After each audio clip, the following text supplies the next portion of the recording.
Welcome. Little extra stream today. I felt like working on a bit of a tune or a bit of a drop idea that I came up with last night, and I figured might be good to just stream that. So welcome to everybody who's watching.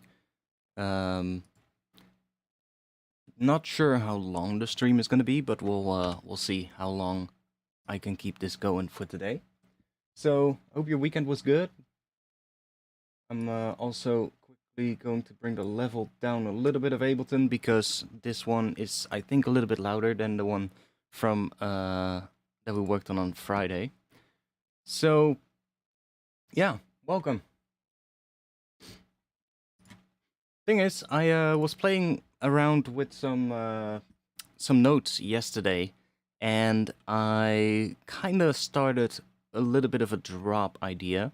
So it's still very very simple at the moment, so I'm going to try make a little bit more interesting today. So no intro work for today unless we decide at some point now we need an intro. I don't have an intro to this thing yet. It's literally just, what is it? 32 bars. 32 bars of a drop idea, of a little drop sketch. So let me switch to the other view. So where this whole thing started, I was playing around with some notes, and basically I was doing that thing where you create a bass line out of polyphonic notes, which sounds a bit odd, because normally bass is monophonic, right? It's usually only playing one note at a time. But in drum and bass lately, there's been a few people playing around with this, and it's a thing that's definitely been becoming a bit more done and or a bit more used every now and then. I've seen like multiple artists do stuff like this, and I was like, I was just playing around with it because I love like interesting chords and interesting intervals and seeing what that does. So I was playing with some notes, and this is what I ended up coming up with. Now it might look a little bit complicated with the notes that are in here, but it's really just a couple of very simple things, and all the other little notes in between are kind of just there for like making it a bit more interesting. So Underbelly Matches has a good breakdown on these. I haven't seen that, but I mean, there's a couple of good examples in drum and bass. Like Matthews has done a couple of tracks with these kind of bass sounds. The Caracal Project recently did a track, or actually two tracks, which are very similar, one with vocals and one without. What was it called? I'm not even gonna try. It's a French name. You can look it up. It's one of his last releases, basically. And it's one of the ones that where he did he sing on it? I'm not entirely sure, but he did a couple of one like that as well. I think there's definitely been Noisia tracks as well where they played around with this same idea, just with like a different type of sound.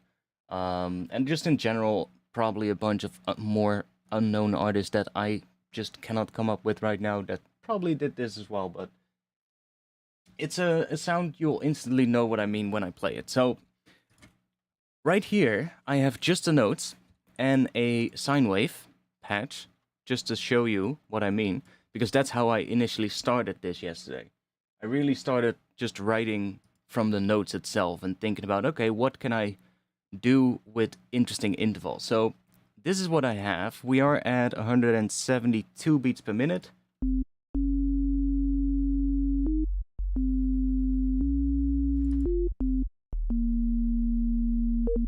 And you can right away already hear that it's the intervals between the notes that are doing some interesting stuff. Check. I really like your dark stream. Yeah, I just wanted to do something different for a change with that one. Might do it more often because I do kind of like making ambient stuff and like dark kind of sounding stuff. Most of the days when I don't feel like working on something with heavy drums, then that is what I kind of go for. So yeah, would love to do more of those as well. Plus, it kind of works as well because a lot of the sounds that I make in those kind of things I can use in drum and bass. So nothing but love, bro. You are one talented motherfucker. Thanks a lot. Thanks a lot. So I'll play the entire thing first.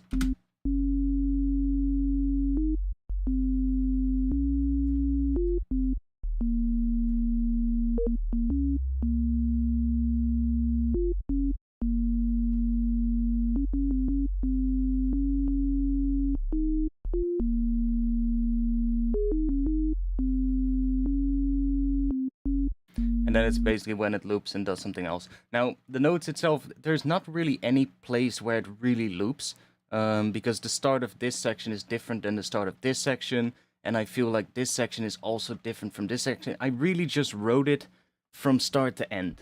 I really just started here, and I was like, okay, let's move this around. What feels good? What do the top notes need to do in terms of the melody? And then what is the bottom notes going to do underneath that?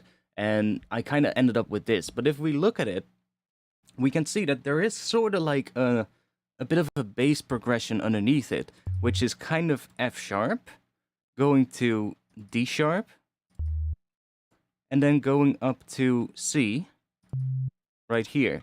And that is then repeating F sharp, mostly. See, it goes down a little to the F there, but it's mostly F sharp. And then again, D sharp. And then it goes to F. See, so it's kind of like that. Maybe the C going down is better, but there is sort of like an underlying progression that kind of repeats, because here again it goes to that F sharp, so it goes back to F sharp, D sharp, C, F sharp, and then ends on a long D sharp. So there is kind of a progression in it. So I think I want to figure out what sort of like would work underneath it. Now, this still sounds really basic, right? So let's go open up the serum, because I then swapped it out for a saw wave. And if I just swap it out for a saw wave, you'll immediately hear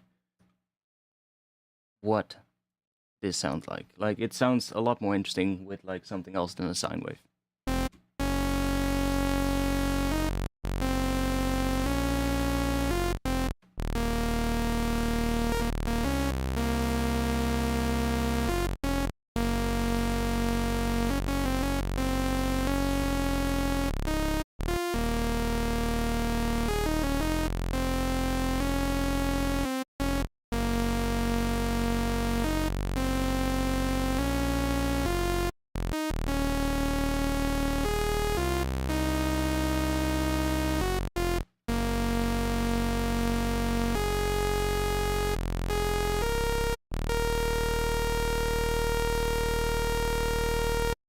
Okay, so that's basically it. Now, I'm going to remove this track, because I already have it down here. I made a little drop sketch, as I said. So, I'll quickly run you through it. Does the same thing as what I just showed you, but then a little bit more fleshed out. Same notes, just different, well, bit of processing on it, basically. So, I have some drums. We've got these drums.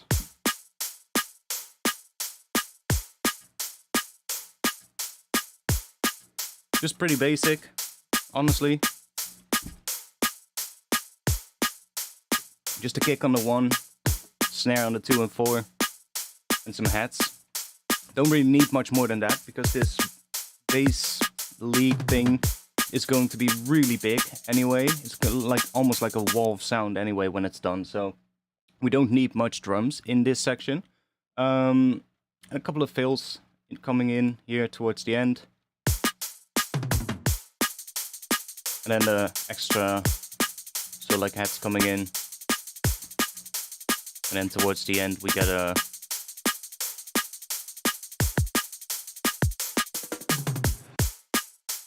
We got that. Now, here I have that same track. Let me play it without the sidechain and without shaper box. So, immediately you'll hear, this is the same thing.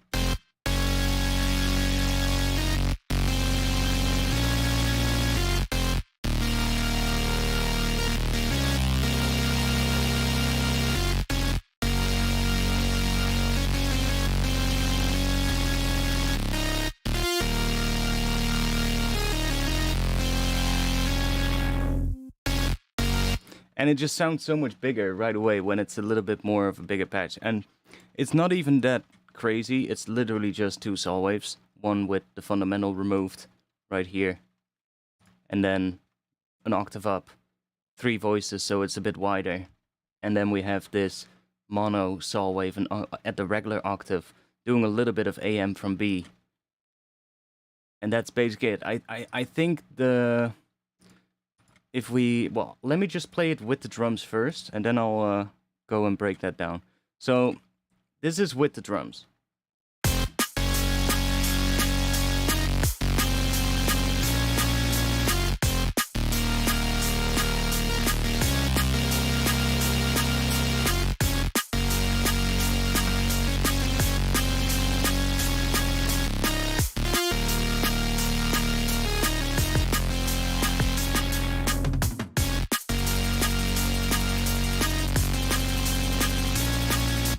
So you can see that we don't really need much drums to begin with this, but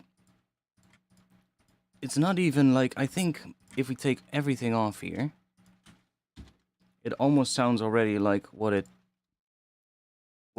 is with the processing. So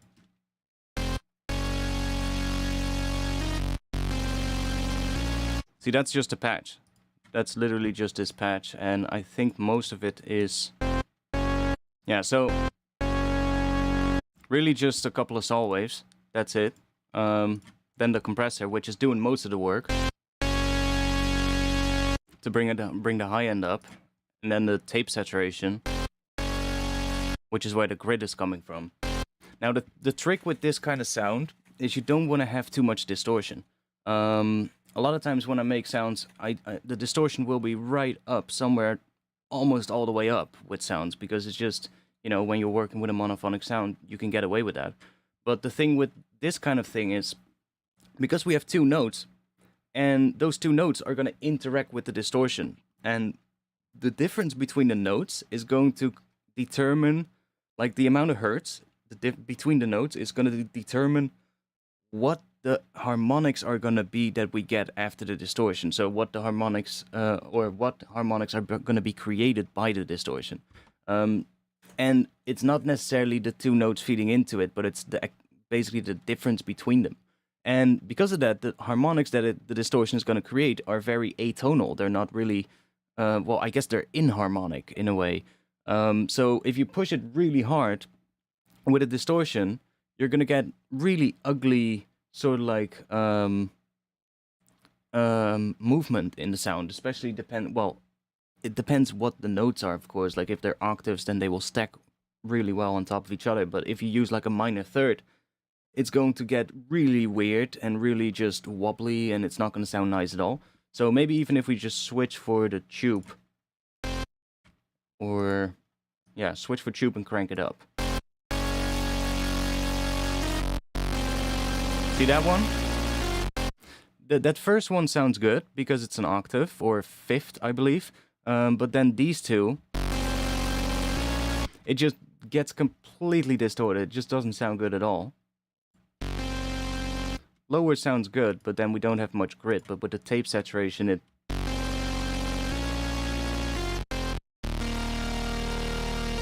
sounds a bit more gritty. Wouldn't even harmonic distortion work better then? Maybe. But this sounded kind of good. So that's what I ended up with. But the trick is just having a tiny bit of distortion, not too much. Just enough so that it does a little bit of that wobble. We can see it as well. If you look at the spectrogram here at the left, you can see that certain notes, certain harmonics have like a wobble in it, whereas other ones are completely just sustained. Like look at it right here. That one is just nice and straight. Then sometimes, like that one, because the top note changes and becomes like a different interval, maybe like a minor third or even a 7th or something, that suddenly creates a different harmonic because of that top note running into distortion with the bass note that just remains the same. And then it suddenly introduces this movement in the sound, which is really nice and really interesting. But if you push this too hard, then that movement kind of becomes the main thing in the sound, which is not what you want.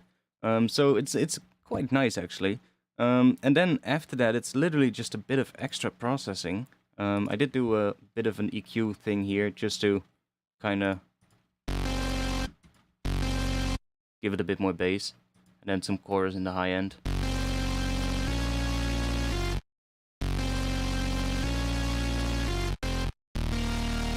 Very subtle, but it just adds some width. Now, this sound is already pretty wide, but I did do a bit of mid-side EQ.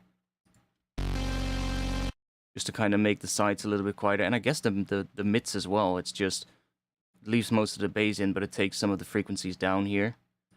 And then we got another distortion, but this time Iced Up Trash in multiband. So this is also important because of the fact that it's doing it multiband. It's not going to well, normally if you have like a single band distortion, the entire sound is going to run into that, and because the sub is the loudest most of the time, it will trigger the distortion. So all of the other frequencies will get whatever the sub is doing with the distortion applied to it, which can sound good. Like, it sounds good in this instance here where we do it inside of Serum.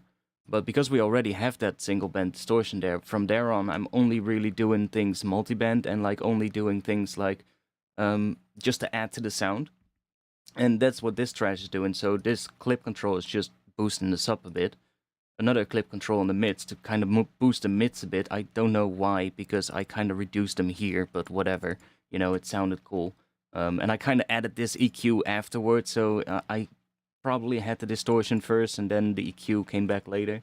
And then there's a little tape saturation on the high end again to kind of, I don't know, roll off some of the high end as well, while still increasing the high end, because it makes the high end louder, but tape saturation kind of softens the high end a bit, in a way, just in terms of how it sounds, so it can make it sound less harsh, but then still make it louder at the same time, so that's kind of what that is doing.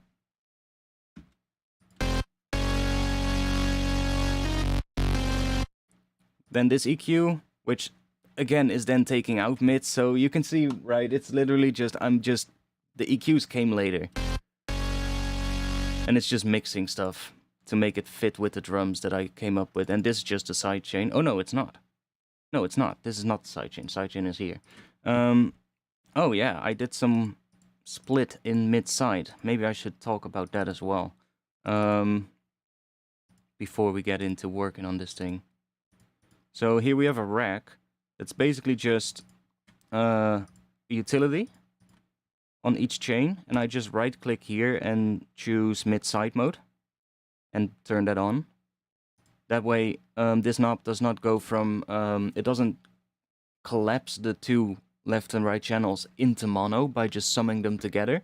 But because when you do that, so like normally when you have this on the regular mode, on just a regular width mode, when you decrease this, as you decrease this, everything gets narrower and narrower. So everything comes closer and closer to the center of the mix, which is different from when you use mid-side mode, because then this controls the level of the mid and the side channel. So as you reduce this, the entire sides are getting quieter and quieter, but they're not getting narrower and narrower.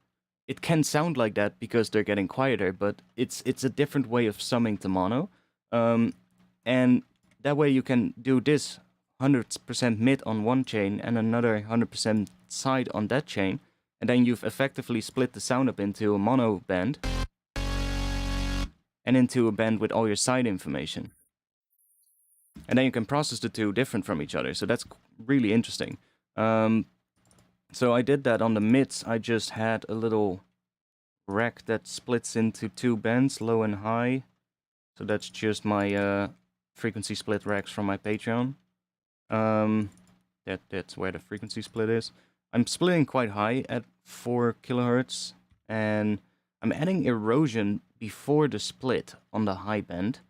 So I wanted to add some noise to the highs, but because I wanted the noise to, I guess, interact with the sub as well, I did it before the split, and then after the noise has been added, that's when it does the split, and that's what you actually hear. So if we take this off and take this off as well, yeah, that should be it. Then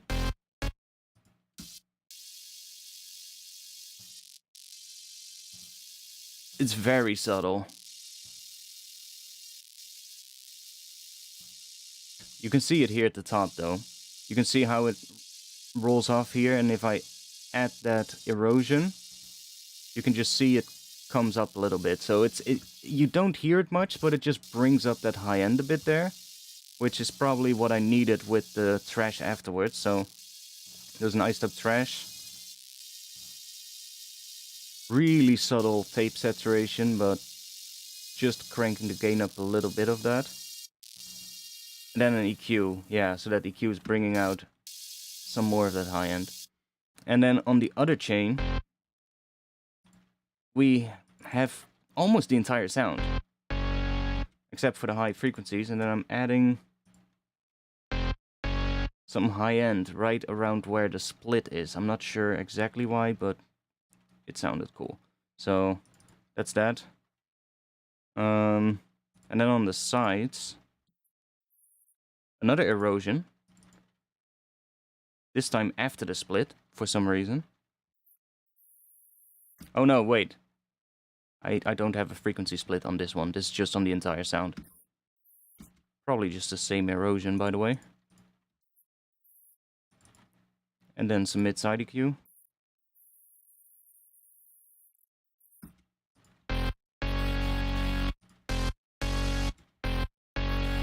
Like the sound is actually... Oh wait, I need to turn that on. Yeah, so it just increases the high end a little bit. But that's it for that. And then I have this one extra track here, which is just a sub layer, which we already have sub in here, but while I was processing it, I felt it lacked a little bit of sub, and it sounded good when the sub was just a little bit louder, just a couple of decibels louder, because it was running into the processing on the group, and it was just creating a nicer sound with the distortion. In the end, it ended up being really subtle, and you almost don't hear the difference when I turn it on and off. But I was capable of doing that because I made sure that the initial sound here on this track has the phases locked, and basically that means that every time a note triggers, it starts from the exact same position in the phase. So without removing the sub from this one, I could literally just have another serum with sort of like a sub bass kind of shape, which I think is just a sol wave kind of harmonics, just the first kind of 3 harmonics. And because that is also locked in the same position, it just layers correctly with the bass and it never cancels out. And that way you can just layer it too. So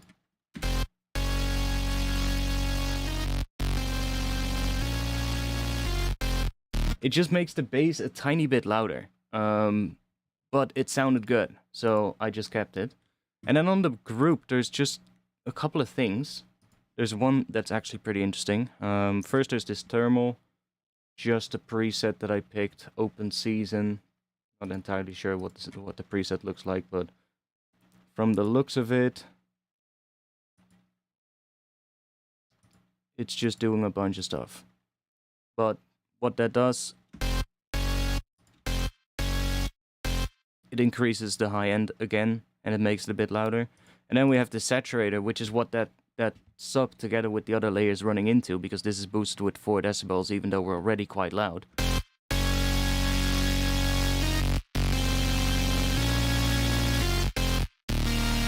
And suddenly we have that sound, so that's kind of how I ended up there.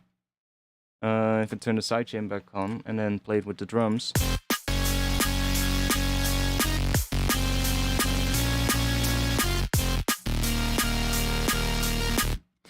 And we got that, and it already sounds really big, even though it's just one layer in a way. So that's why I think this could be a good drop idea, because it's just already it sounds big with just very basic minimal layering. So it can only get better from that point, right? Do you mind explaining mid-side EQ? Never understood the difference. I use the Ableton EQ8 and I can tell. it's something that, well, it's kind of easy to explain. If you have a sound and we take an EQ on this group, for instance. Let me turn the sidechain off. If we cut here, or let me do something more obvious. Let me do a low pass. That's a little bit more obvious. So we are low passing the entire sound, right? Because it's set to stereo mode. So it's affecting both the left and the right channel.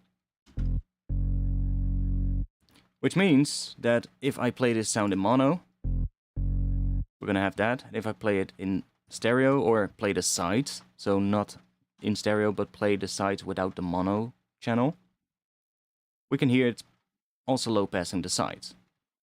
Now, as soon as I go in here and I switch this to mid-side mode, that low pass is now applied to the mid channel, as we can see by this M right here, because if we click that, it goes to the side channel, where we have a completely secondary EQ, basically. And if I now play this in stereo, so with the mid and the sides, we can hear that we still have high end. And that is because it's only low passing the mid channel, which is basically the mid channel. You need to see it in a way as like everything that is exactly the same between the left and right channel is going to be in the mid. So when you play when you play the sound in completely mono, that's what is in the mid channel, basically. And all the information that makes it sound stereo sits in the sides, which is that. So if I now take this EQ and switch to the sides, and for instance do a high pass in the sides,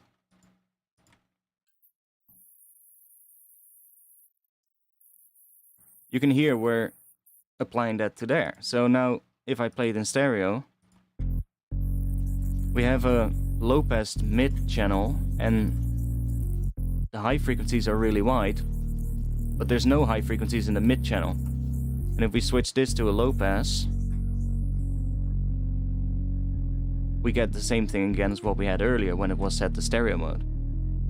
So it's just, it's taking care of the mono information and the stereo information separately. Which is great, because a lot of times, for instance, you don't want to have any high frequencies in your sides, because that will clutter up the stereo of the mix. So then it's, what you would do is just do a mid-side EQ, and in the sides you would just take a high pass, for instance, and just high pass the sides. And you're still going to have sub, because the sub is going to be mostly in the mid part of the sound.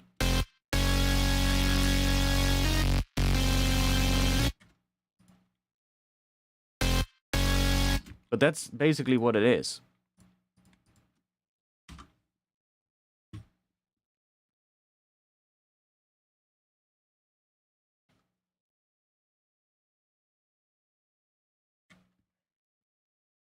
Now I do have another thing here. I have another shaper box, which I been playing with. And it's just using the time thing, just to create some extra little bits. And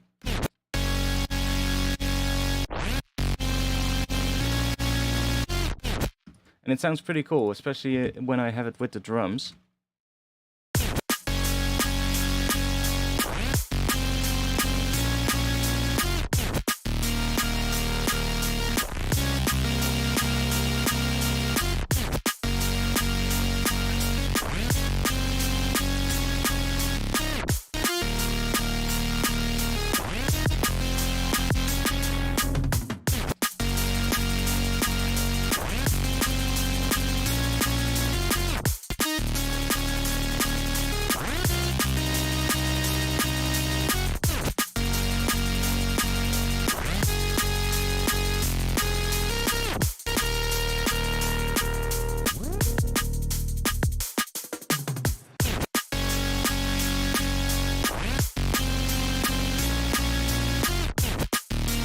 Yeah, you do hear it. It's very subtle, but listen to the sub. This is without.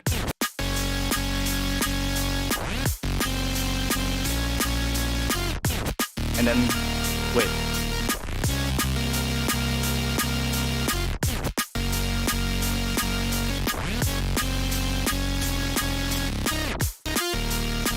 It's very subtle, but it runs together into that saturated, and it just, I don't know, it just gives it a little bit more bass.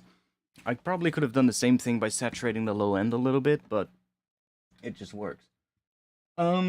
Yeah, so I want to work on this, and I have a couple of things I want to do. I especially want to work on some of the end parts here, because there's a couple of parts where I think we need some extra percussion, so like a chopped up break coming in, filtered and stuff like that, and then especially here towards the end.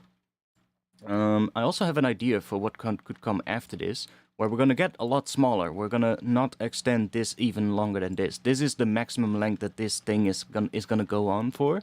And then it's going to go into a sort of like a more, not really chill, but like much more chiller than what this sounds like section.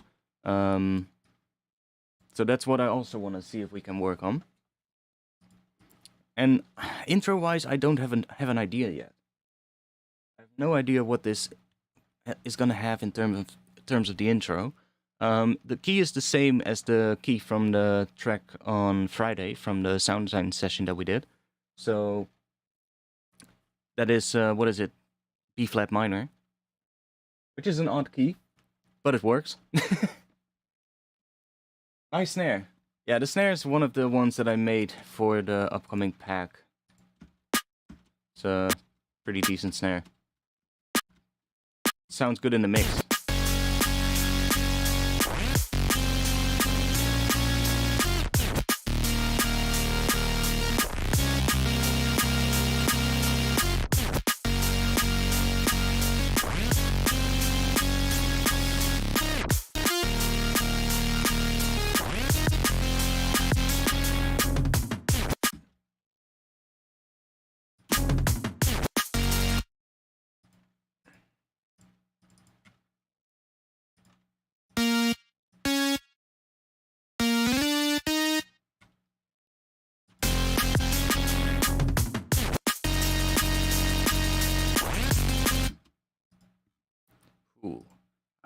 I kind of want to change it up here in the second half, so that it doesn't go back to that A sharp for the first part, but do something else.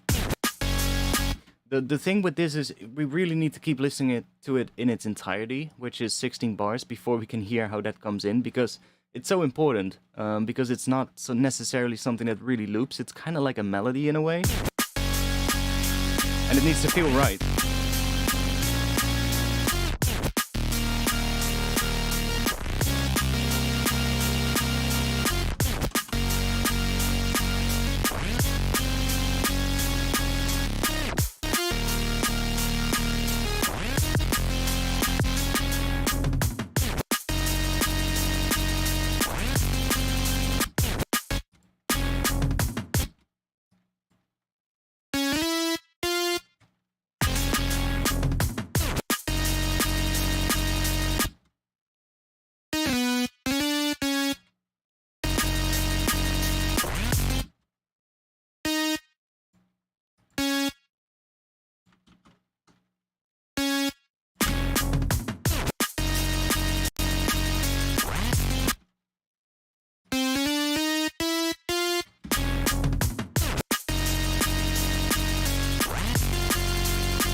That's kind of cool. Maybe doing that.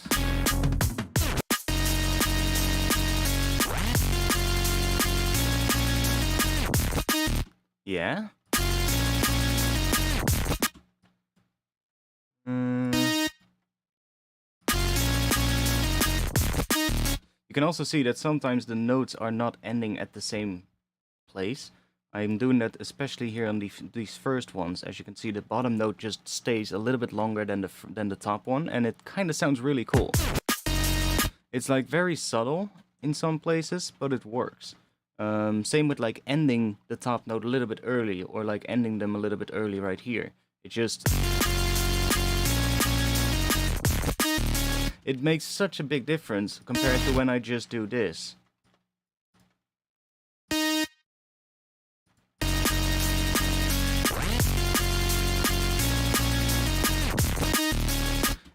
It just feels less snappy, less tight.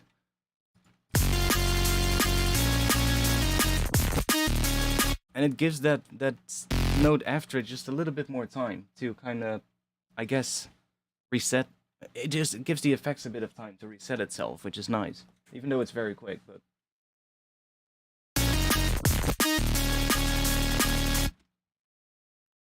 Okay, so this is... See, that's the thing. It's such a...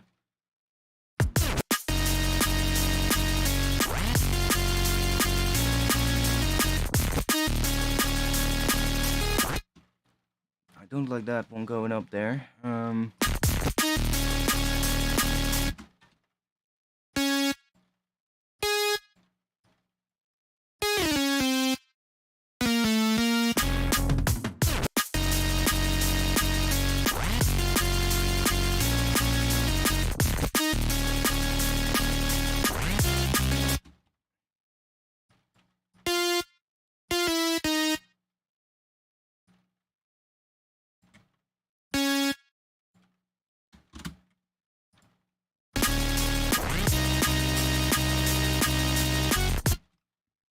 Like, it's also nice to have some longer notes. And by the way, this serum is MPE as well, so I'm also thinking of doing some subtle pitch bends sometimes on the top notes to kind of give it some more interesting stuff happening every now and then.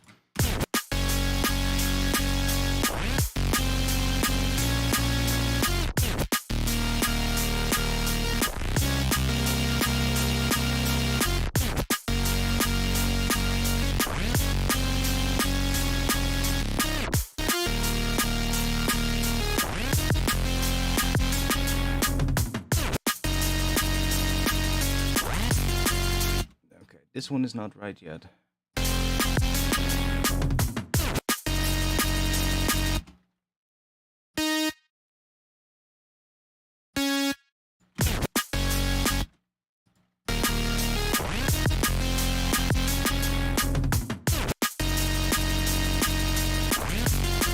Yeah. That's much better. Just that tiny change there of where that new note comes in.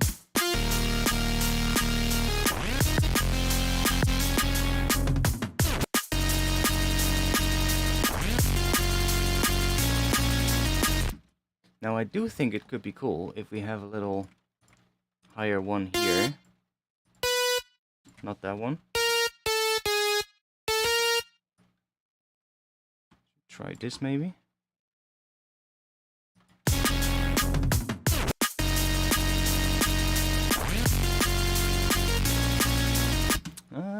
Where are we gonna do it? Let's see.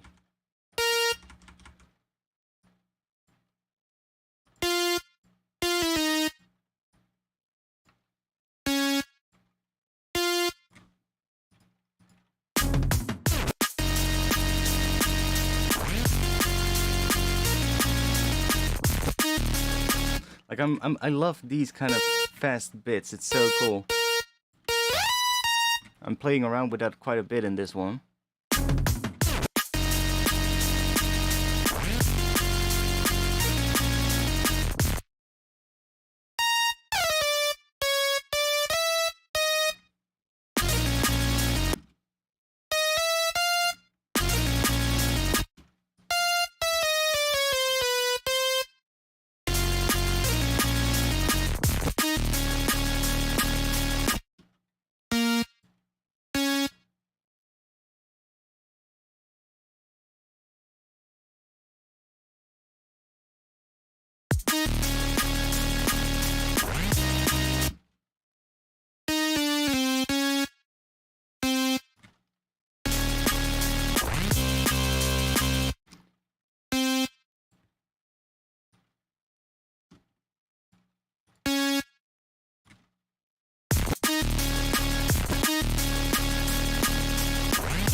Also need to make sure that we end there, right? So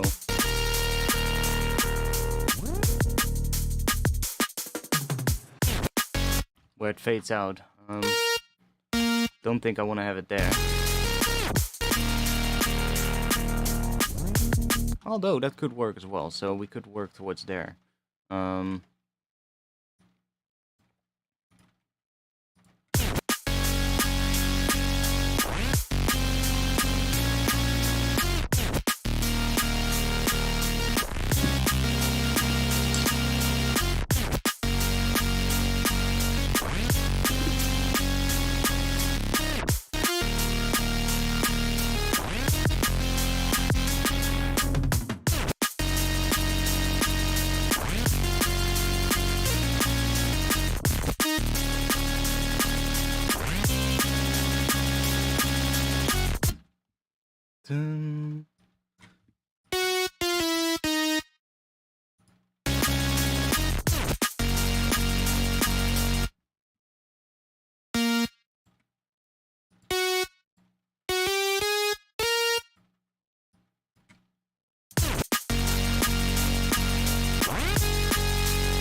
Like that.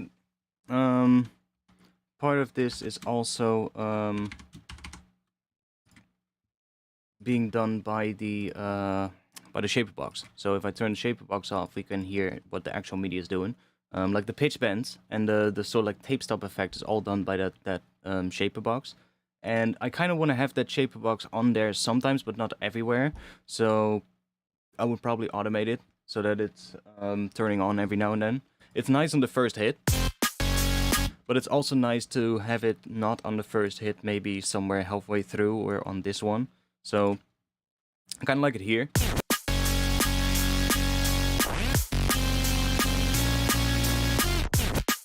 Maybe not there.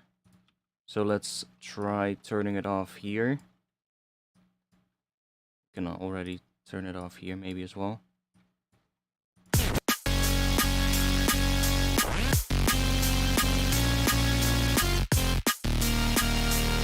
I'm not sure if there's something happening there. Let's see.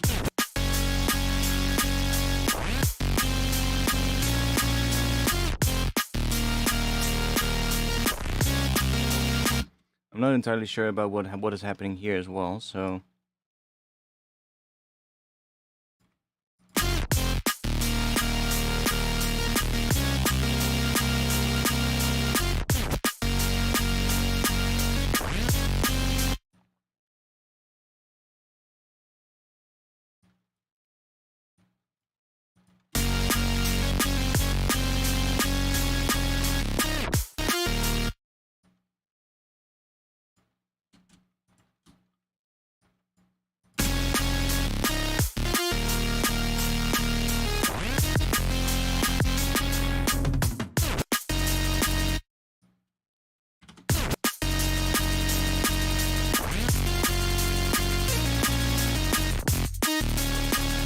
Oh yeah, and we changed one of the bass notes, so we are gonna go and drop this here, and then mute the top notes so that the sub is the same.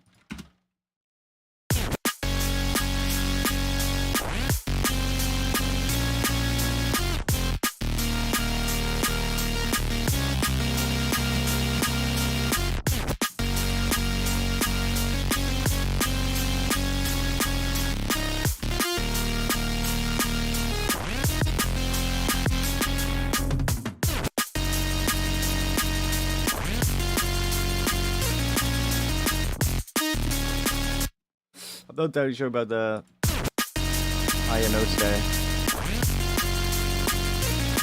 I mean, it's cool, but can we do it here? Or should we do it? What do you think? What do you guys think? This thing? Should we have it there? I mean, it does work.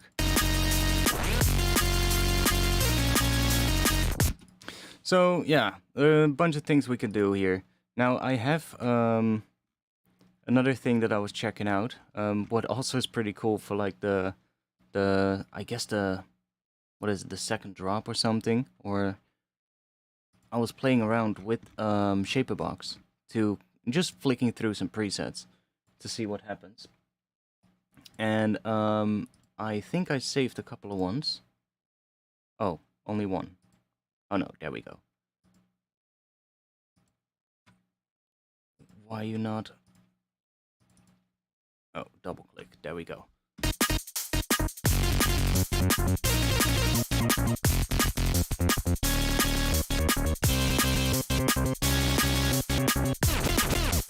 And I could hear so many interesting edits.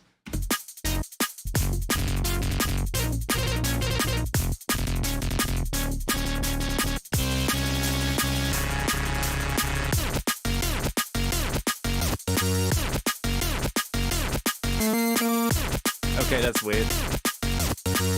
I could definitely hear, like, okay, if we start chopping it up as well in the second drop, it's gonna give us a lot of interesting things.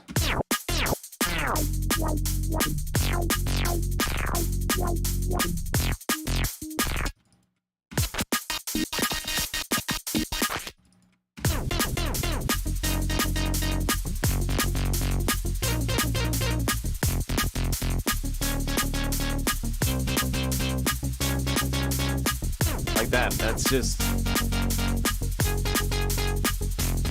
that could be a B section, actually.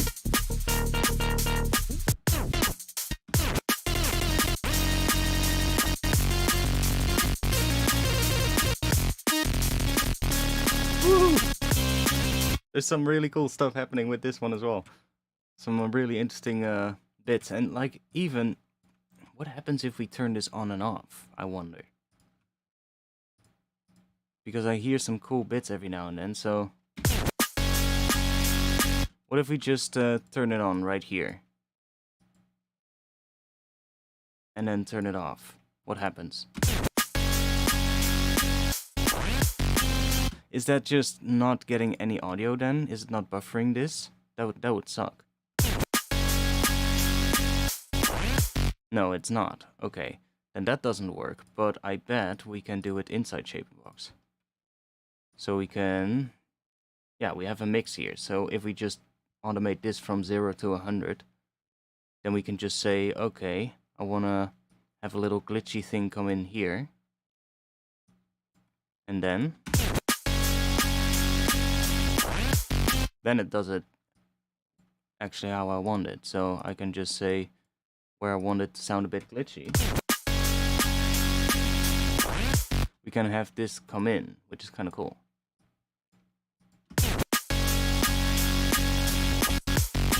But it's too much for the first part. But when I have it on, I can just hear like some things happening where I'm going like, ah, that's pretty cool actually.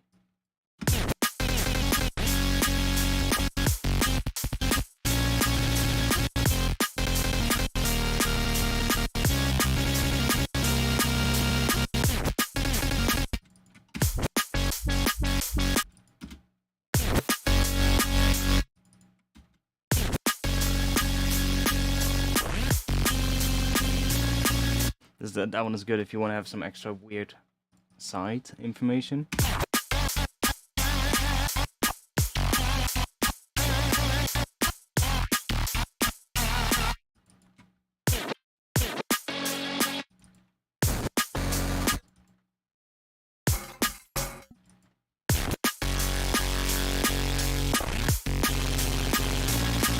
Yeah, definitely one of... was it this one, I think? No?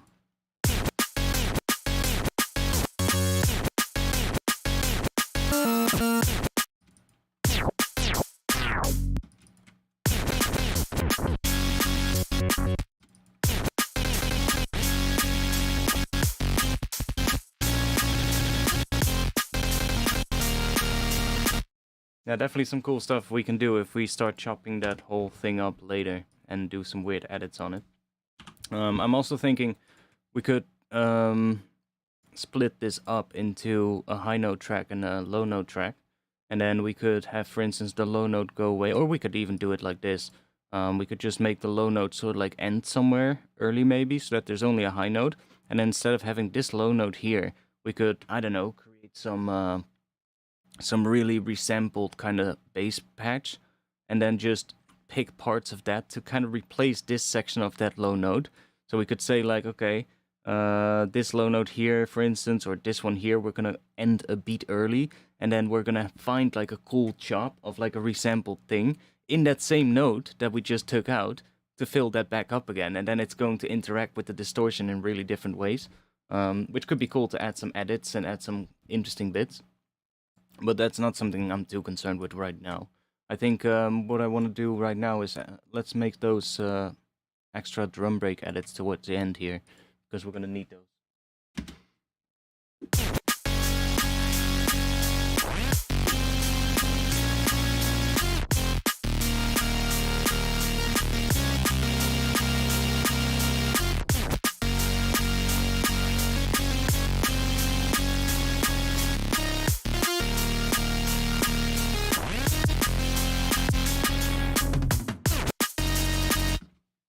Yeah, so here,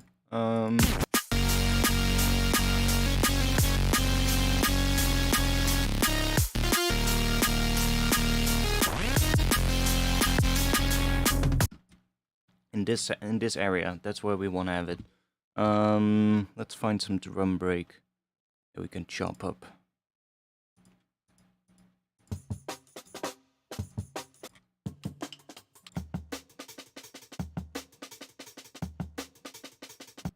Maybe? Wait, I think I have these in Rex as well. Makes chopping them up a little bit easier. Rex. And then it is 168. Which one? Estrock not. That one. Has it got all the hits? Yes, okay. Let's slice to MIDI. It's a 32 bar question. What? This whole thing. It is like a 32 bar. I don't know what it is. It's not even there's no looping element to it.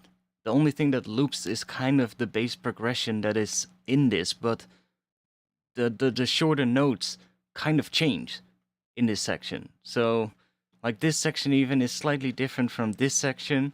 You know, it's like whatever, but it sounds cool.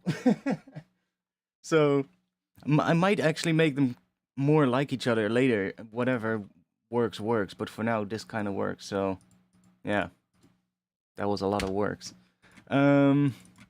Let's see, let's do a little, let's set this to 16s. Let's do that.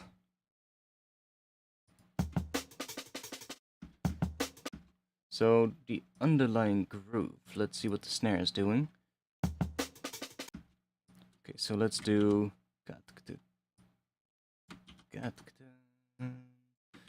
let's extend that. Maybe we cut it out later.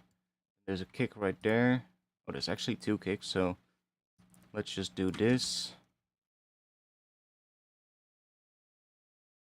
Oh wait, that's already enough. Nice.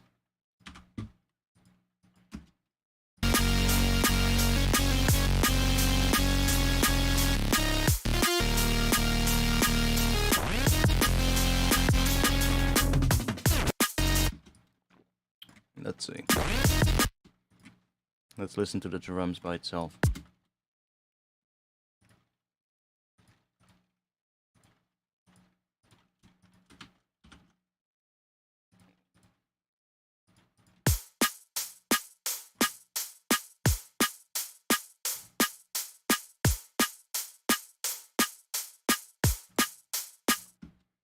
No, I know what you mean, but that's not what I'm going for with this one. This one is gonna have that. There's gonna be some small edits in between. That's what I was talking about earlier, but that's stuff that I would do later.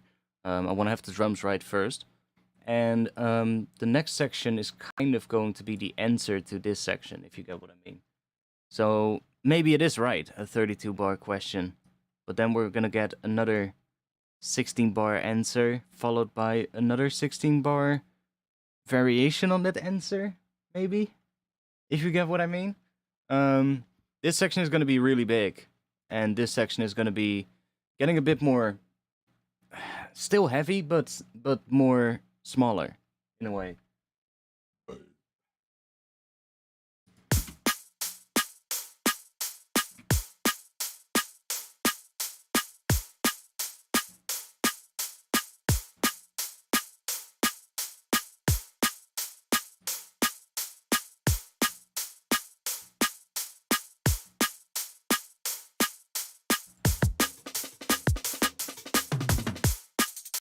Okay, we're gonna get a different one. Something that is a bit more...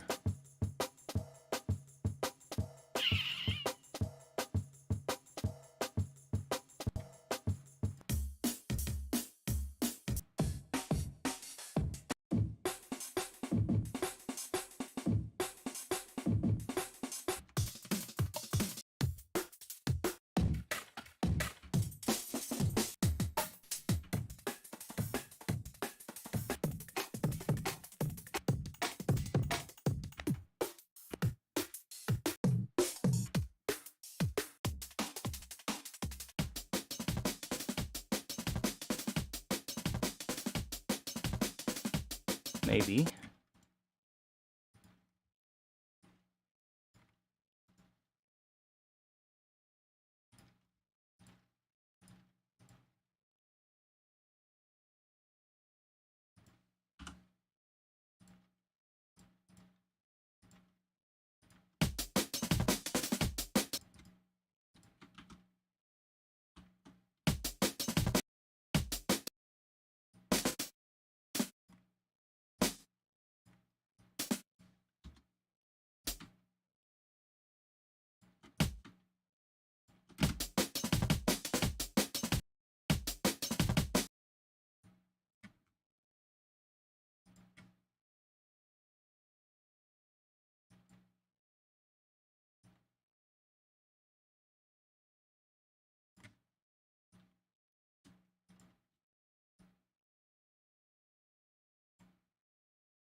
So I'm thinking...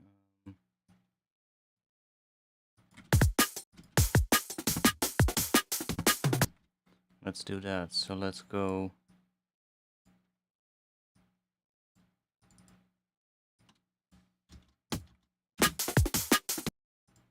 Then we need...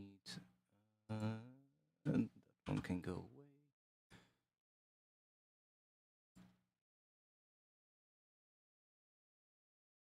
No. Now I'm getting confused.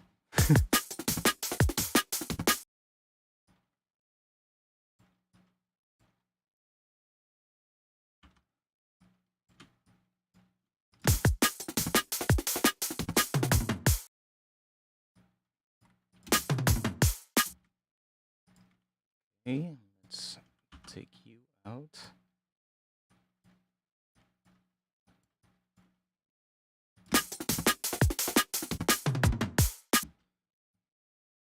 Maybe that.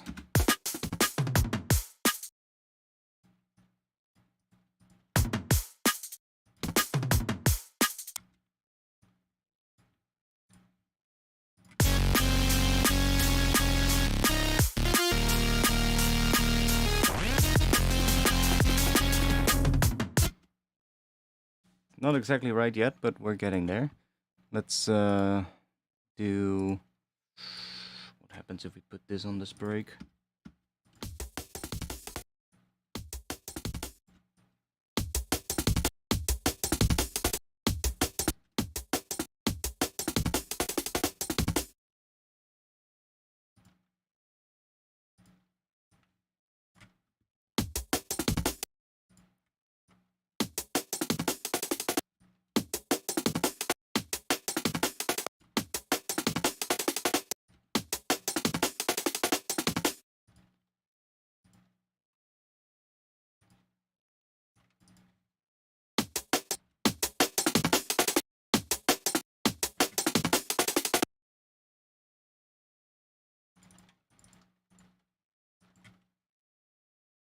Can we...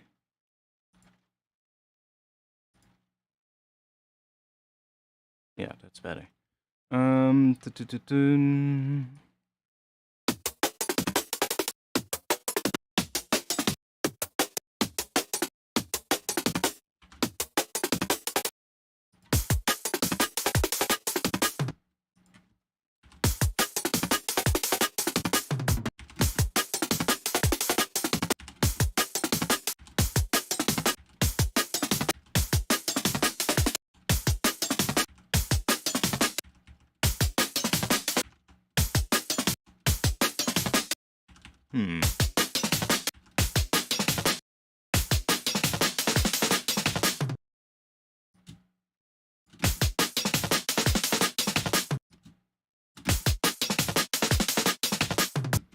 Now, I have a sidechain set up already, so I can really easily do... We can just take this and just link that up to the sidechain for the kick. Do the same for the snare. And that is automatically linked to these ones, so the MIDI of whatever I do here is sent to my sidechain triggers that are right here. And those will then automatically send it to whatever I put sidechain on. So I don't have to worry when I'm editing my kick and snare pattern about editing my sidechain as well, because it's already hooked up. So now it's a bit much, of course, right? But we can play with that. So we can say, want just a bit.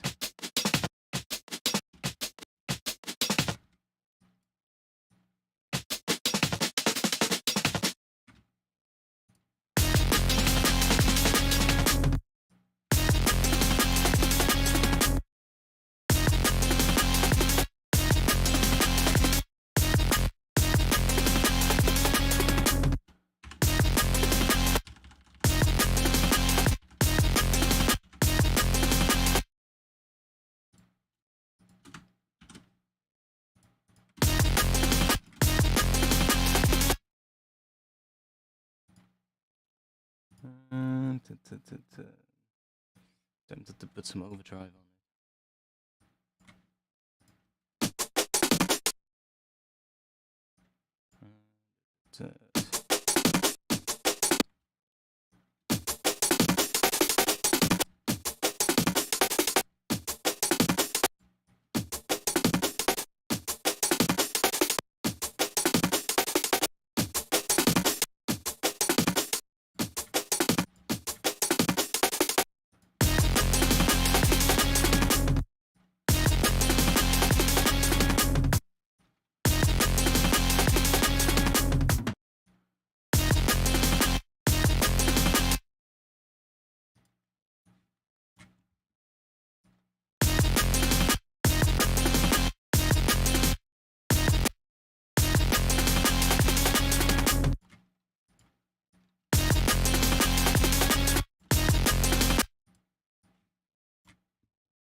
under.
It's a bit much.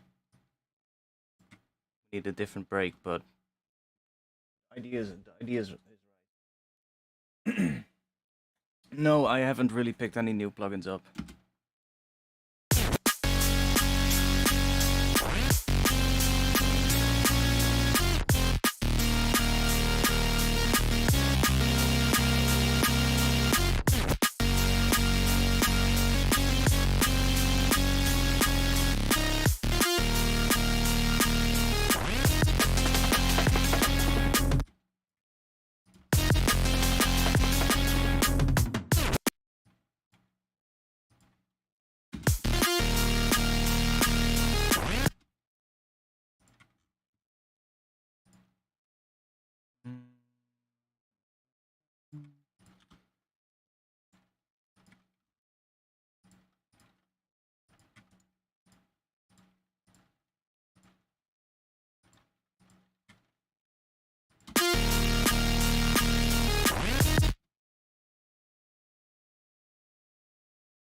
We could do this, then have that one here.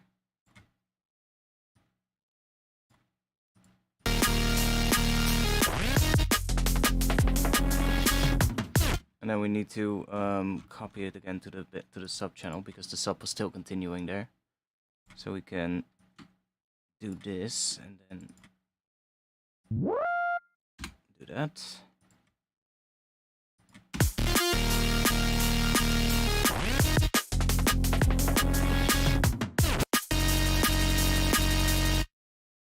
Kinda cool. Do you keep your master empty as you work? There is a limiter on my master, that's literally it. These other things are only for... This is just for checking the stereo and the mids. And checking for, like, you know, I could do just the high frequencies in the sides. So you can really easily see exactly what is happening. Just the lows in the sides. Or in the mids.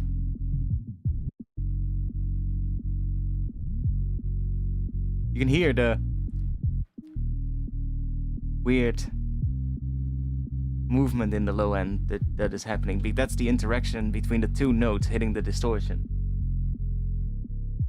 And it's just finding the right balance between which notes sound really pleasing and which ones have that weird moving character. And then it's just like, how much can you get away with using those ones that move, but can still sound pretty interesting? But that is literally all that is doing, so it's not really doing anything to the sound otherwise. Like, I can turn it on and off now, and it's not gonna do anything, basically. And this is just for during the start of the stream, so that's just not doing anything. So the only thing here is the limiter. It's only boosting with like 1.4 dB right now, because I haven't done any gain staging. This is just hitting the master, and it's probably already clipping without the limiter, so let's check the master here. Oh, it's not actually.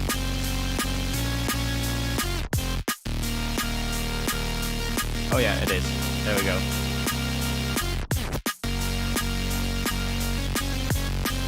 So it's like barely hitting the master 0 dB level, and that is just where this limiter comes in. It's just literally giving it a bit of a boost, just to make it sort of like loud as I work. But that's all that is doing.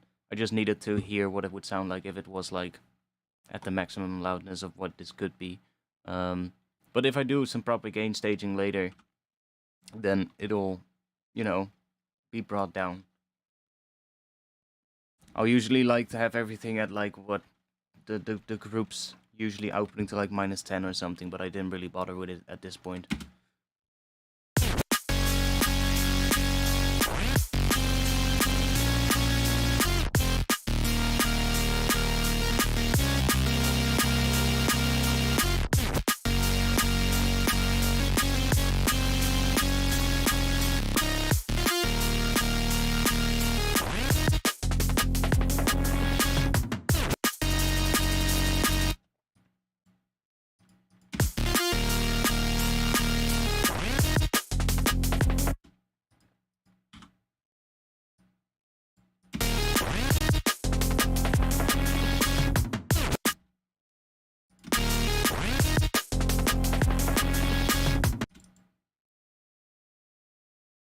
That right here.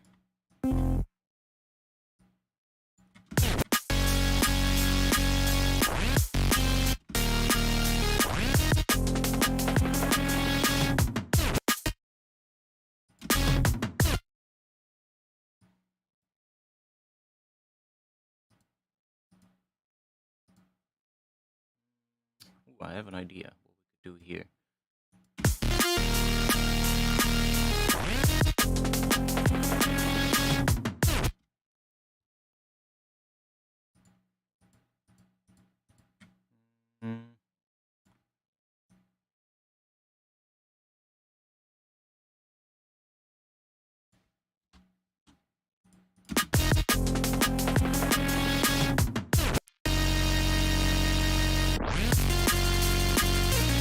Yeah, that's gonna be so sick if we do that there.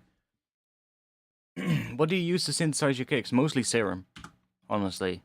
Like Serum is the thing that I most of the time use when I do drum synthesis. It's just because I know it so well and it's so easy for me to do. I can make a good kick in like a couple of minutes. And same for a snare basically as well. Snare drums, a lot of times I'll make them in Serum, but only like the fundamental part. So the fundamental will be made in Serum because I just get so much control over it. I guess Kick 2 is another good one that a lot of people use, but I mean, the only advantage of Kick 2 is that it has the really big view, but I don't really like the curves that much, how it curves the lines, because you can actually drag the curve below what the points are, if you get what I mean. So let's say you have a point here, and you have a point here, you can drag, and there's a line between them, you can drag that curve down, but you can drag the curve further down than what that bottom point is. And that is sometimes it can be handy, because you can create like a little, like interesting effect where it goes down and then comes slightly back up. But you could do that as well with just a regular LFO, like how it works in Serum, where it just curves it and it cannot go below that point. You just add another point, basically, and just make that little rise yourself. But I find those curves a little bit annoying, in my opinion, but that's probably just because I'm used to how the curves work in Serum. But yeah, that's what I usually use. And then for snares and kicks as well, like a lot of times it's just layering it with something for the top end. So, it could be like a high passed kick or a hat or something else to give it some extra high end or some noise, whatever. Snares as well. Snares, I like to use addictive drums a lot as well to layer as like a top layer in the tail for the resonance.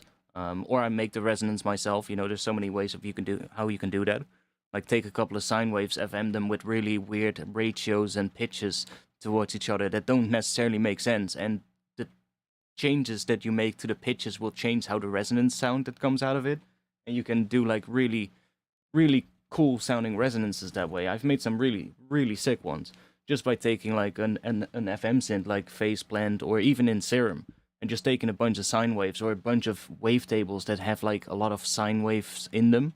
Like for instance the harmonic series, but there's also a couple of ones that have like they're more like additive wavetables in a way where they have like some almost like organ type sounds in it. Those are great for it as well. And just FM them at like really weird pitches with each other, and you'll hear that they create these really interesting resonant sounds. And if you then just apply a good volume envelope to that and layer it in the tail of your snare, you can get some pretty cool effects. But yeah, I literally did like 2 videos.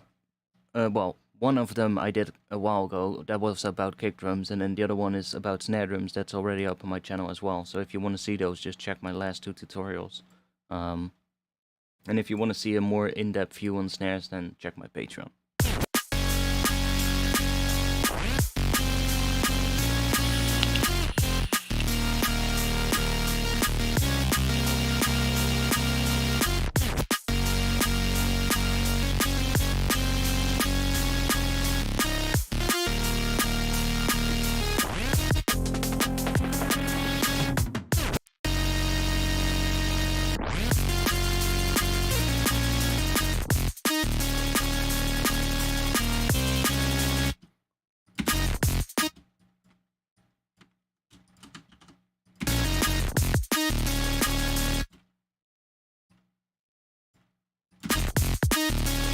Oh yeah.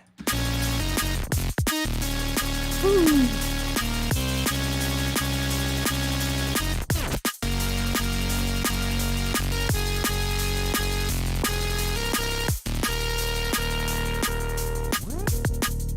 And here we need to have the break as well. So we need to bring you back.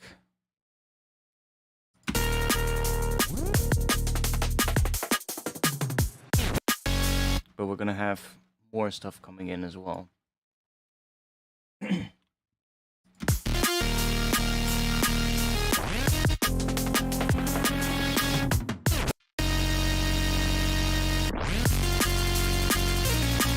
So we're gonna do something here with that bass, obviously.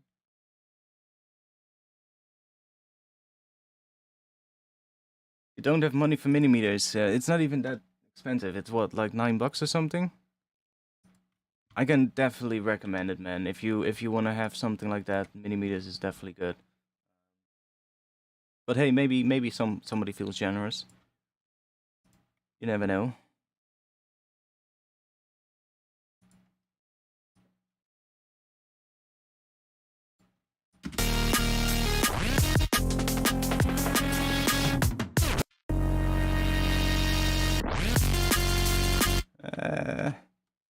Maybe the other way around.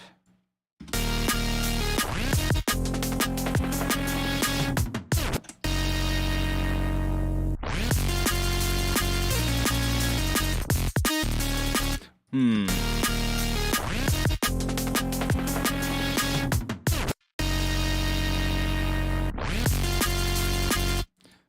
think we can do something else. What else can we do?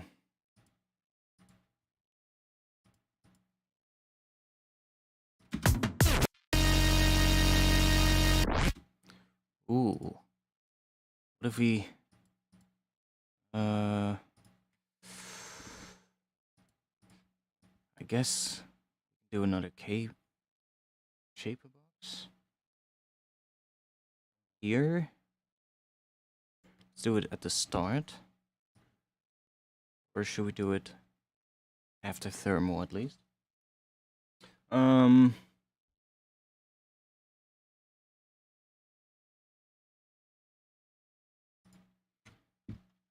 I mean, this one has the same kind of curves, see? It has the same kind of curves where you can drag it below the point, which is kind of weird. Like if we make another point right here and we do this and, I don't know, click it like that, then this point we can, well, not drag it below it because this is the bottom thing, but if we have this one here, see? We can kind of curve it further down, which is nice, but when making drums, I don't like it, because sometimes I'll be having my curve like this, and I'll be like, and then I think it's almost right, but then it's still slightly curving up at the end of the tail or something, and it just sounds, I don't know. Shaperbox is nice though. I need to use it more. What I was thinking of, dun,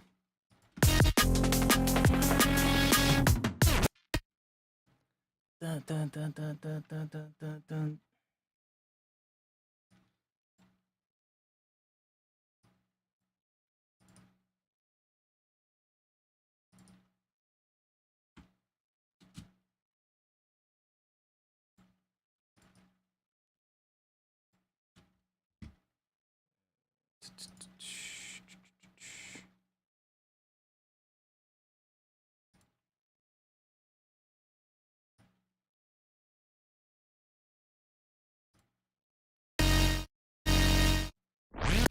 Jesus, that's way too slow.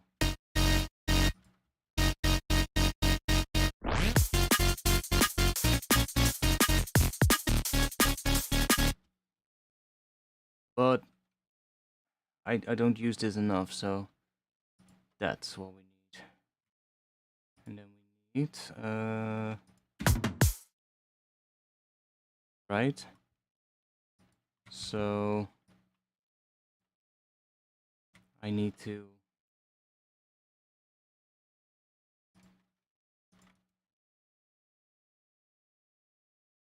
well, I think we can just do it on this track. Let's just group this and put an external instrument on here.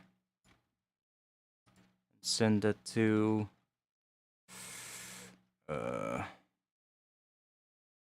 that track.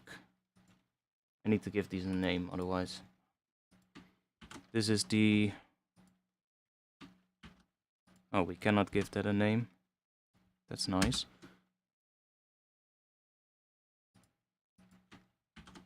How are we gonna call it?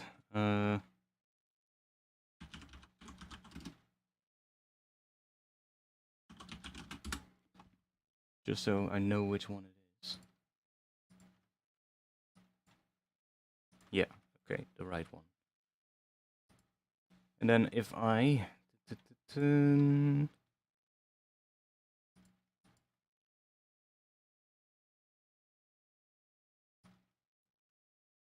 want to have it here, up until here maybe?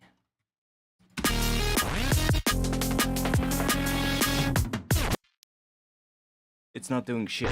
Why is it not doing shit? It should be getting a MIDI note. What am I missing?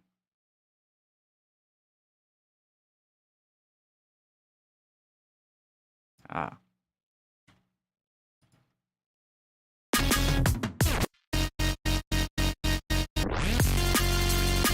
And let's see.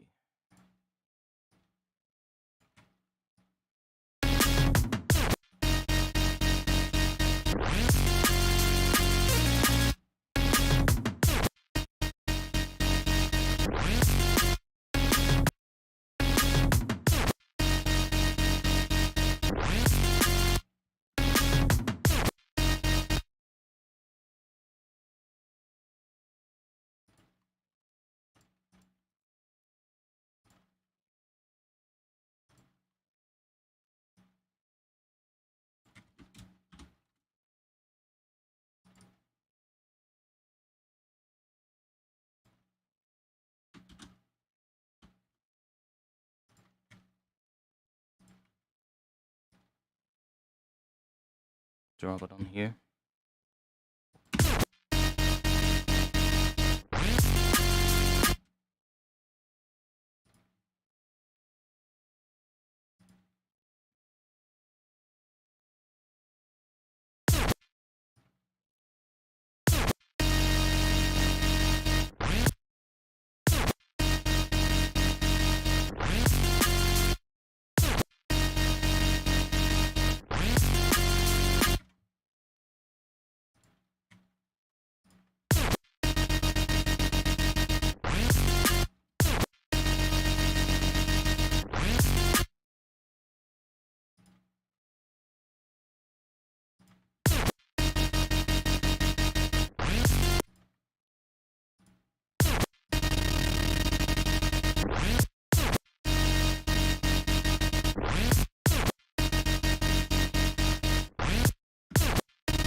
Hmm.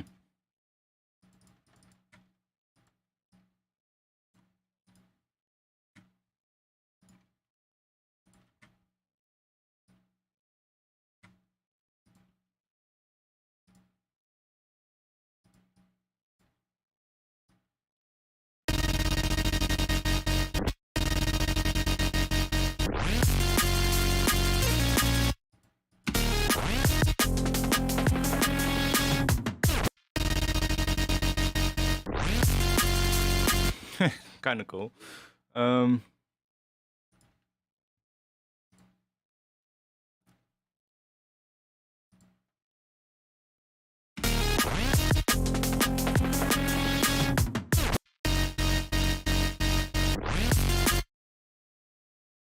Wait, what?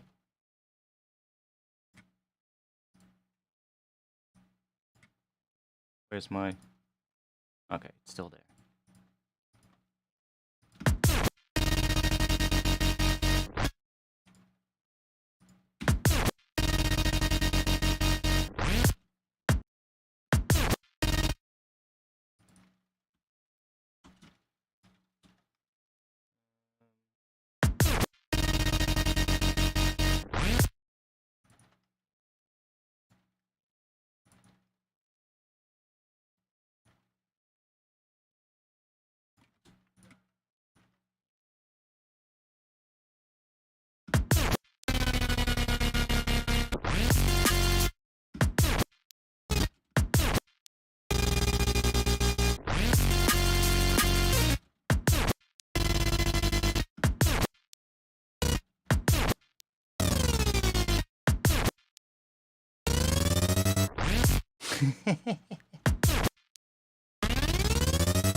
Interesting.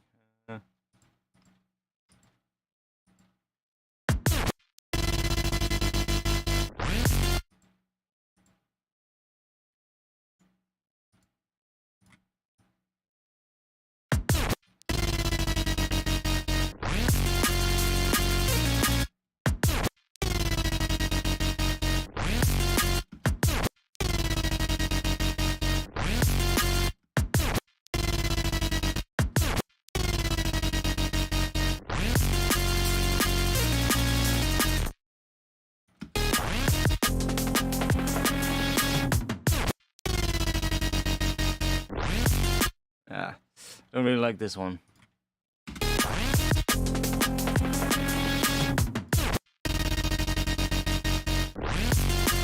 And I think I don't like the volume thing in general, so let's just get rid of this one.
Still don't like this break entirely, but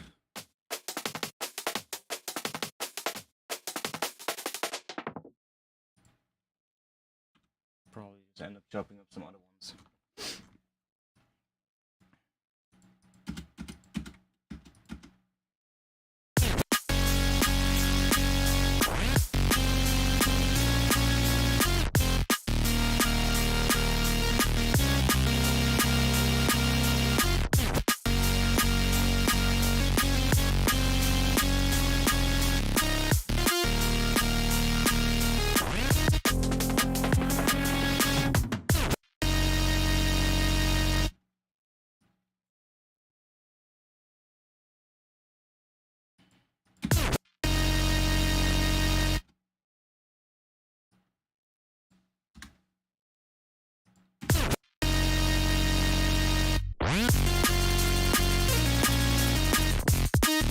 That's actually pretty cool, and I think it's gonna sound worse if we take the sub out there.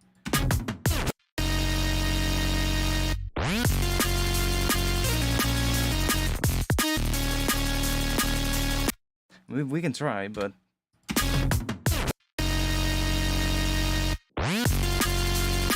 I actually kind of like it like that.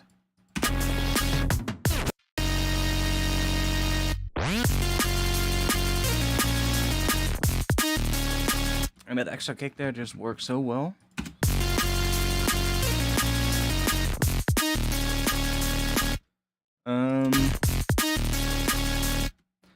We're gonna bring some more kicks in this second half as well. Especially towards the end.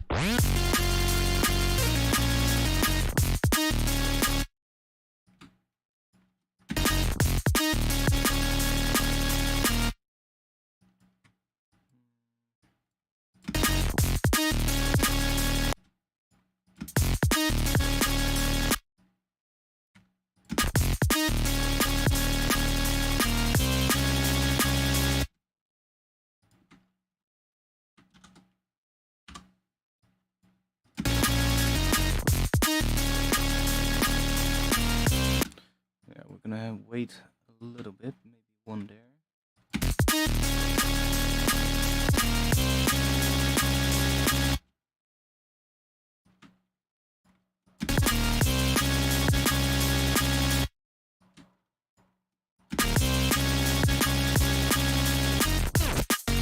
Yeah, that's good.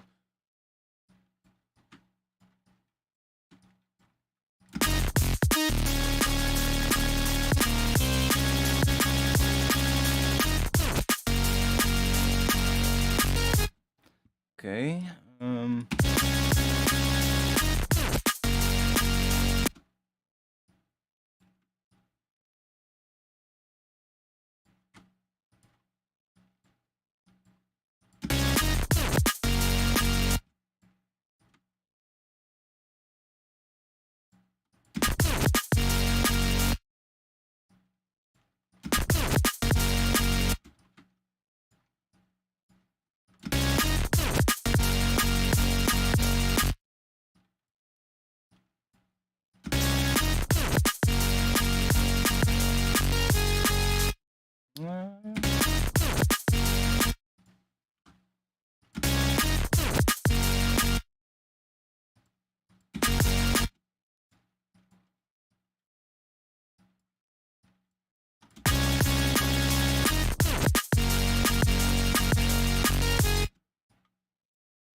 see what we're gonna do here.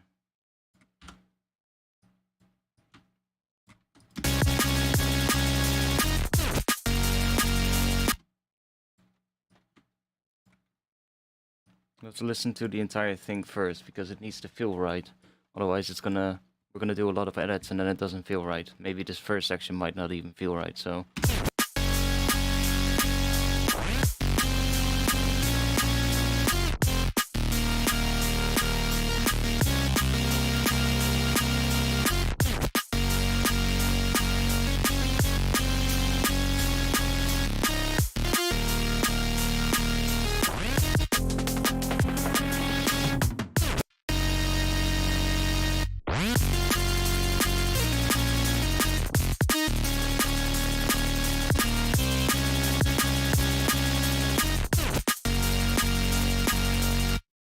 That actually feels right, so we're gonna get something here.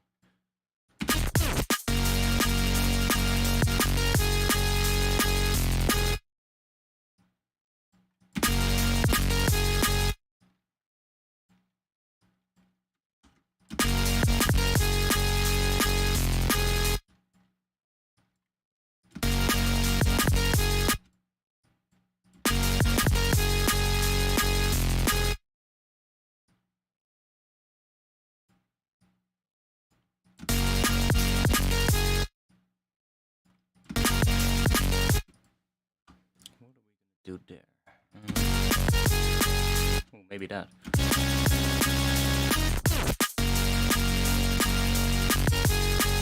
Nah, that's also not it. Yeah,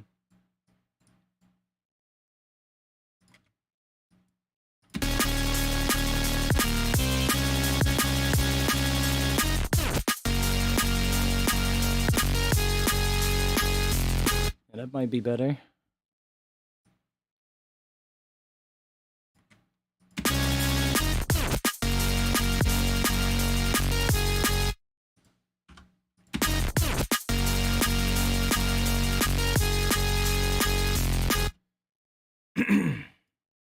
Yeah, the snare I made myself, but not in this session.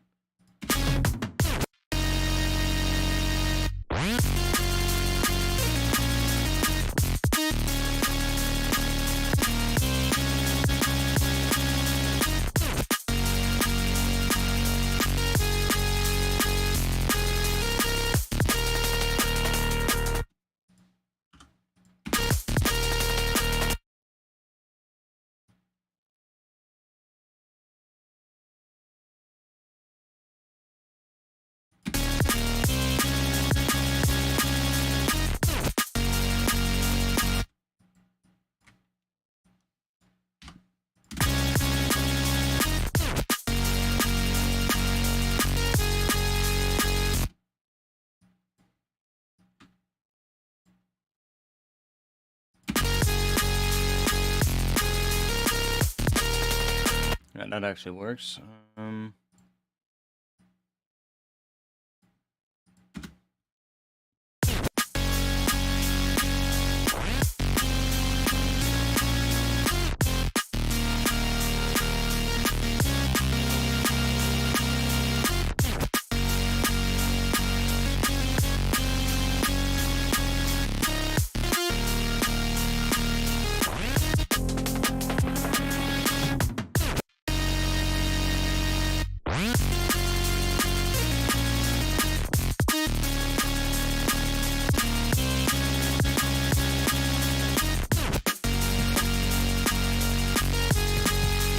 It's so loud.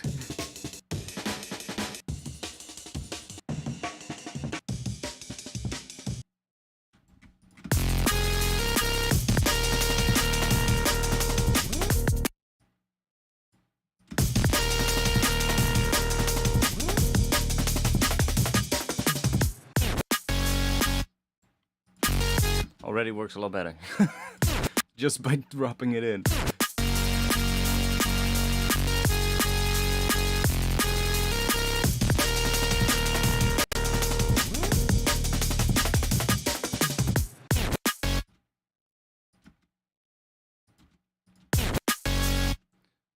So I'm thinking about what could lead into this.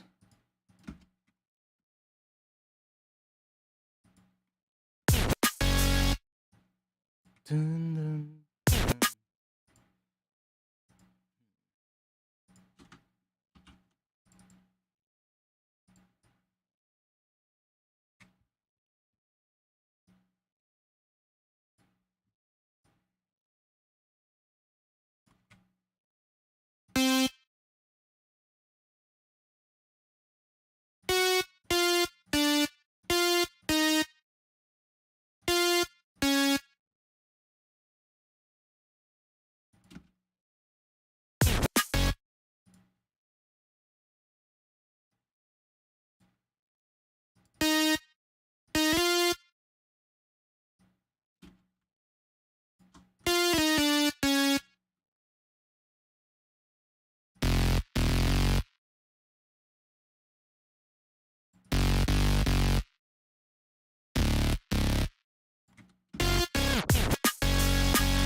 Not sure yet.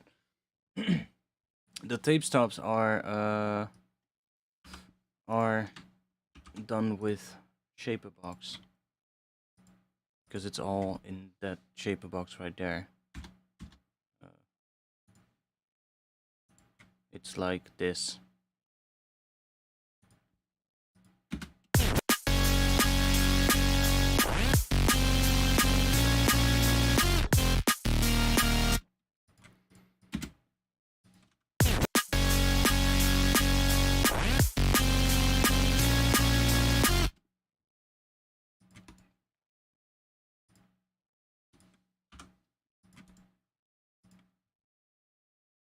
Okay, let's go into my let's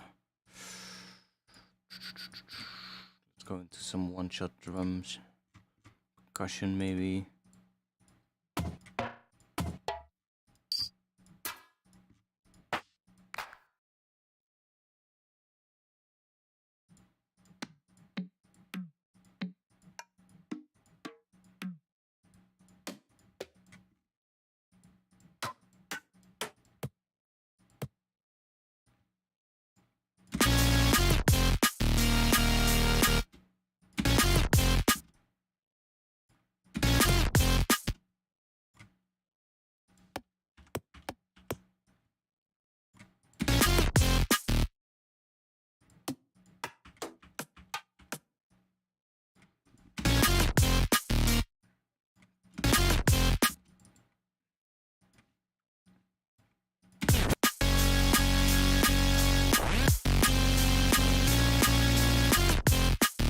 Like we need something there. Shuffles.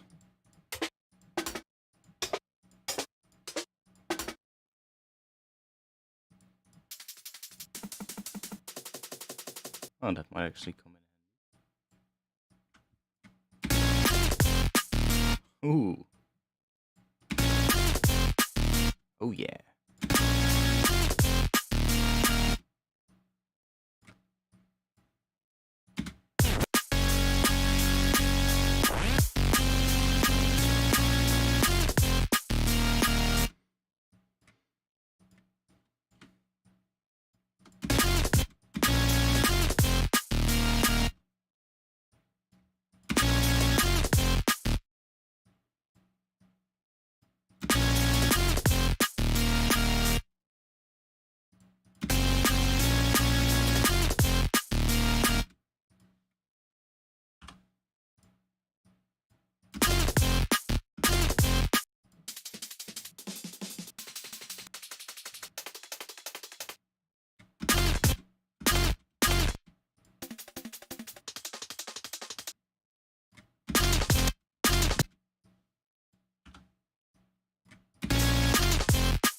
We can set it to beats mode actually and just do one-shot mode on 16s.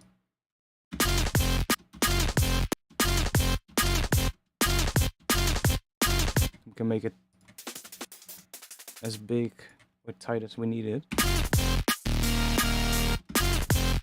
Just so it adds a little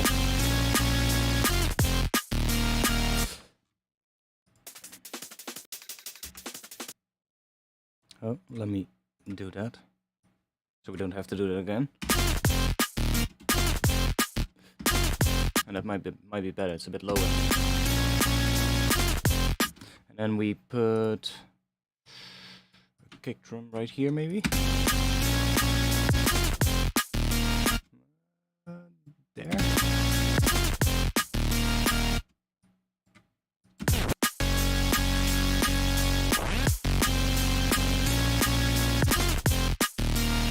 I don't like the kick.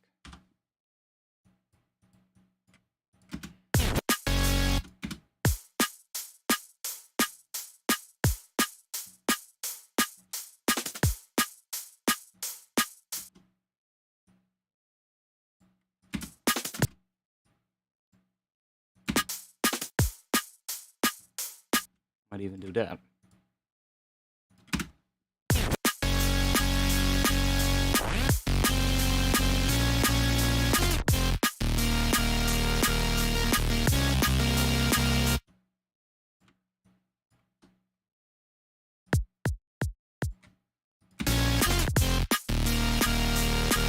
There we go.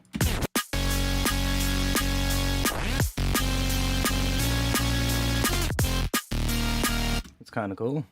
Maybe we can leave that one in there. Play is fine, so.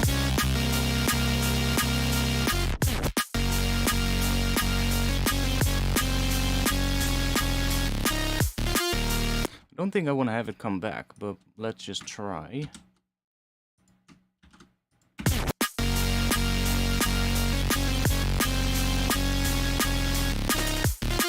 See, it doesn't fit there. That's because the pattern is not necessarily the same there, it just changes, so.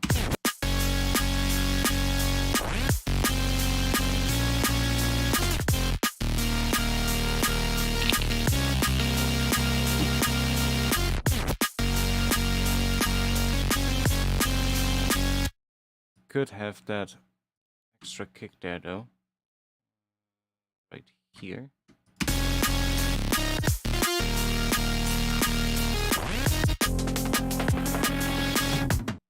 And maybe we can bring it back right there in front of this one.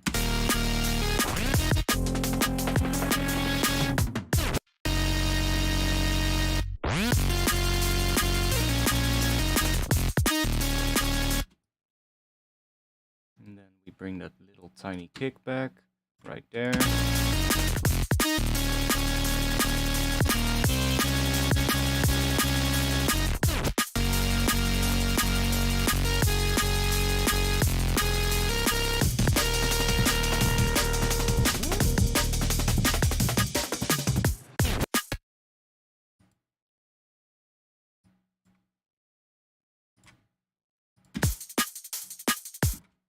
So many little edits, but this, I feel like that's what this track is gonna be, you know? A lot of differences throughout, which is cool, actually. I like that idea. We could maybe bring an extra head in here that does like an 8-note head, so like halfway through. Hats. Just find ourselves a hat.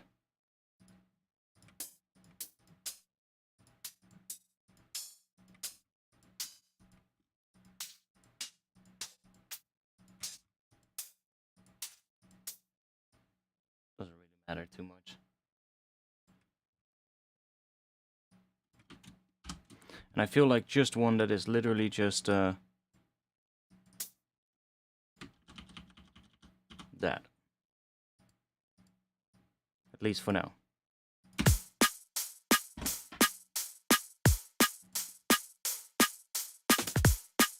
Yeah, I like that shuffle as well. It just fits pretty well.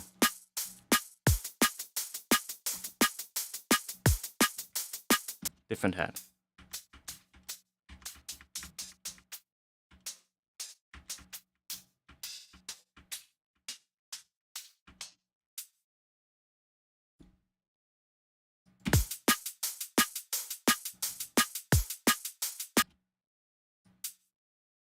Then maybe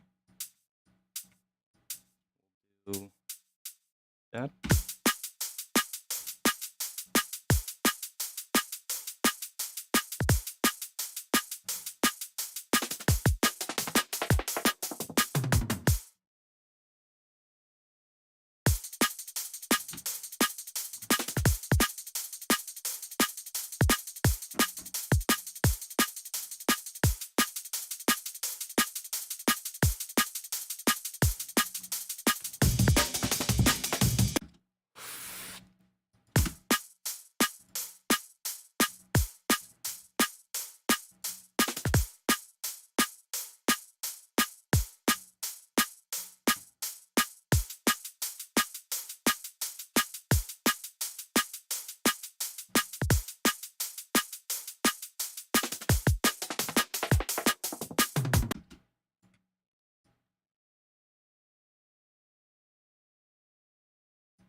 And there we're gonna get a big ass drum edit on the end.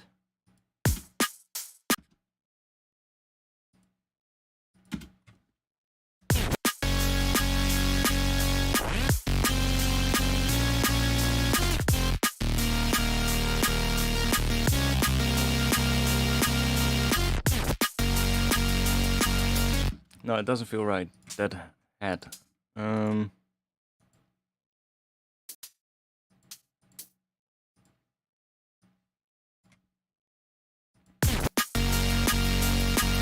Maybe we need 2, actually. Not an instrument rack, I want to have a drum rack.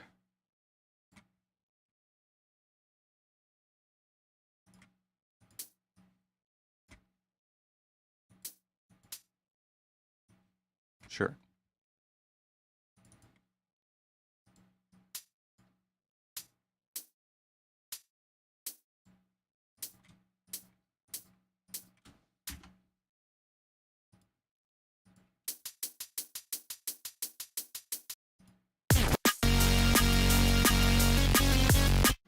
That feels a lot better.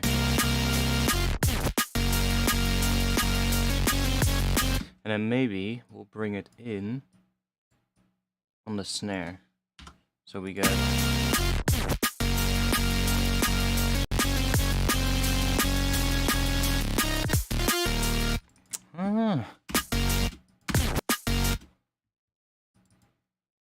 We do...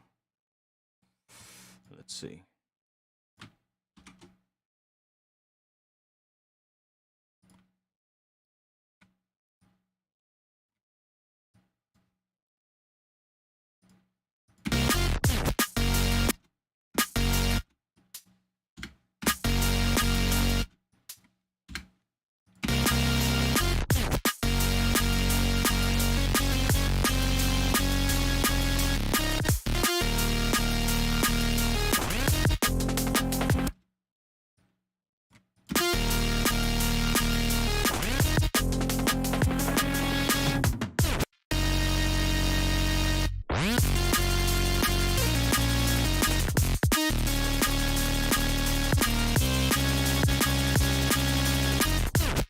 Yo, Angelite.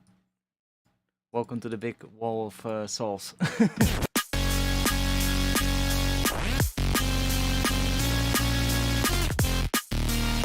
Let's do some MPE stuff, because I haven't done that yet, I think. Let's turn MPE on here. And Blacktronics here as well, nice. And let's see if we can do some MPE stuff, so...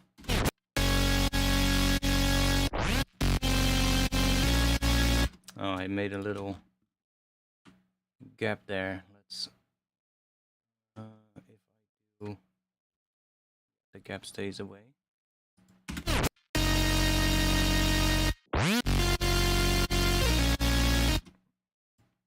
Okay, let's see.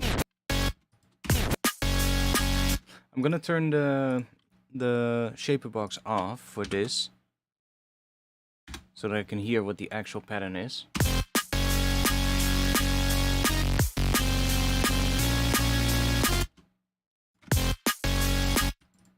So I feel we can do some MPE stuff at the start of this one, so maybe...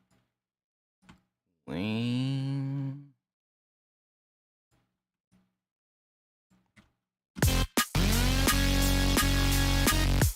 immediately that's gonna make it sound so much more interesting. Was watching the World Cup, Spain versus Germany, disappointed Germany didn't lose. I haven't kept up with it at all, literally.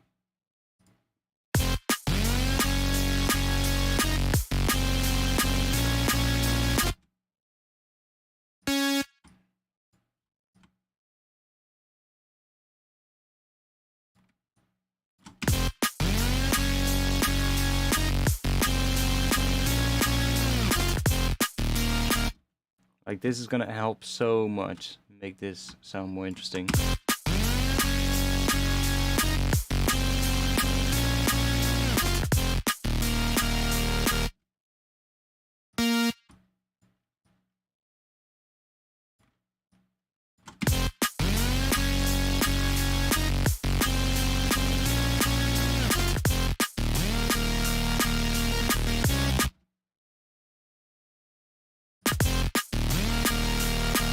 Also, this note starts earlier than the top note, which is kind of cool. Just get that dun dun instead of just having this one start right there. You got that, which is kind of cool as well. But this, how do you pitch bend my MIDI like you are now? I'm not sure what DAW you use. But if you have Ableton, then you need Ableton. What was it? Ableton 11 when it was introduced, or was it 10? I'm not sure. But it's basically called MPE, which stands for what was it? MPE. Something polyphonic expression. MIDI polyphonic expression, probably. It's basically just you can do the pitch bend per note.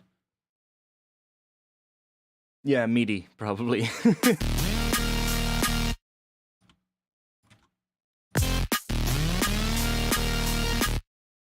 Like, we could do that, or we could have a note just rise subtly.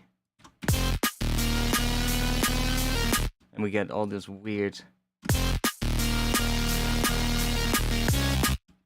effects, which...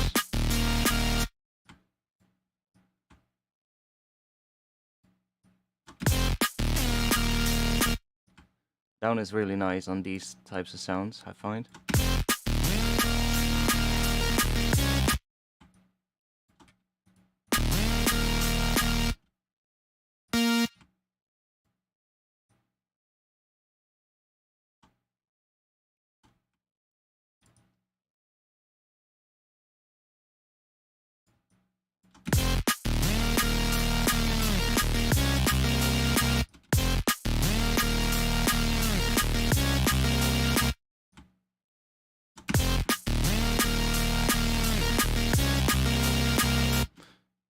Don't want to overdo it though.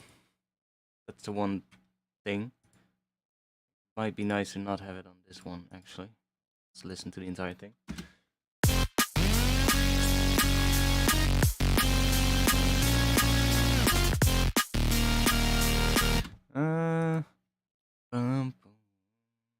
Yeah, we do need something. We need one similar to this one. So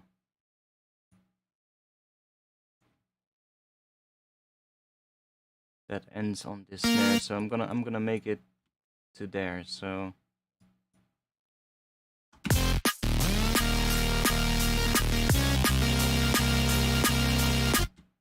down. And then down at the end there.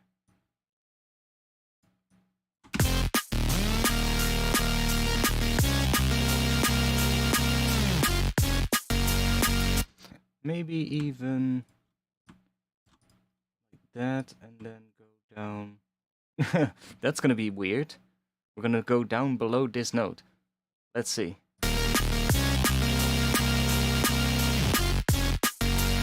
I mean, it sounded cool.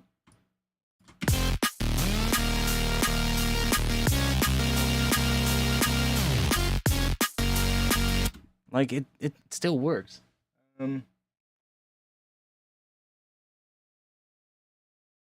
No, you can find it right here. So, see that. Like, if I bring this all the way down, you have this tab right here, right? So you got your notes with all the stuff like +2 or ×2 and divided by 2. Then you got your regular automation here, which is just all your clip automations. And then you've got another one next to it, which is your MPE stuff. If you open that and open it up, I can make this. Can I? Why am I not able to make that bigger?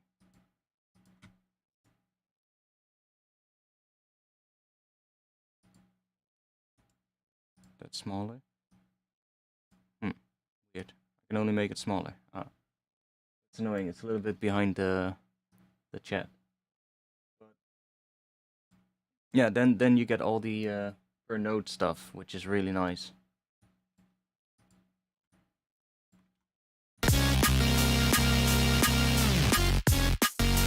Because you can also see everything per note, which is just, yeah, it's just so much better, in my opinion. And you're not defined to like a range of your pitch bend. Like, for instance, normally it's like, oh, we're doing like a 12 semitone pitch bend range.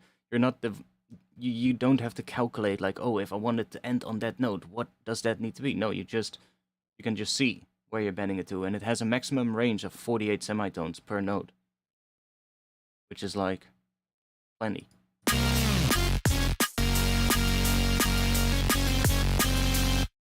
So what are we gonna do in the next section?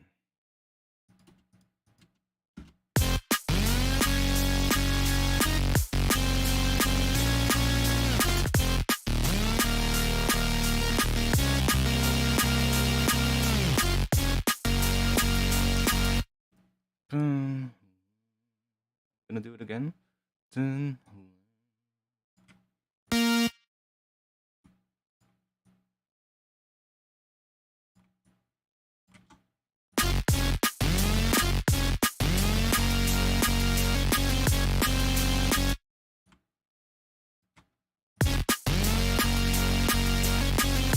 don't like that hat coming in, so I'm just gonna fucking get rid of it because I'll find something else.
Nice.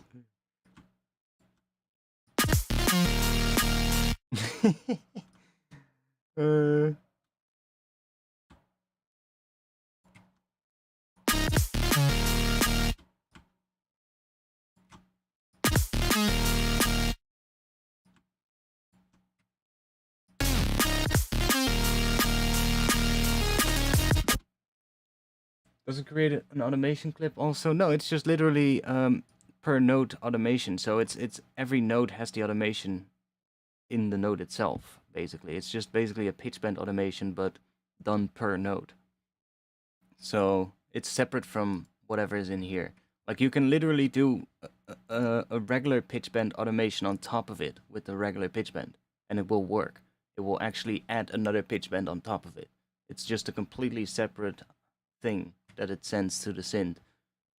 And I was playing around with that earlier. I was like, oh, I can still do the regular pitch bend as well. So if you want to set, like, let's say you want to slowly pitch something down over time with like one semitone, you can just set the regular pitch bend range to one semitone, and then if you automate it, it still works. So you can have, and the MPE automation also still works. So it's like, it's like just as if it's just taking the two values and it's just adding them onto each other. And that's just what is sent to the plugin in terms of the pitch. And if the synth that you're using needs to be MPE enabled as well, so you need to have a synth that is ready for MPE, which Serum is. And then you also get other controls inside the synth, because let's say you can have the filter automate per note as well.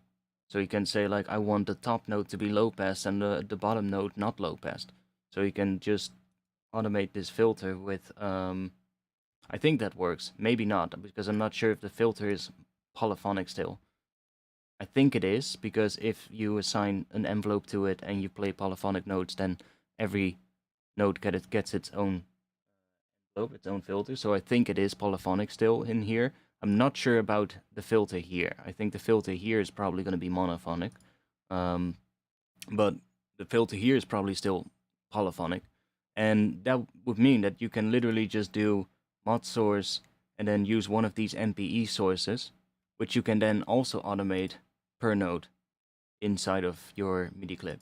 So down here in the MPE tab, we also got this thing at the bottom called slide in pressure, and those are corresponding to the ones inside Serum as well. So you can, if you click on a note, let's say this one, you can see we have another automation thing here. So we can do this, for instance, the slide, and we do this, and then we assign that to the filter, and then the filter should open up only on that top note, while the bottom note just has its default value. The only downside is you have to do things in the opposite direction of what you would normally do, like with a filter, right? With a filter, the knob all the way down is the filter closed, and the knob all the way up is the low pass filter opening up, right? So if you want to do a low pass, you might want to have it the other way around, for instance. But it's a bit annoying, because then you have to do it for every note, because every note has its default value at 0. So you might want to think about that. Like, okay, well, maybe it's just going to be like, if I automate this up, the filter is going to close instead. Because otherwise you're going to have to do every note, you're going to have to move this all the way up, which is so goddamn annoying. I made that mistake back in when I was first playing with it, and I was like, god damn it, now I have to do every note, I have to move that up. So yeah, you want to keep that at the bottom thing there, because that's the default value, and you got 2 of them. So it's kind of like, if you also have a MPE enabled MIDI controller, like for instance the Roly C board, and there's some other ones as well, that have these MPE controls embedded into the keys. Like the slide, for instance, corresponds to when you move your finger up on the key of your MIDI controller. Like if your MIDI controller has MPE. Mine does not, but if you have one, then you could do that. And then you can use that to basically move your finger up the key on your controller, and then you move this slide up. So if you're a really good player, you could do it polyphonic, and you could play a chord, and you could have one note, for instance, filter in, while the other 2 are just already audible. And the same thing goes for the pressure. That's just pressure on the... I'm not sure why the pressure is that... Because didn't we just already have aftertouch, which I think is also polyphonic? So I'm not sure necessarily why the pressure is such a big thing, but the slide one is really cool. I've seen some MIDI controllers where you can literally do like the sliding stuff, and it's so, yeah, like I wouldn't have much use of it because I'm not that good of a player. Maybe if I play a single bass line, I could use it in a way, but if as soon as it's multiple notes, no way I'm going to be able to keep track of and playing the right note and sliding the finger correctly up and down with only the one that I need. No way. That's not going to be possible. Not in my Not in my life. But for people who are, you know, it's a really interesting thing. But for like just being able to automate things per note, it's already really cool for just people that work like what I do inside of a DAW, right? Because it just gives you another way of doing automation, and especially the pitch bends is such a, yeah, that's just a really cool one. Because the sub is not doing the same thing. The sub is just staying already at the right pitch. It's only that top note that bends, so we still have a consistent sub going. Like, we could also automate the sub. Let's see what it would sound like if we do that on that first note. So we go to the sub, and we automate it about the same as this one. So 12 down, and then a little bit of a curve. And then the only thing is we need to do it for this sub as well. And we need to turn MPE on right here, so that's where this one is. Click it. It's now checked. And then we can, you don't have to set the pitch bend range here, by the way. That's, like I said, completely separate. The pitch bend range is right here, 48. That is what it should be. Otherwise, you're gonna get weird things. I had it one time where I set the MPE pitch bend range to 24. And if I did an octave pitch bend inside of my MPE editing window here, I only got 6 semitones, which is half of an octave. Because my range was only half of what it should be. So make sure that is set to 48, otherwise you're going to get some issues. And now we can just copy this one to here, and then remove the top notes again. Now let's see what we get with the sub bending as well. Sounds cool too.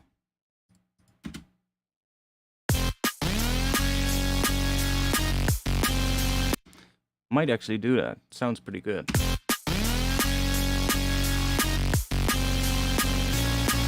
Versus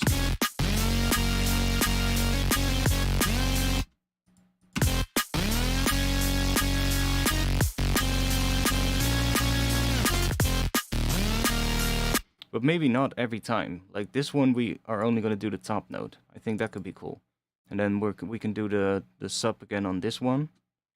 So let's just, to make it easy, copy that one so we don't have to redo the automation. Now the sub now is going to be a little bit fucked because this one doesn't do the same thing, so I'll just turn it off for now.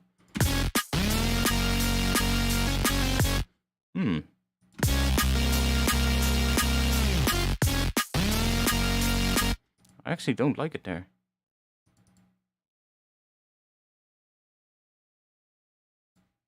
Oh wait, this one is shorter. Yeah, that's better.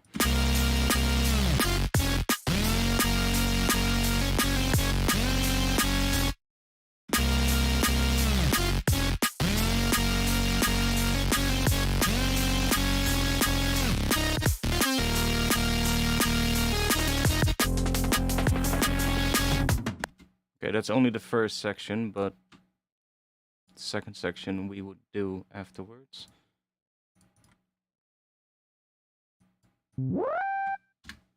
I wish there was an easy way to do that, but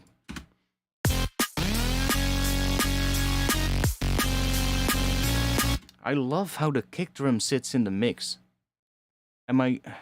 Is it me, or how hard that kick hits in the mix? It's just like, boom, it just punches through it and it works so good. Listen to the second one.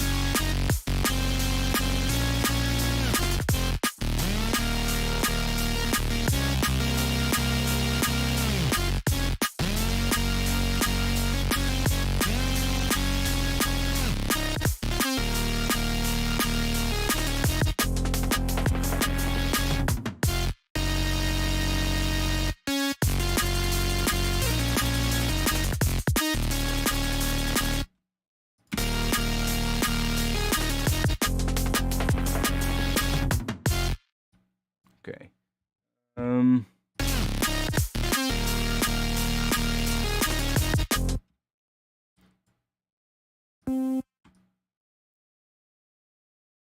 Wait, is that the... Yeah, that's the right one.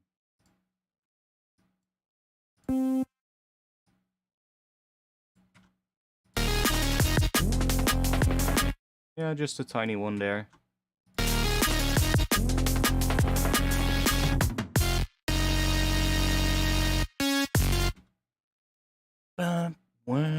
Yeah, a little one here, but not too much. Now it starts a little bit late, so that's fine. That's already gonna help us quite a bit. It's only about a beat.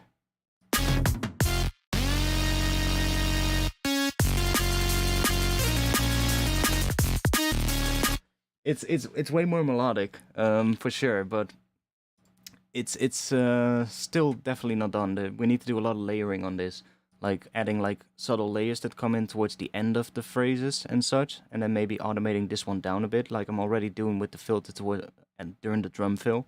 It just needs more movement, basically. But yeah, I'm definitely liking where this is going. I feel the intro could be quite interesting. Yeah, I'm not sure. I kind of like it. And it's still huge. Like this sound is absolutely massive. Like let's play that sound by itself. Let's see on the LUFS meter right here at the top right.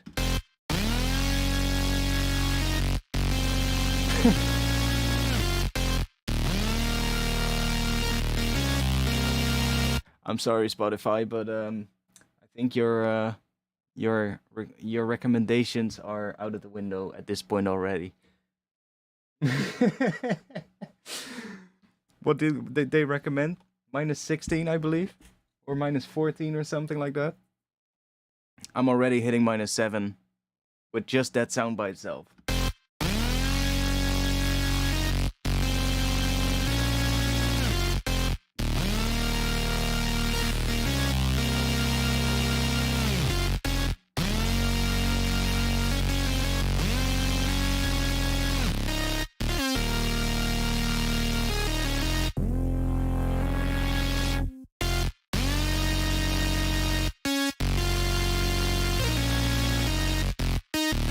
And then with the drums.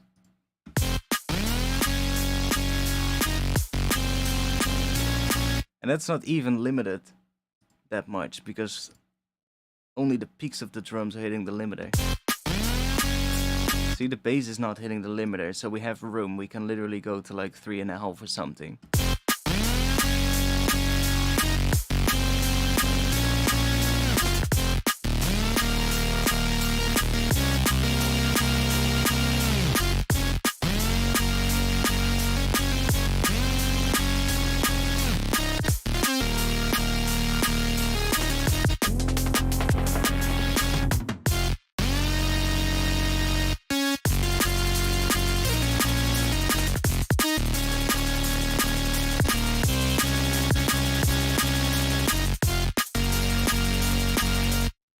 And we can see that we're hitting like about -5. I mean, this kind of a track with such a bass line kind of just, yeah, it's gonna be like that in it.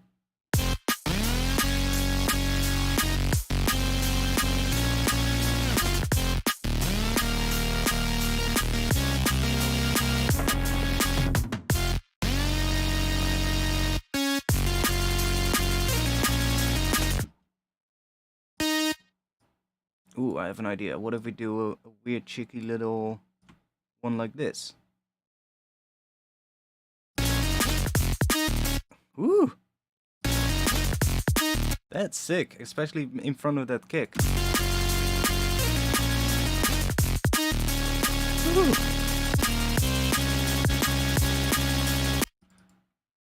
That's nice.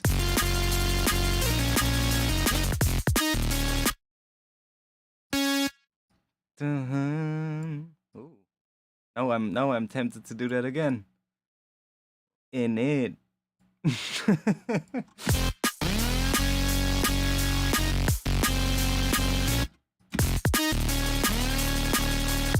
Oh. It actually works.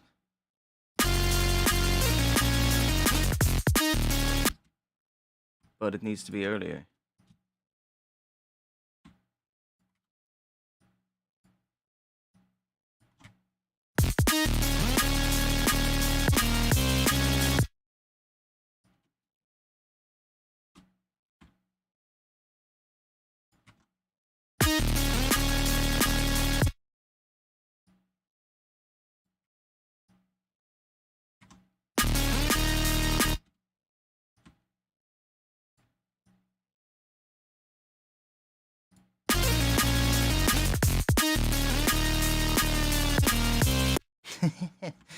Hey, I mean,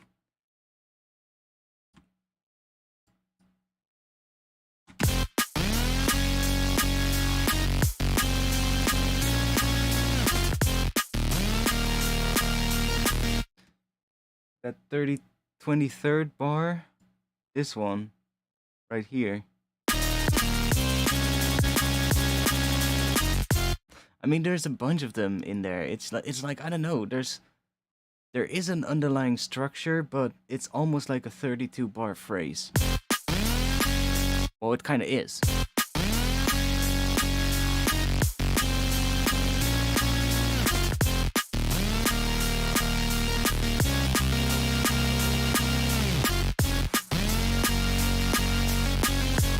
This one feels so nice as well, right here. That.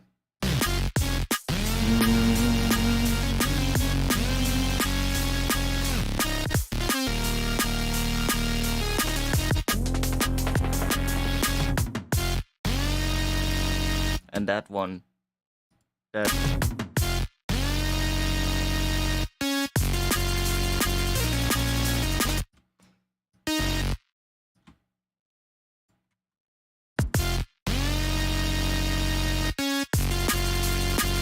Leg.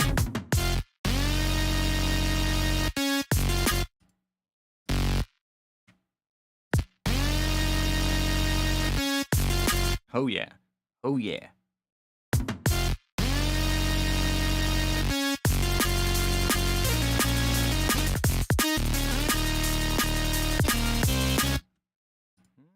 We're getting closer. We can also do maybe what if we do this? Like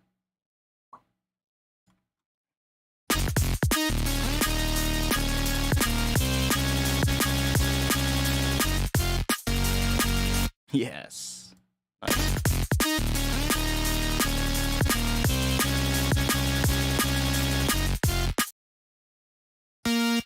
Wang.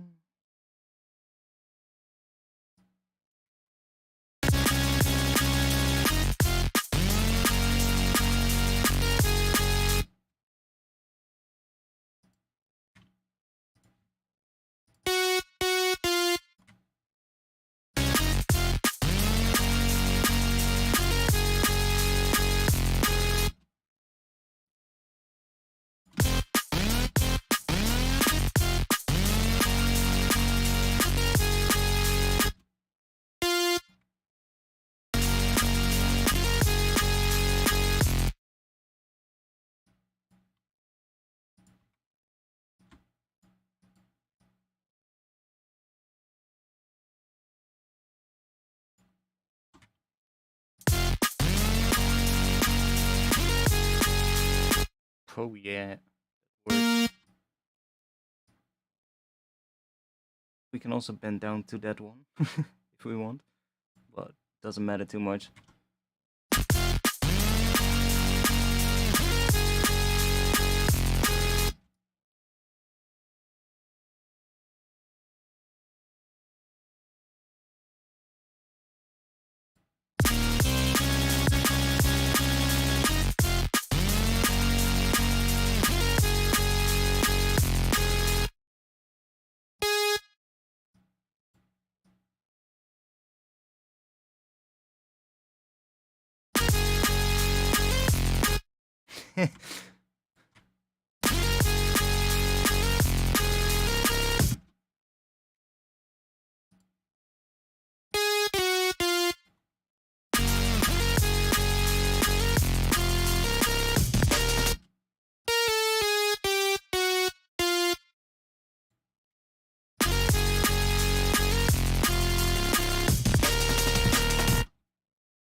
starting to sound really cool.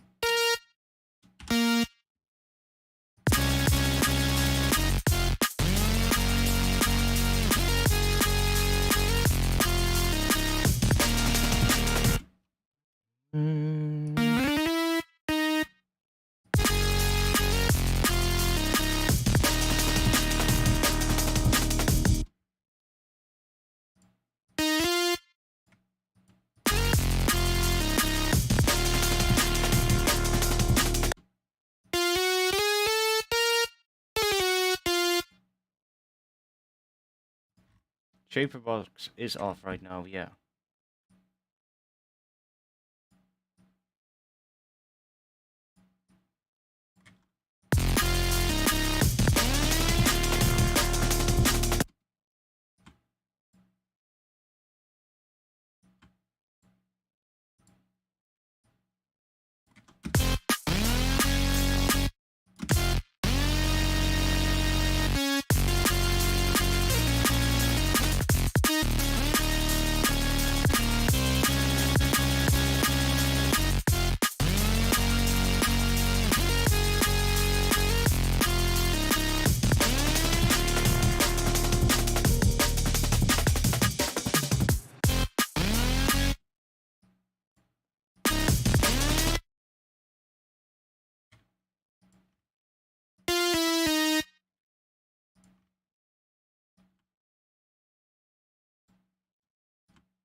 We can turn Shaperbox on right now. Let's see what it sounds like.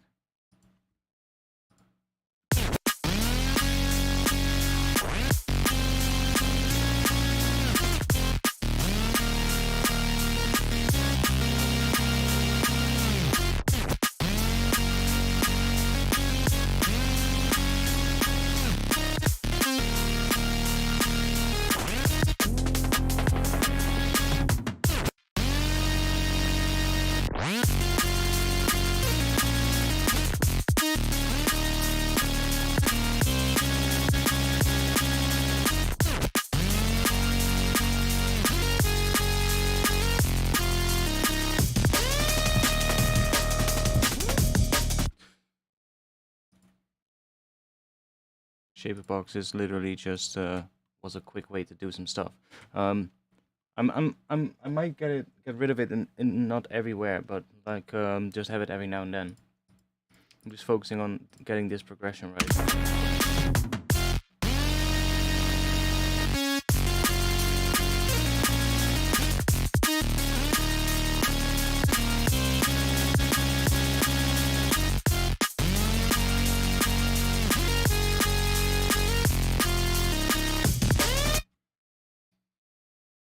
Yeah, so that is gonna be one.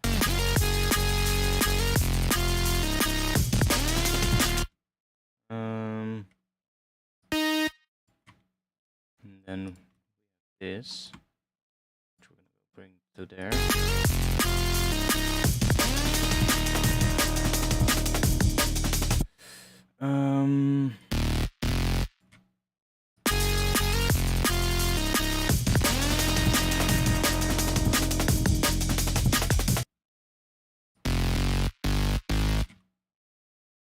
We haven't used G sharp yet.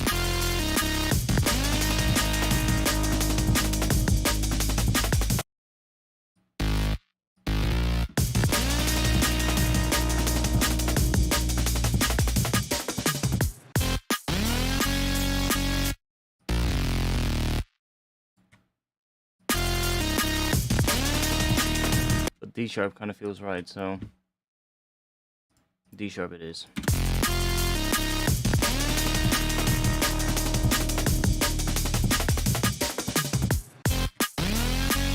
And the last note is fading away, that is right, because we're gonna get ready. It's not gonna loop like this. So it feels a little bit off right now, but it's not necessarily gonna loop like this. It's not gonna go back into this. It's gonna go to something else. So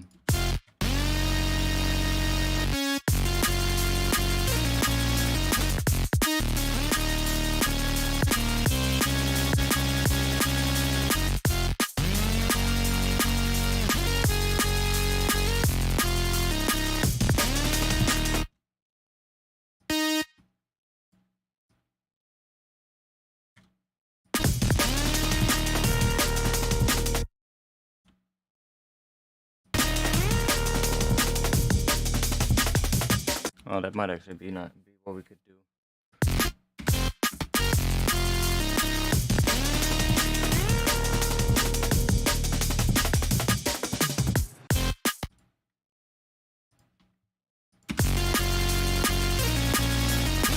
Okay, now let's see the bottom notes. Do we have some pitch bends there as well? Probably we do. We have one here.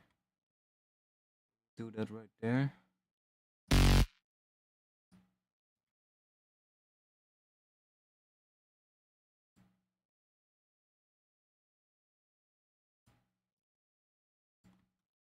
Shorter, so just bring it to there.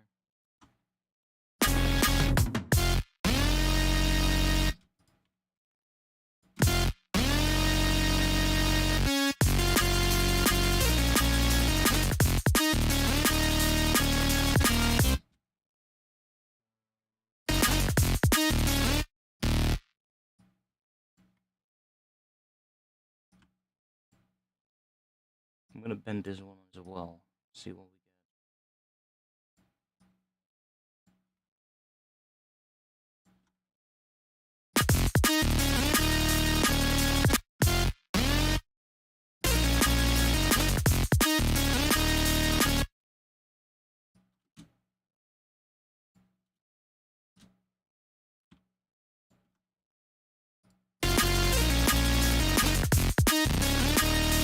Yeah, that's better.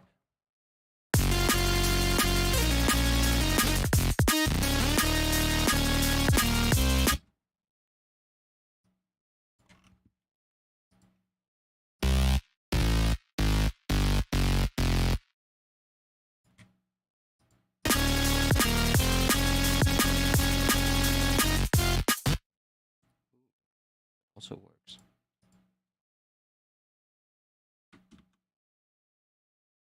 Oh, yeah.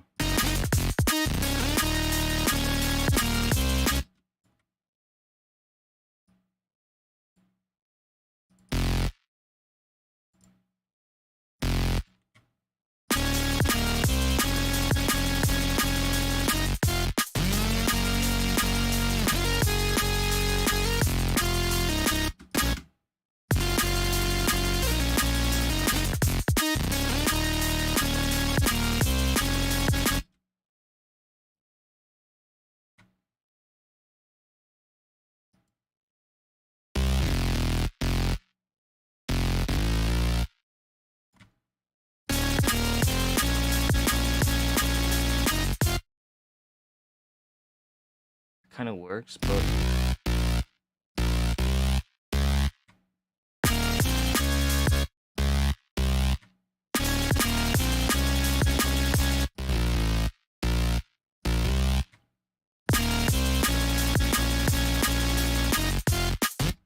question is, how does that sound after the entire thing that we already have?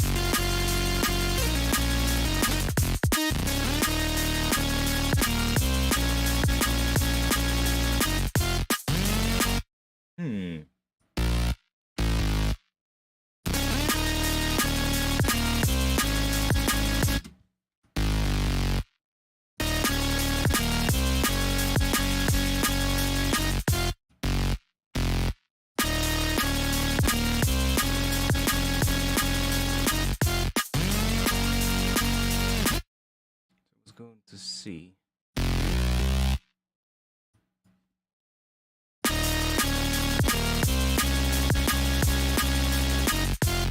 Yeah, let's just leave it on there.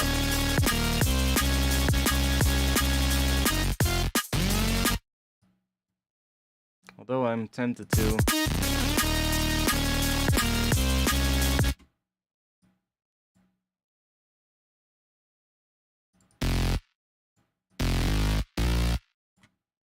maybe do that.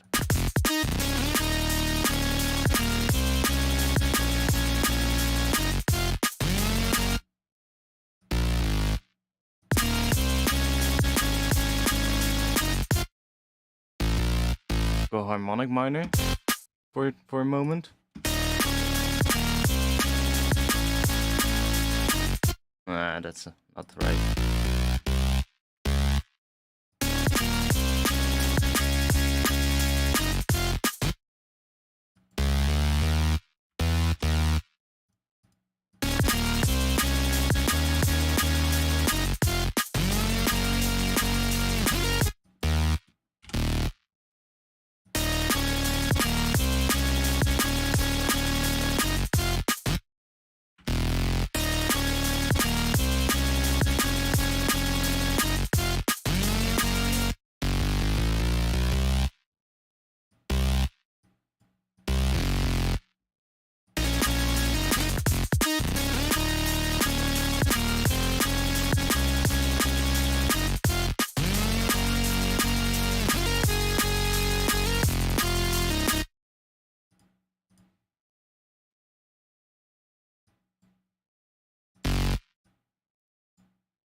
Gonna bend in a different rate than the top note, but it doesn't matter.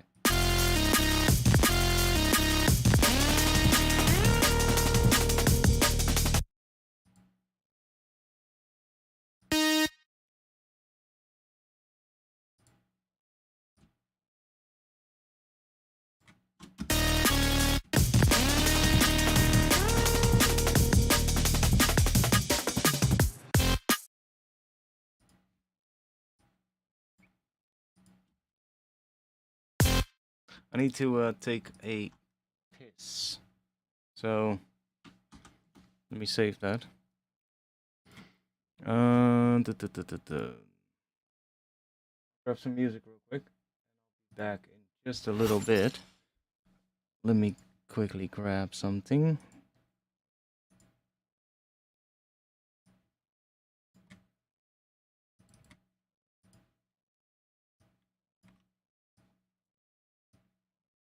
I'll be back in just a little bit.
Well, I guess I'll better save now then.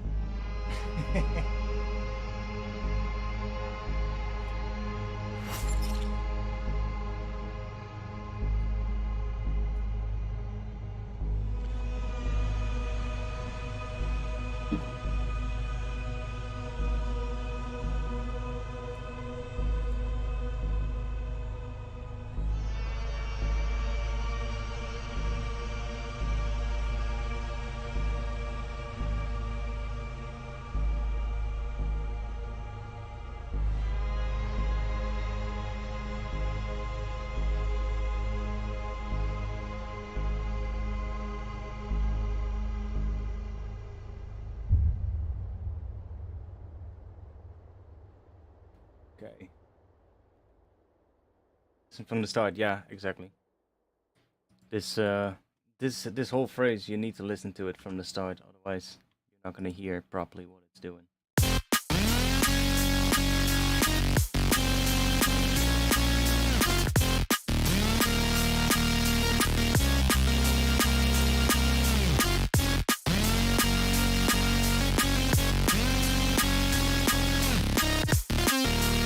Yeah, because I already hear one where I don't like it.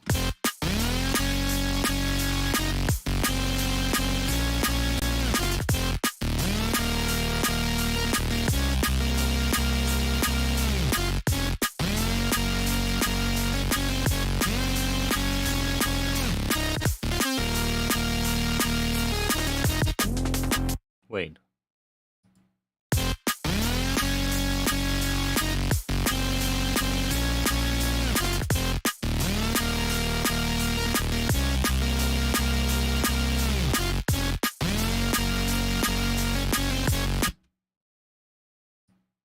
This one?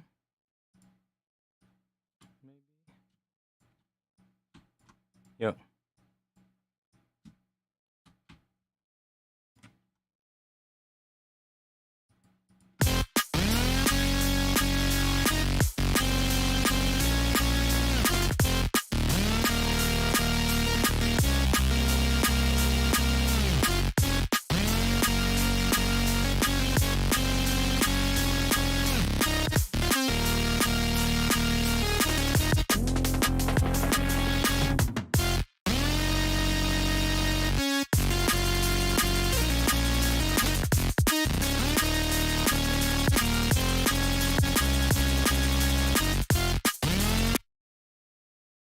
Dun, dun, dun.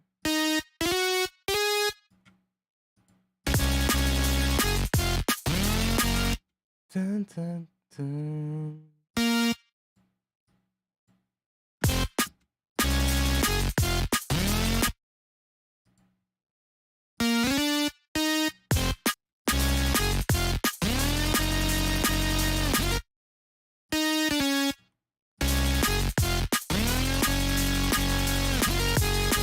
See, that's one of those where you really need to hear it in its entirety.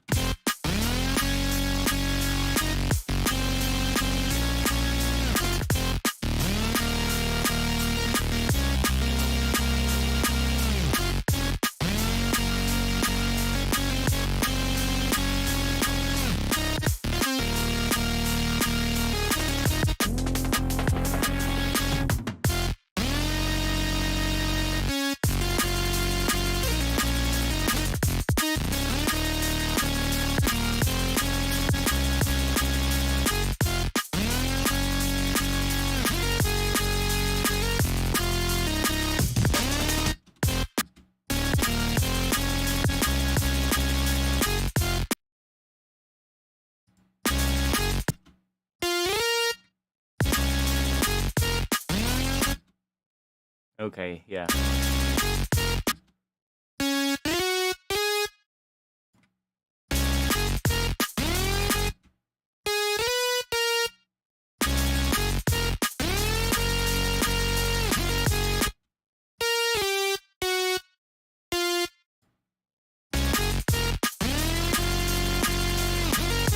Oh, that's kind of cool.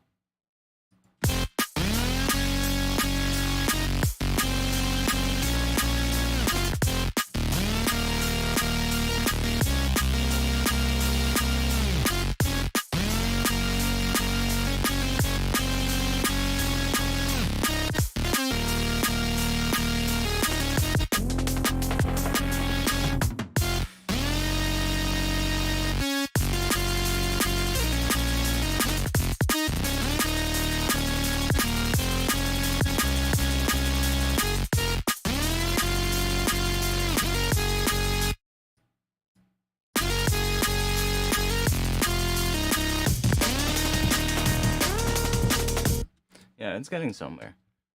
Okay. Drums are starting to sound pretty good too.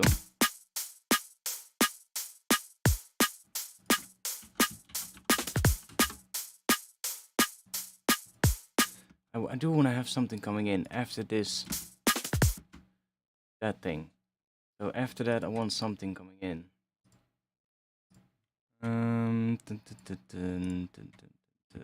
Drums. Loops. No, let's go into my own stuff. Loops. Noise and sound effects. Maybe we'll find something there. Yeah, maybe something weird like that. Oh, but then we want to have it... Oh, like... there?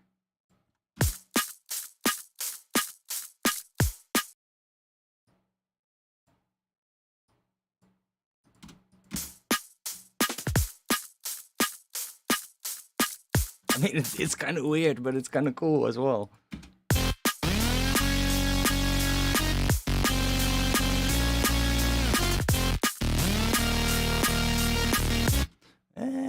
But something like that could be fun, but... I mean, it has found warp markers, so what if we just put you there, and then say beats, transients, and just do a little bit like that? What do we get? Sure. Just to give it a bit more.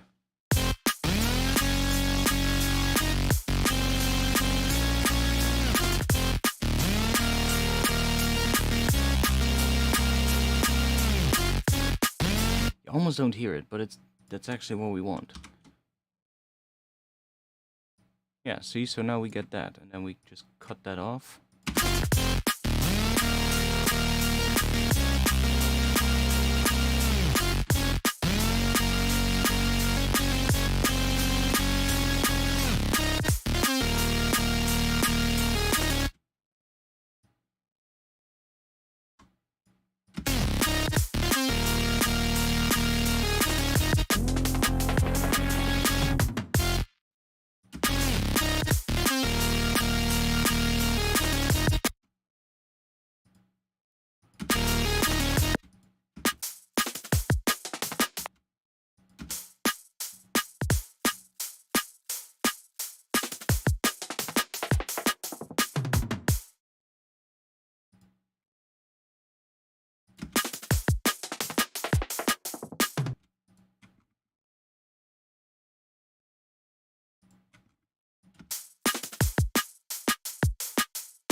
It's a bit of a weird one because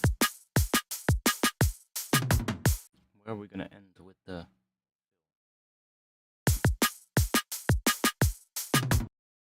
Let's listen with the bass as well.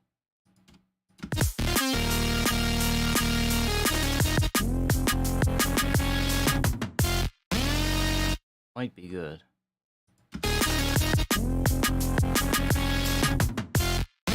Yeah. And then we need to adjust this one, so.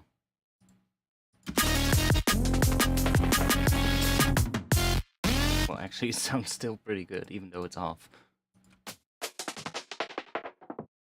So here we can do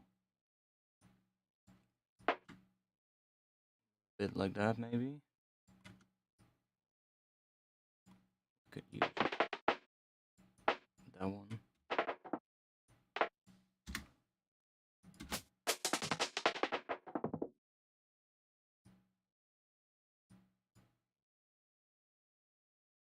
Oh, before I do that, let me lock the automation.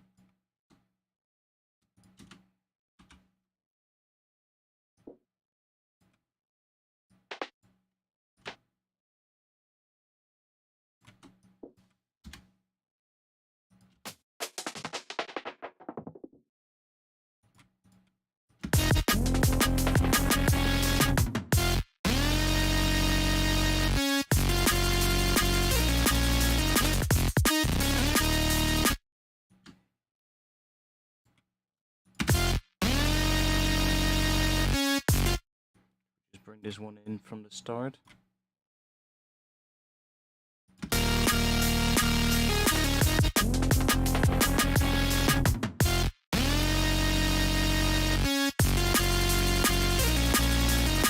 Yeah, sure. So I'll just bring it in its entirety in this section.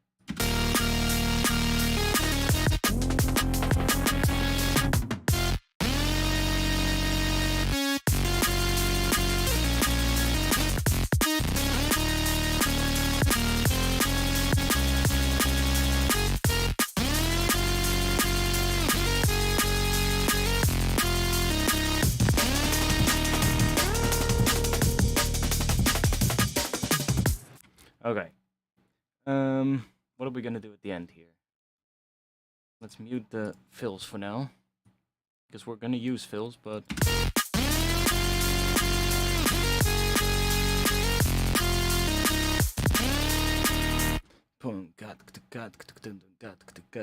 yeah, we're definitely gonna do that pattern. So.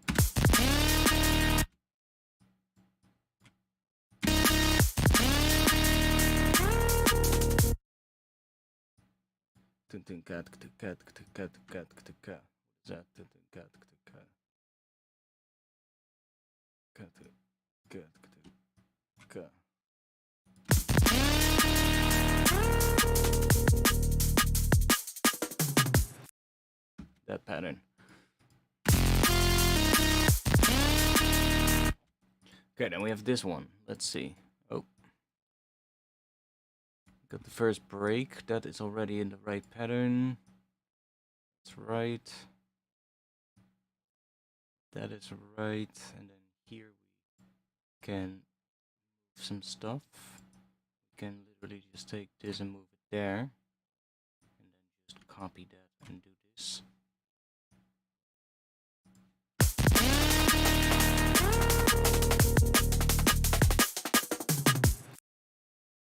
And we need an extra kick as well. Right there.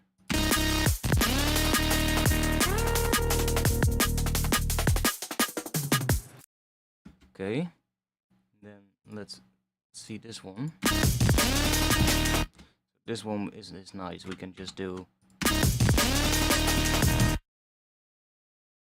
Oh wait, this one is different still.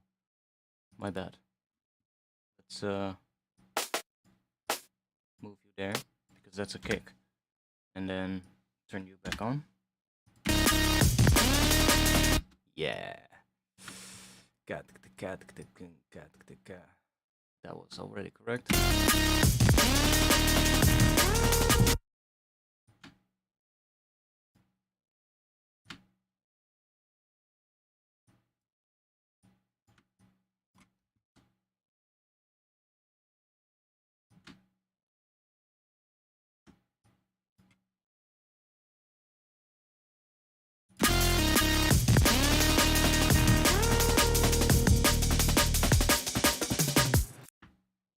getting there. So this one is repitch mode. Should have added the warp markers before cutting it up. Let's do that actually. That is correct. We have missing one there, and then one right there. Got another one right there. Right there. Right there. That's it. And then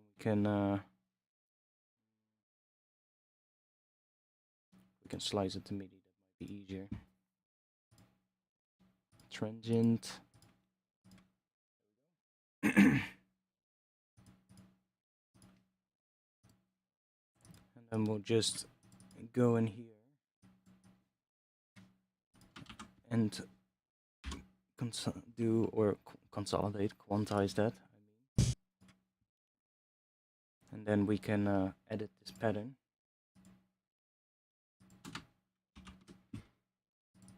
So it's basically just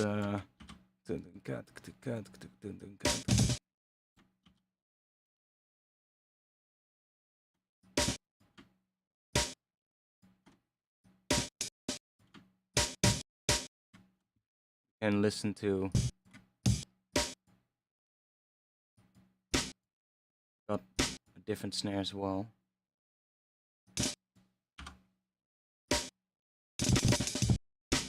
Maybe for the last one. Oh, and we need to turn these off.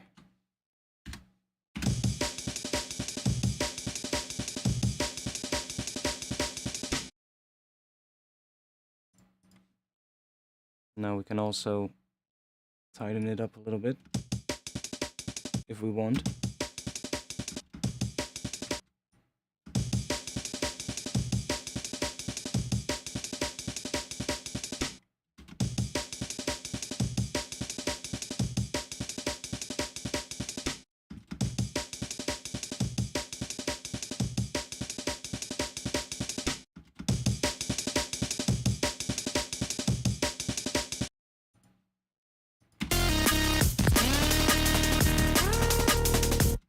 So first of all, here we have that double kick. So I'm gonna take this off because here we have this kick. So it's gonna be nice to have that little gap there. Maybe even we could try this.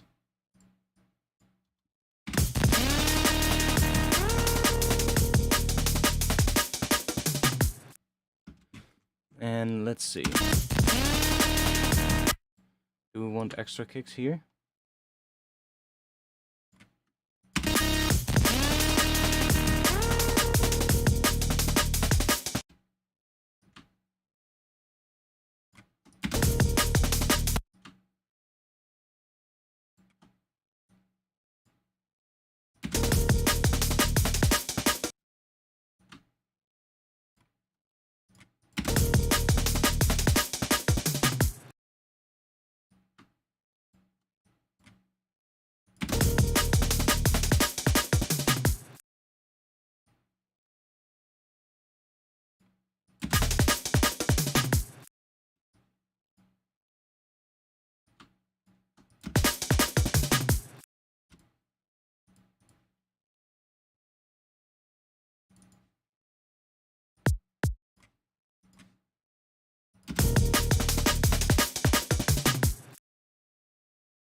tempted to even take stuff out here. Just stop it right there.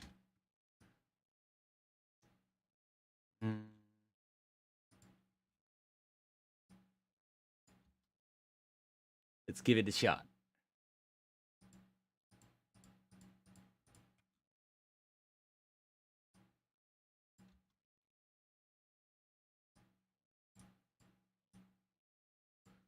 This one is weird.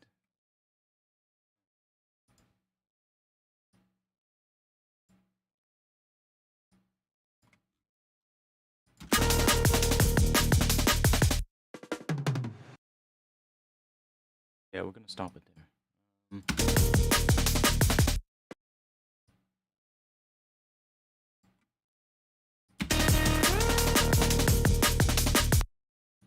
Let's see how it feels the entire film.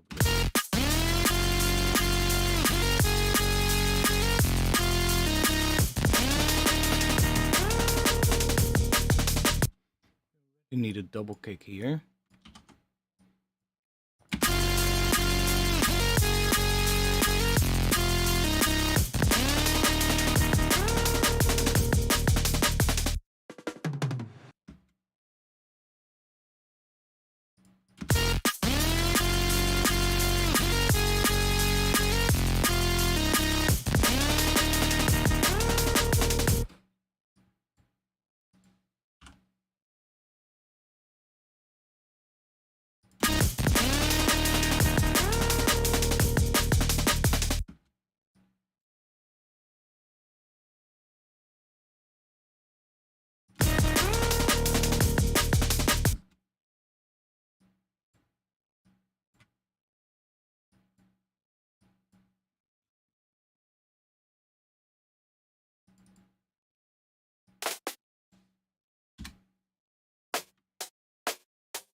That's all it needed, an extra snare.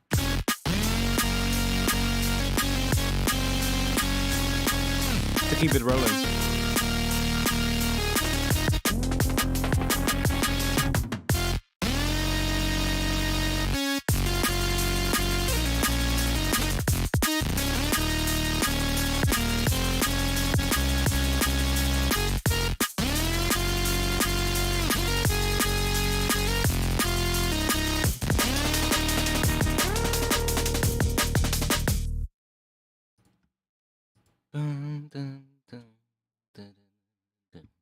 Yeah, we're gonna get into the next section. I think this one sounds pretty good already for now. Let's see, I wanted to do something here. What was it? Oh yeah. A bit more on the snare.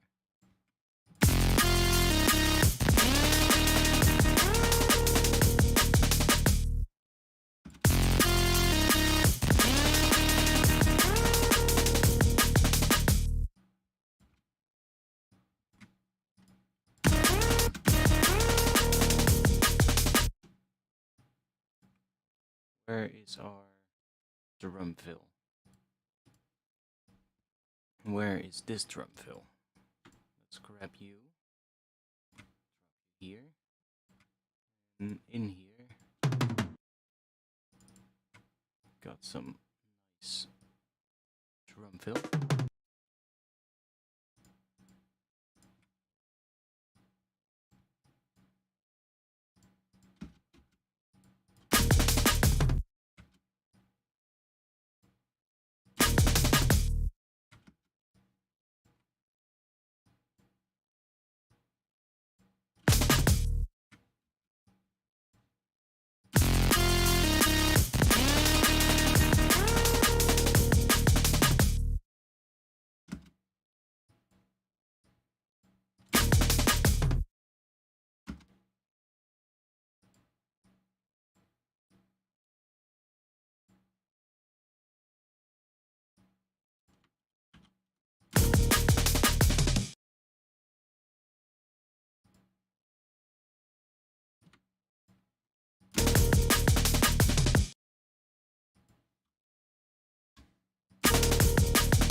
One.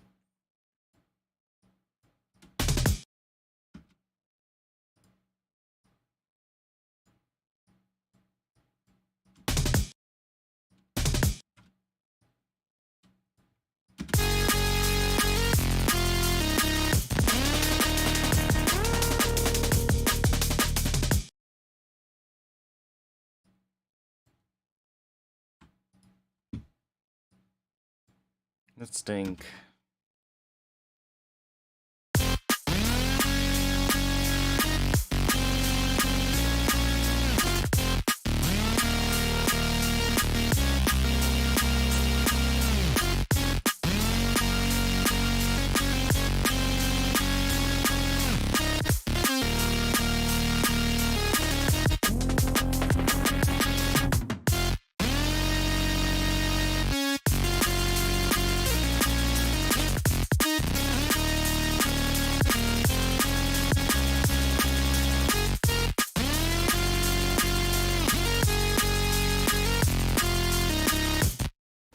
I mean, we could.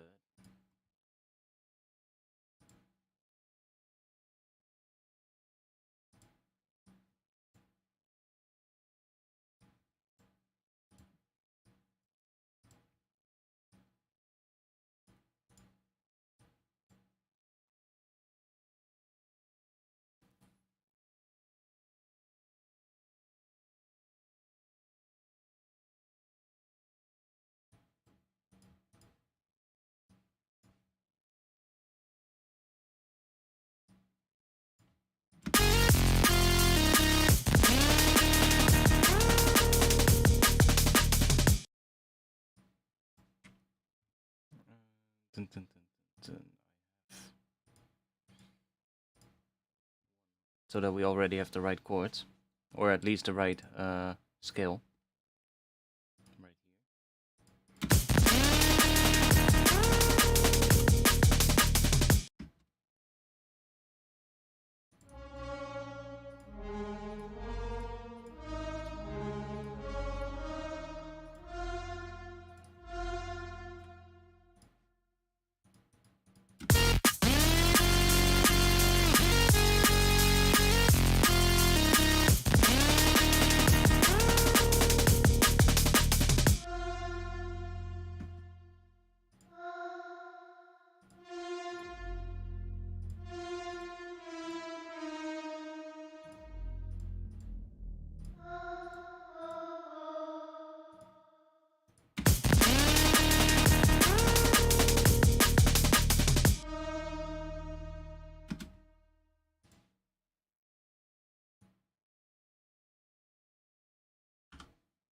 We need to figure out what the underlying chords could be, I guess.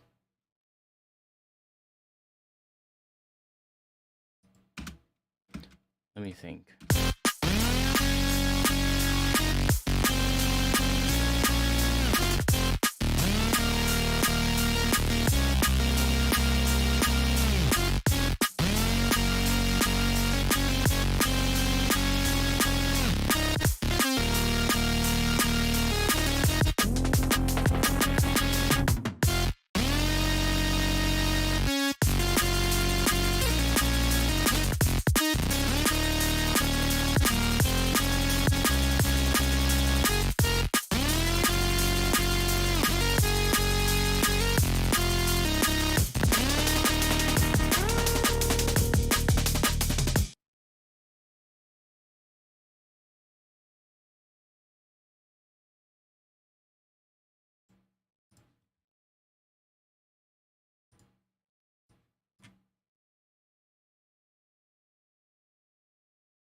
that's kind of what the bass is doing in that section. It's doing...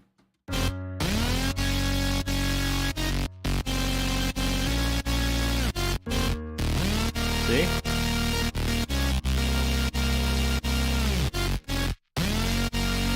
Oh. So it's kind of doing that progression.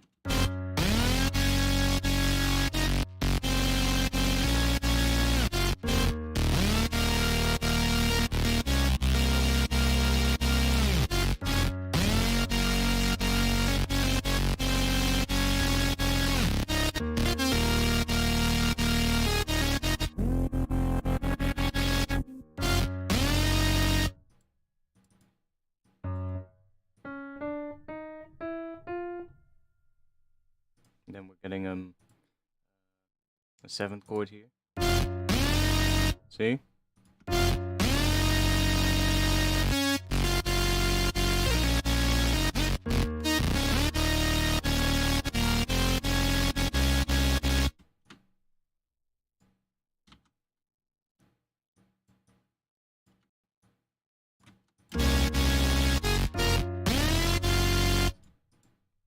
What's that?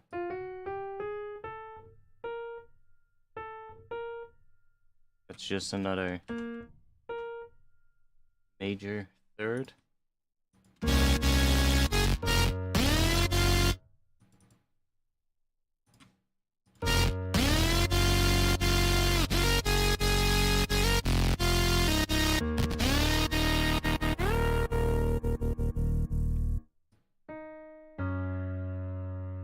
So that's basically what it's doing in the drop.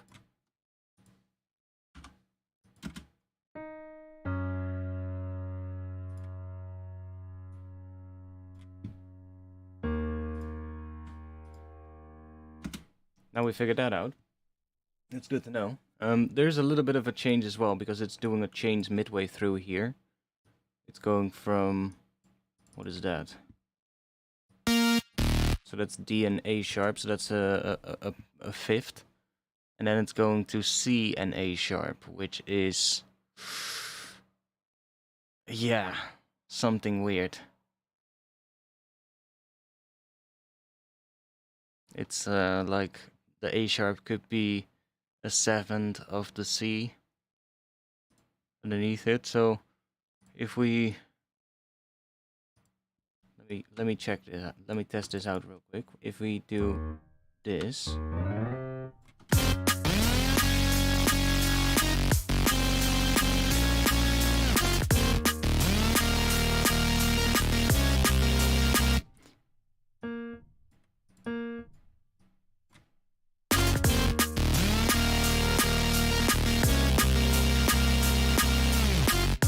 that's kind of what it's doing. And then here it's going to F.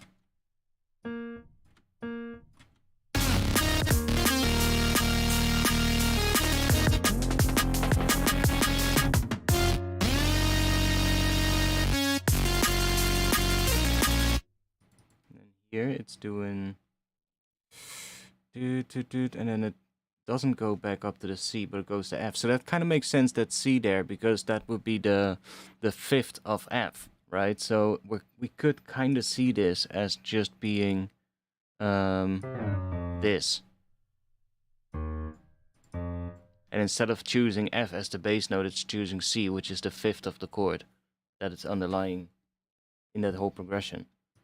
So I would assume that this would also kind of work. Maybe clash a little bit because of the fact that there's such a low note. But if we do this and then, I don't know, move it up a bit.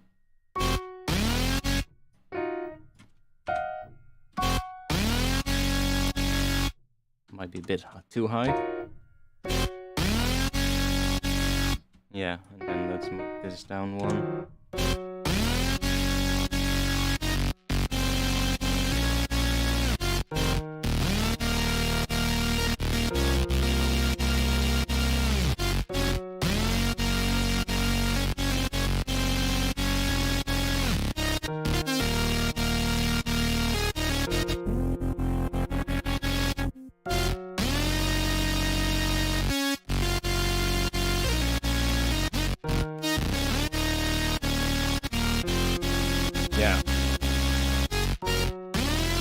That's kind of what it's doing.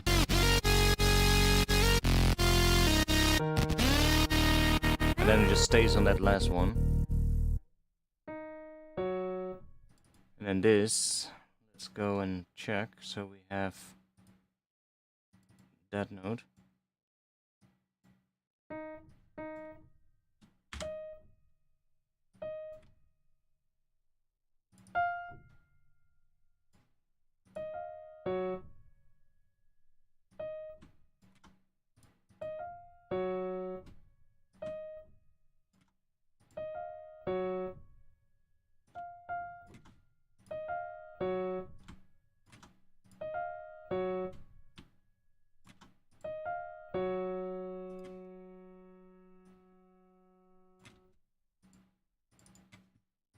Leading back into that C sharp.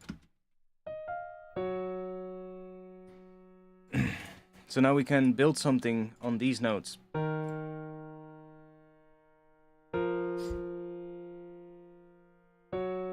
It's a weird thing, but it kind of works. I mean, these are not full chords anyway. Because this, again, A sharp on F is kind of odd. We would expect G sharp in the scale. We get that, but that just sounds weird or not right, so that would more imply that this could be the root, A sharp, so that it's an A sharp minor, but then inverted with F in the bass, because F is the 5th on A sharp. See, that would be A sharp minor. So that could just be an A sharp minor chord, but with like the 5th right there.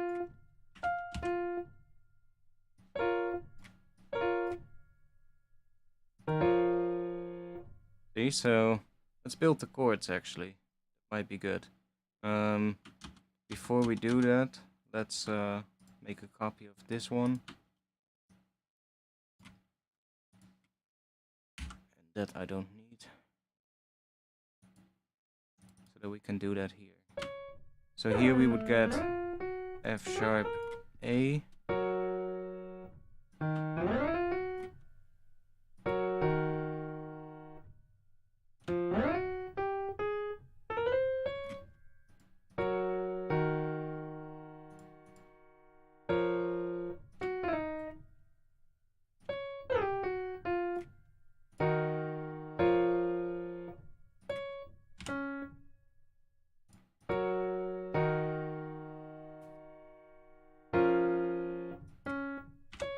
Might not even play that note, so we only have those two.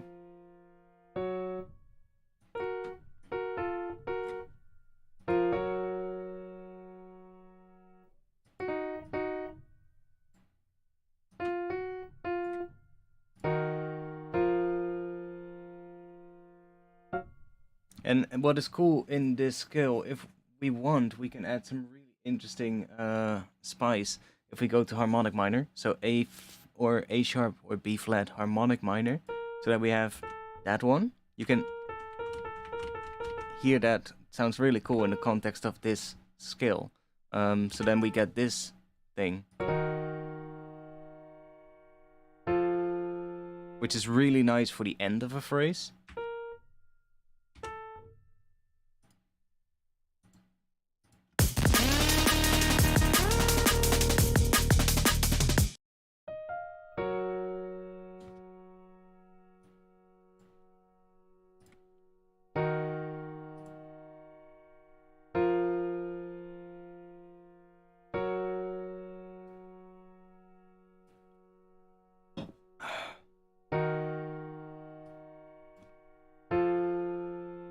See? So you get that, which is pretty cool.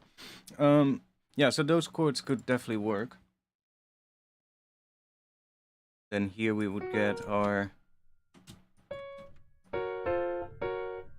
We get a major 7th. And we get another that one, followed by another that one.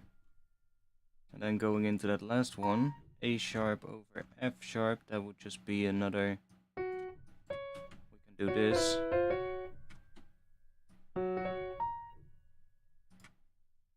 Maybe we can move you up.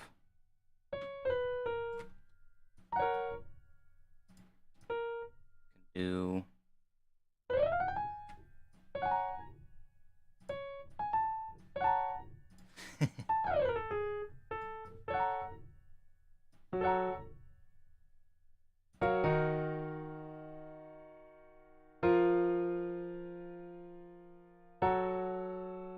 together, really weird.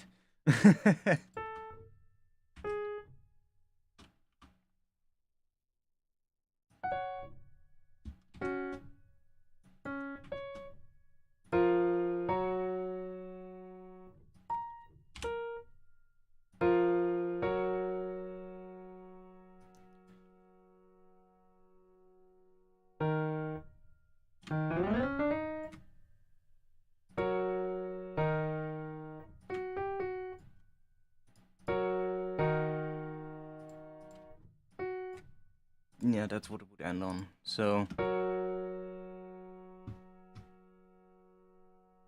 let's see if we can make something cool with it. Oh yeah, I already had a contact here with Playbox. So I have this template set up here, which is actually pretty nice. So if I open this up, and I'm just, yeah, it's big, so I'm gonna open it up and just put it here. And I can look into here. God damn it, I need to put it here. So we start on F sharp. That's the first chord that we're doing. So I can basically build myself the set of chords that I need for this progression. So I can say, do that, and just play an F sharp on the right one. So now we have an F sharp there. And then let's see what the next one is. It was F sharp, D sharp, F. So we have D sharp, and then here we want D sharp. And then these we can use later for variation. So if I now put that here, and just chuck in a note here, how long is that going to be? That's too long.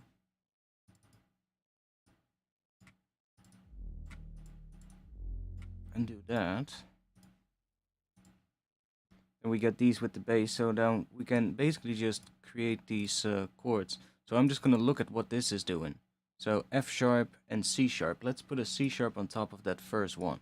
So let's do sharp and C sharp.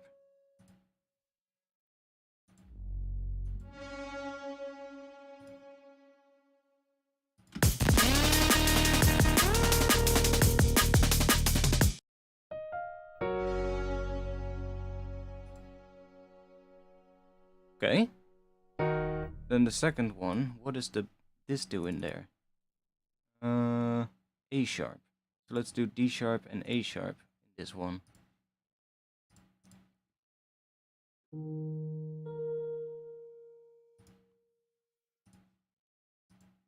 What is the other one doing that is doing C and A sharp? Yeah, that's weird. But let's see what that sounds like. Oh, that's the wrong one. Let's do... Oh wait, no, it's doing F. F and C sharp. Wait, now I'm confused. Yeah, it was F and C sharp. But just we're using the fifth of that. That doesn't make sense. F and A sharp. That's what we need. In this one. So...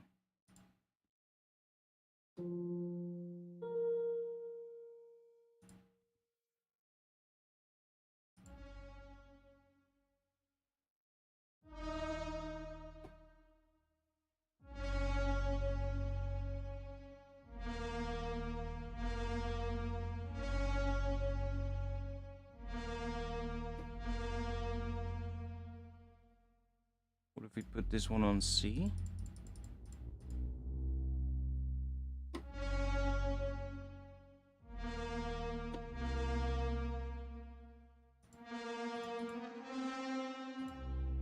What if we put that on C and this one on F?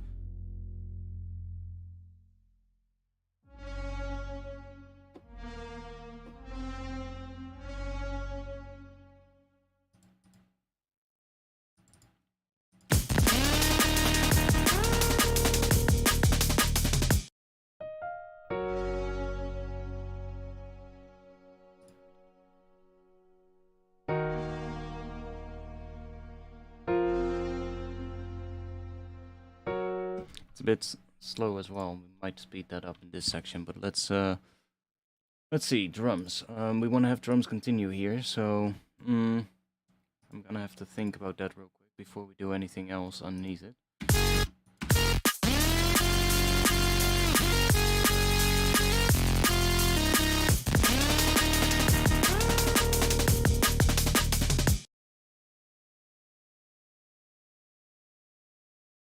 Yeah, I think I have an idea of what type of drums we want to have, so let's just copy this section and put that here.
Let's make that a bit, let's give it a bit of a fade in.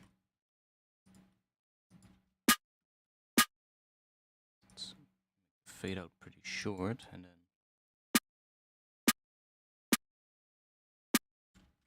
something like that. Maybe give it a low pass.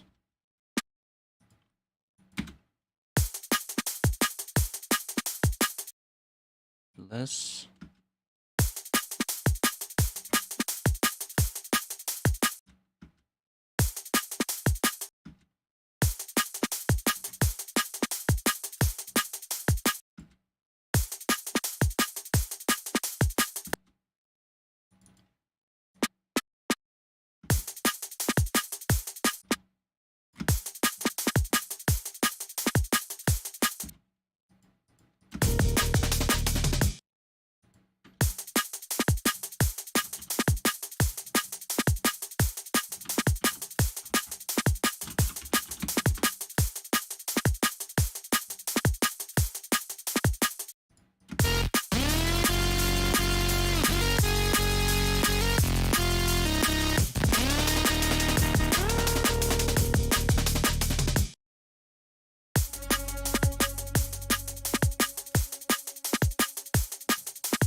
So there is another thing happening here. We are doing F sharp, and then we are getting a C right here. So I could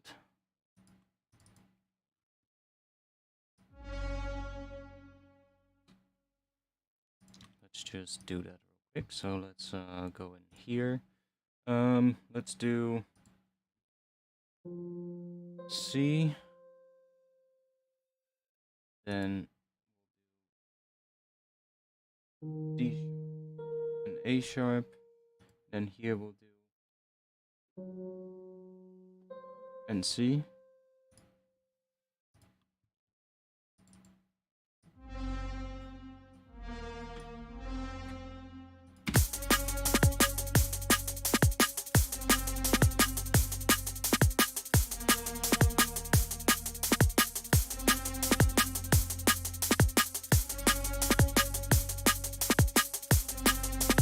Let's see what we get. If we do, I'm just gonna go and do this, and then let's put something in here. So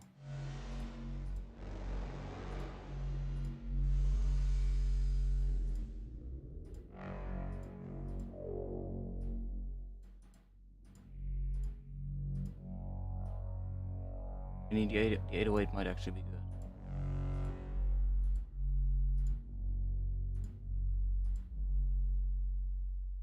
Let's try that one.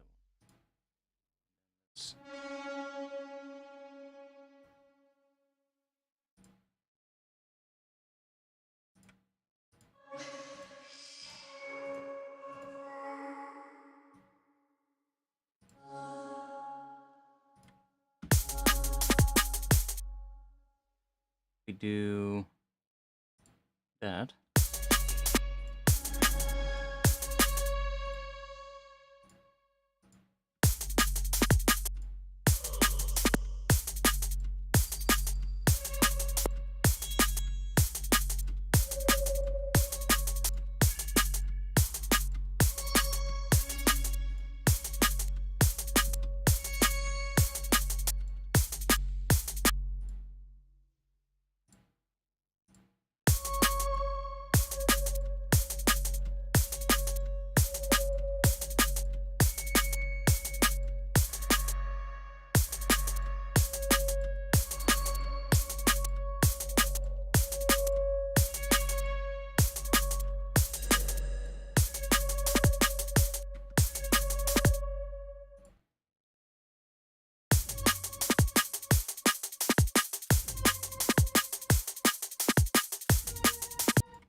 Some of these are absolutely huge.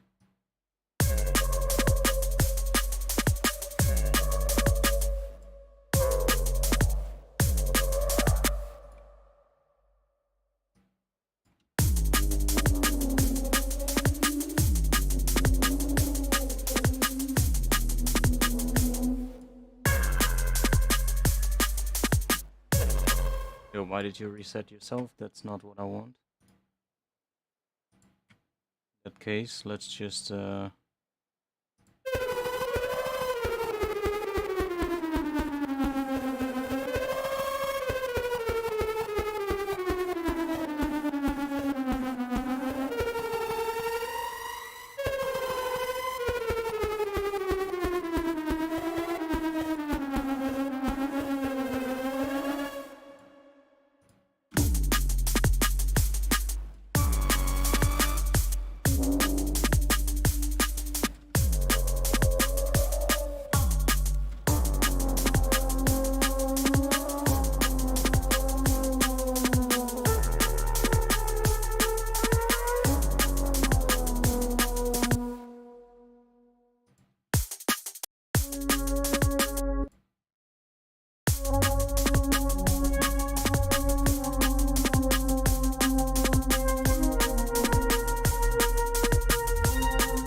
It's not exactly what we need, but...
Save first of all.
And let's see. Let's go.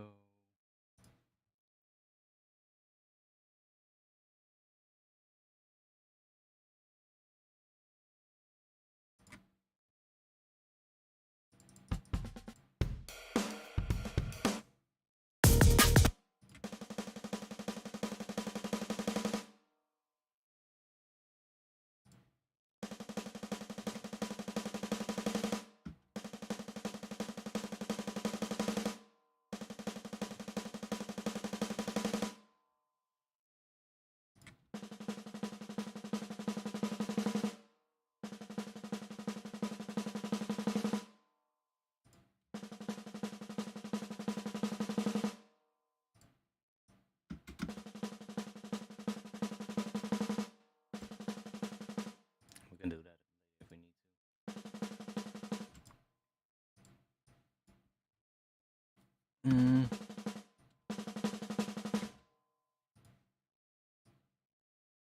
Let's see what we're gonna use. use it.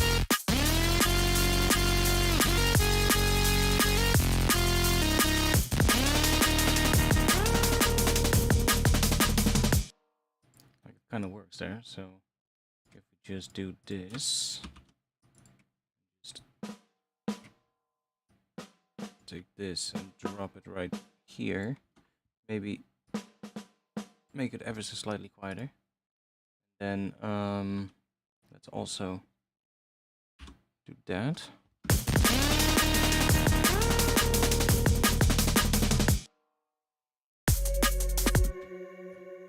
Or do we want to have it all the way up until there? That's the question. I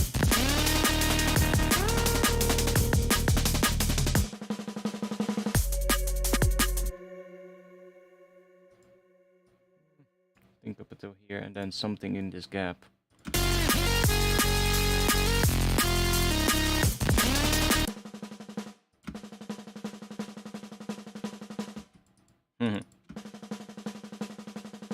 There's a little weird thing happening here. Let me just do this. Come on.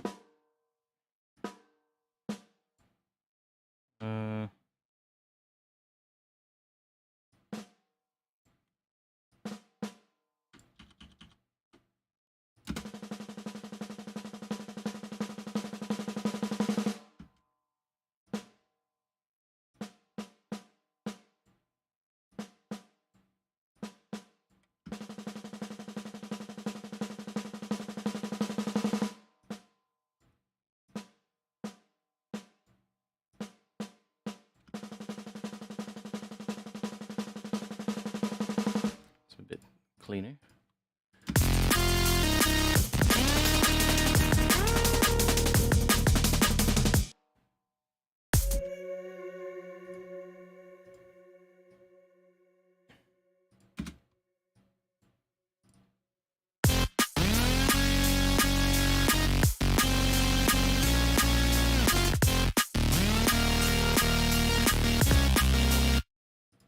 No, that's a lot of kicks, sorry. Let me get rid of all of these. I'm gonna call this build kick, because I want to have a little extra kick drum thing coming in as well. Right here. On top of that snare drum. And it's gonna do 16s.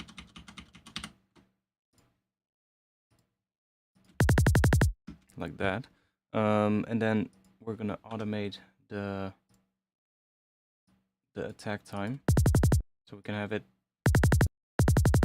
that and then or the other way around actually.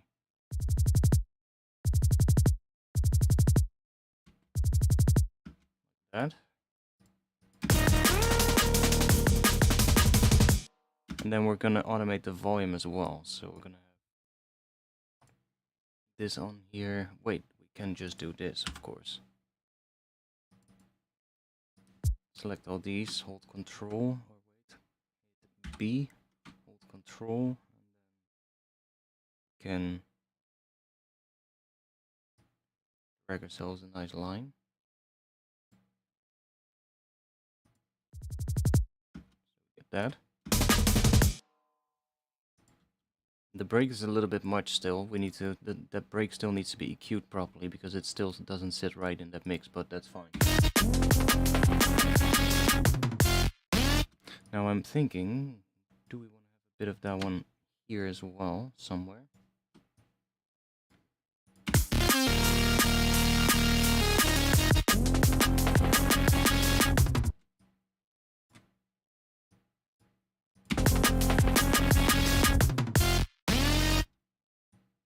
Like maybe just this section here.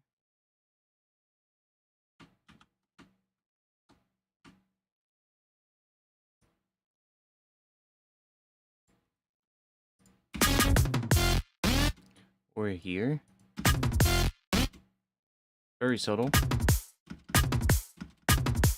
And I think the other automation has not copied over, so let's do that one as well.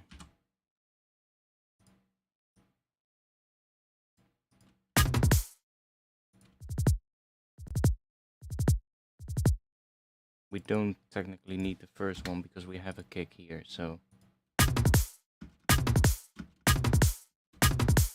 just, I don't know, it just fills it up a little. And then this one, let's put an EQ on it. Don't need all of that, so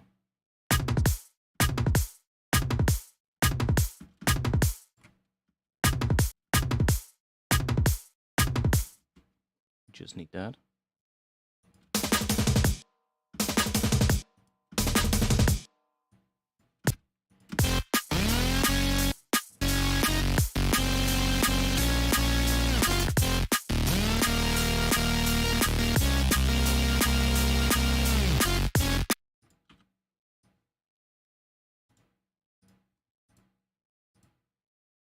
So let me actually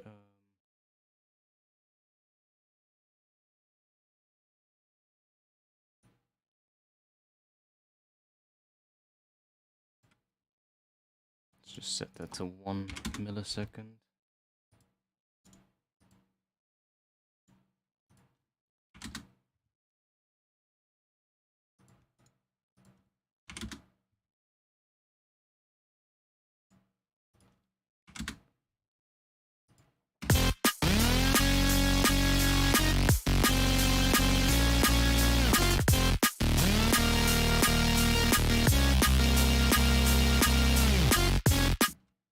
We could do one here, for instance. Use this as like a ghost kick as well, which is kind of nice, so we can do... have like probably all these ones, so all these small ones be the low pass version of the kick, so it's a little bit more different from the main kick.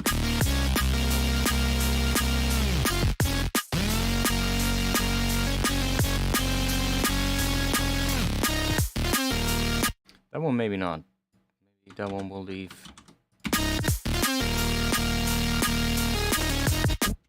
Maybe that one.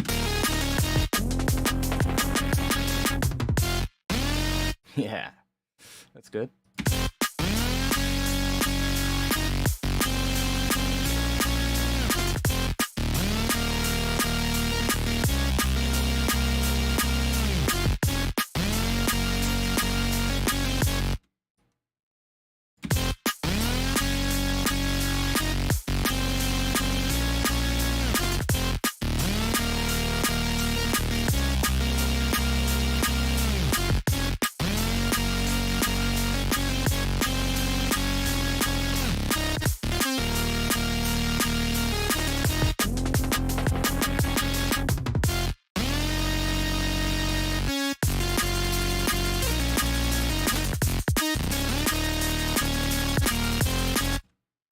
We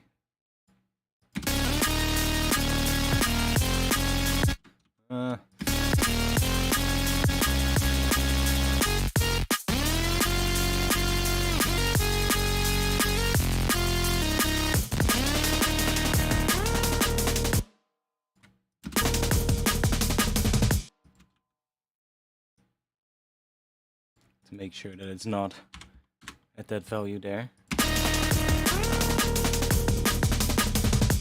Actually,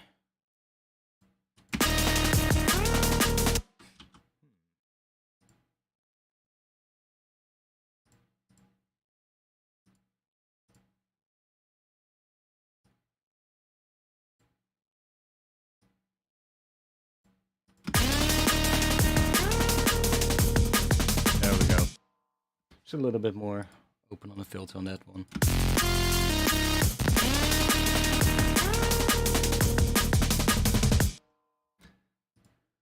Now I have this filter closing here on the break, so I'm thinking, what if we do that on the entire drums? So we have, where's the break? Right here, we have a low pass filter on that.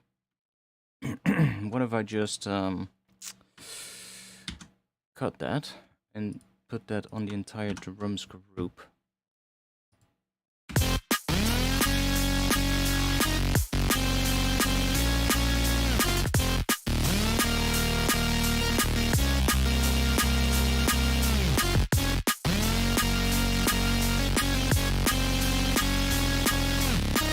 I'm hearing another kick here. Where?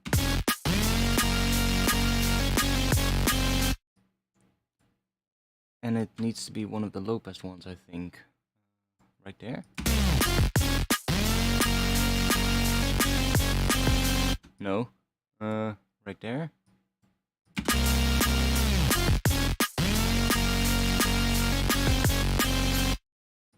Yeah. But then it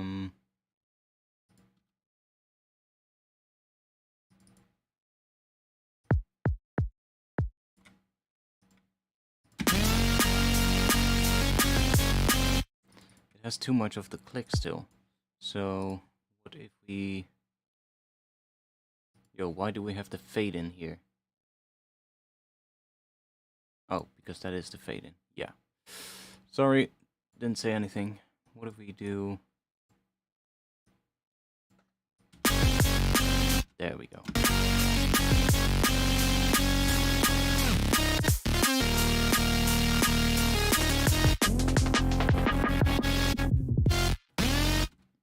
Ooh, I like it on the whole drum bus, but...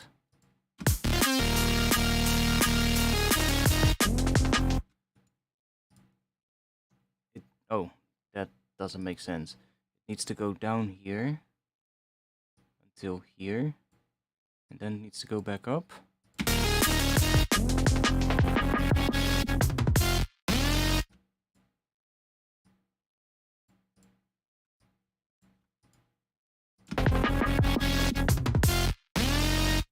Then we need to look at what's happening here. So we have snare there, and we got this and that, and then in the break we got this. So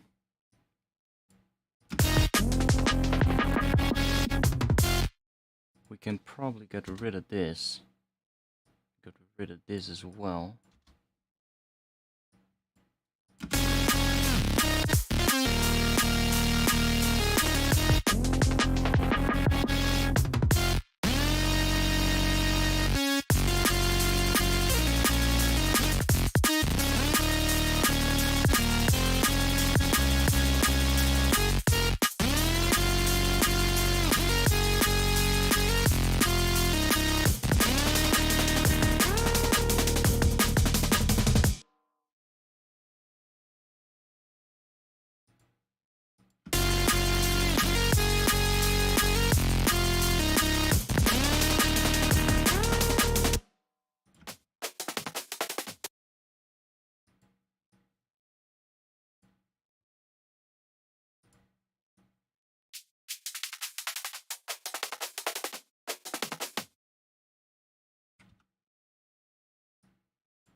Wrong one.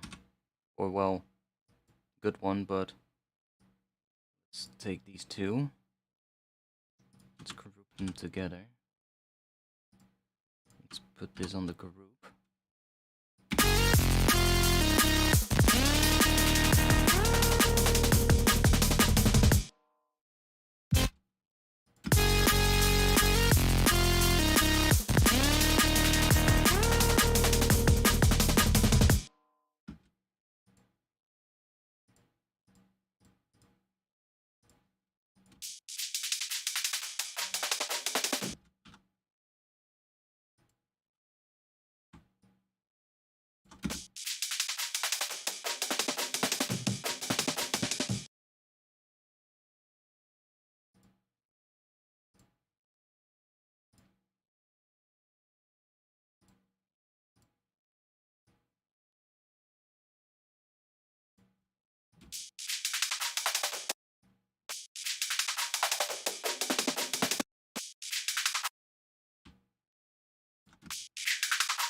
So this last chord is D sharp.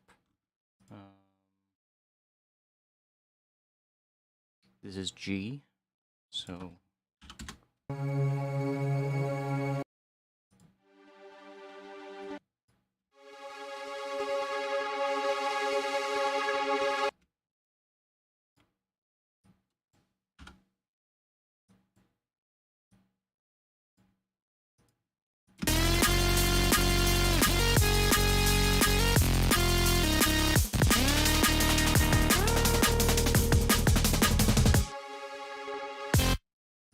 wait, what?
So we can try out a couple of different ones here.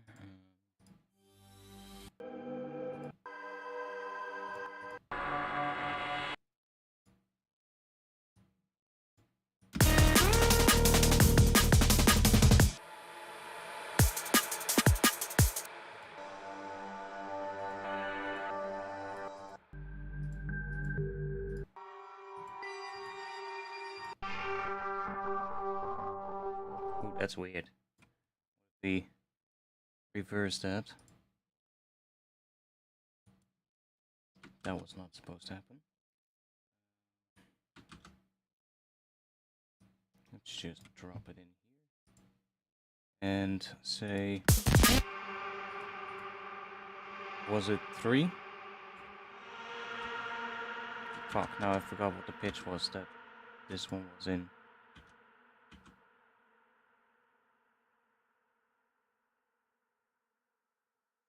3, yeah.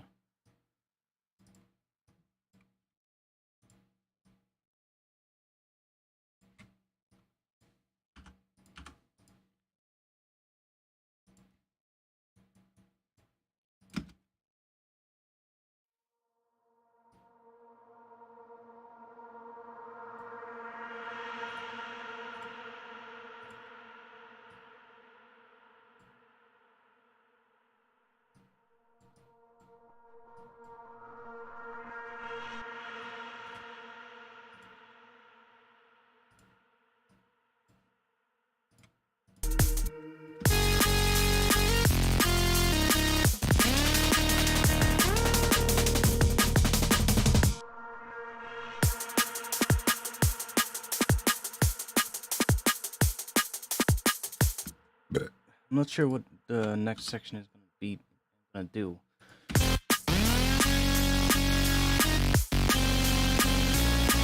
And I'm also thinking about how I'm gonna lead into this, to be honest.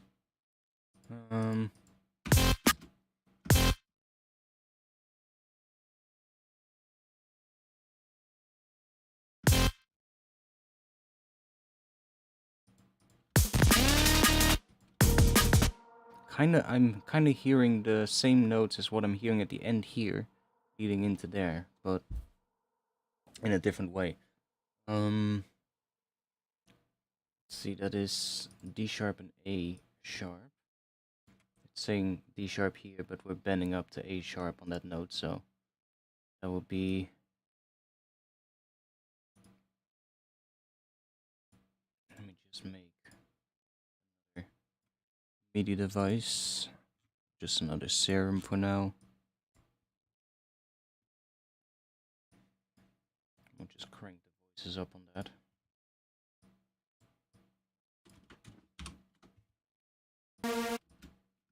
So like a D sharp and an A sharp.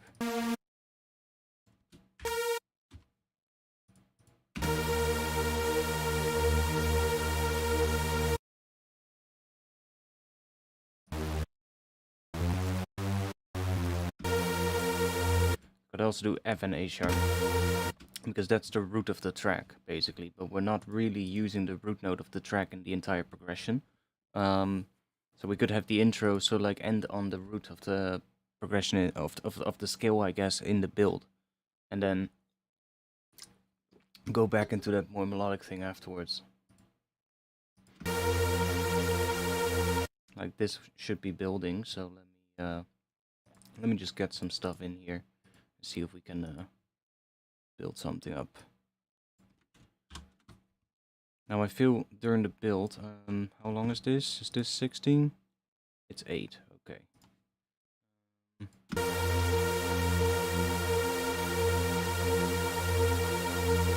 It's probably gonna be this long.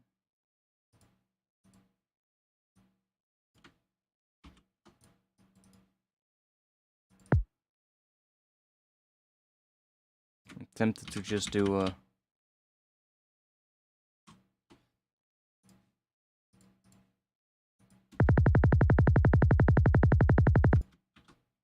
that kind of a build with the kick, and then just fade it in. So like,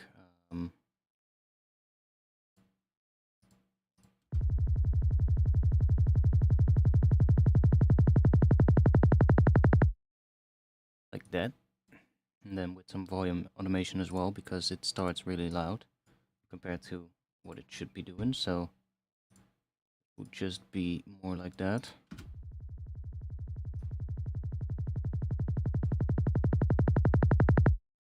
And then, let's see, where are we gonna cut it out, so...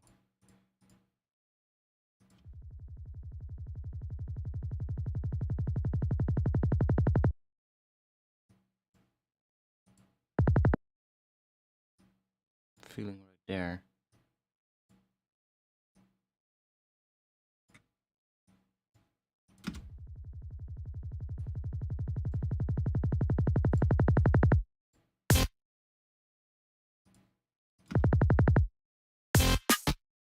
And something in between there that is going to lead us into the next section.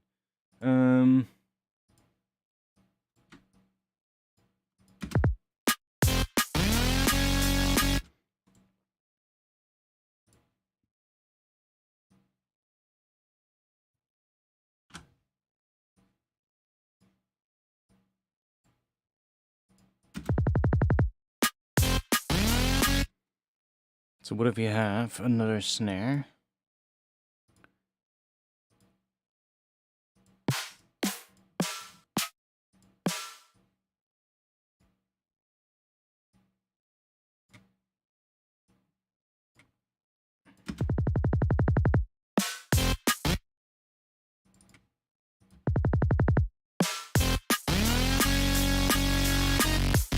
I'm actually thinking about using like another snare to begin with, to complement this one in the sections with the drum fills as well.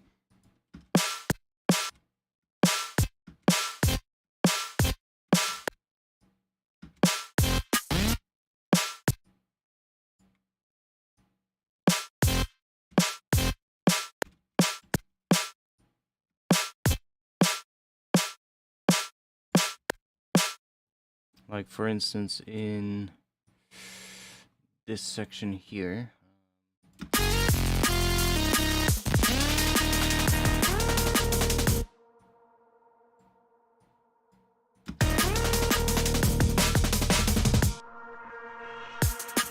right there, for instance. Actually layers really well in that. So the only thing I have to do is I have to, I guess, set up another sidechain for the extra snare.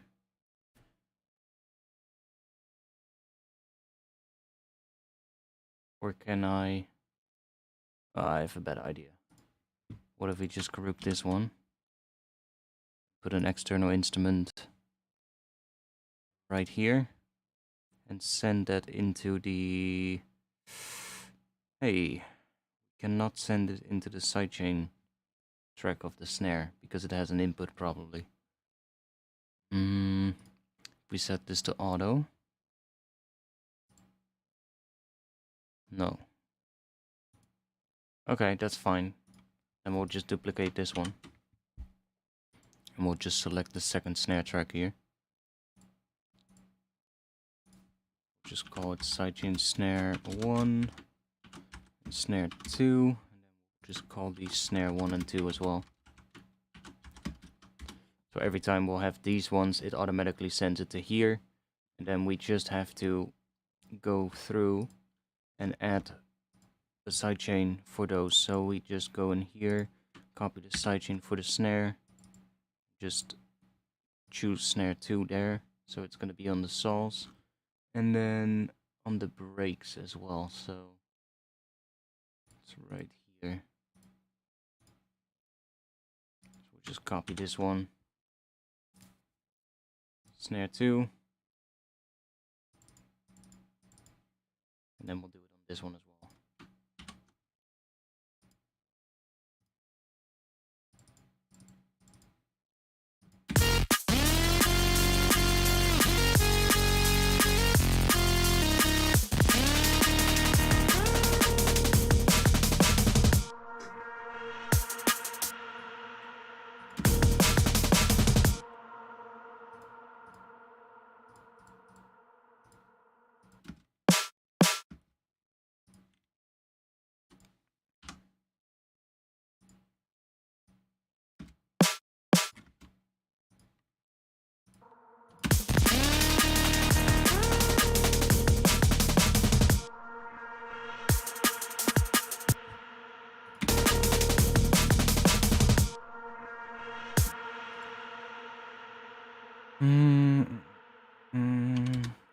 Do +5 on this one.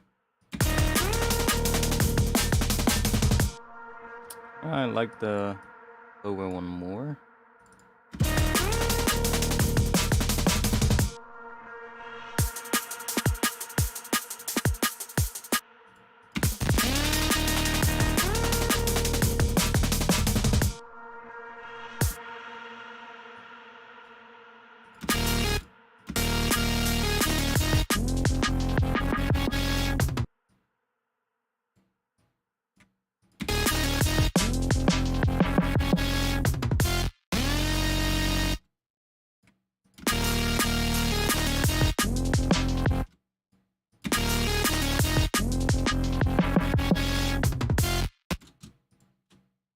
Let's just keep them on this one.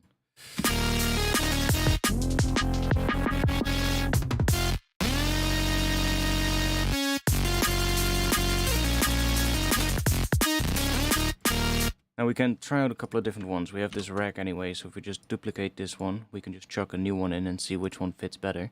Let's see.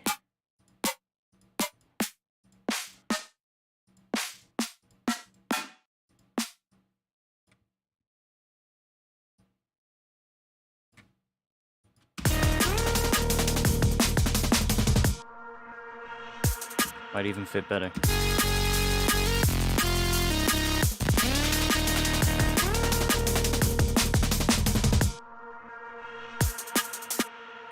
Just a slightly different one. Different pitch as well. I kind of want to have a higher pitch though, so it's the same pitch, but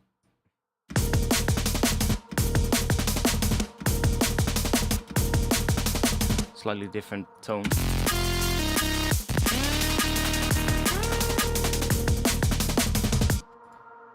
too much of this now, though. I don't like this one. Let's see what else we have. Maybe one of these.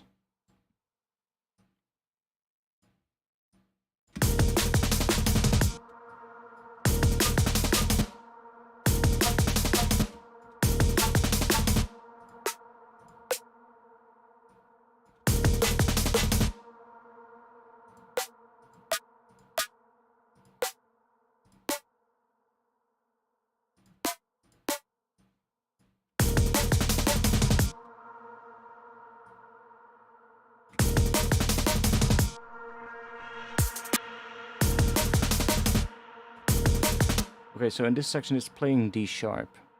What if we take one? Is that the one that I'm also using for the snare? It sounds kind of similar, but what if we take that one and then bring it down 5?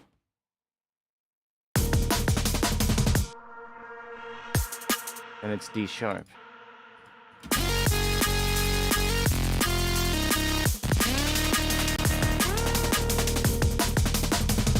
Yeah, that's nice.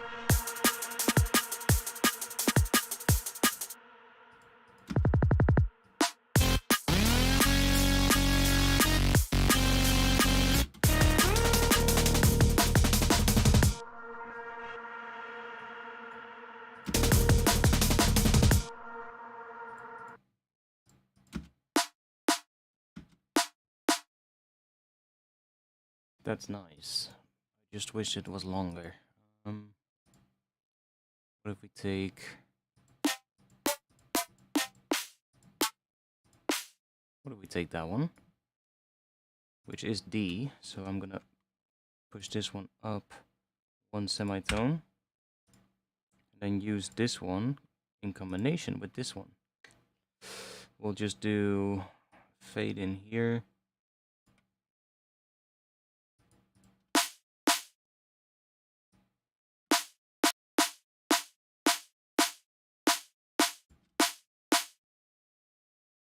Get more noise in the tail.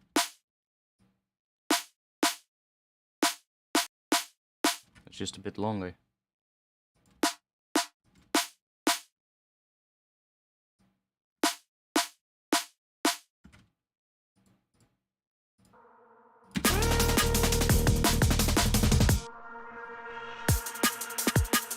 That works.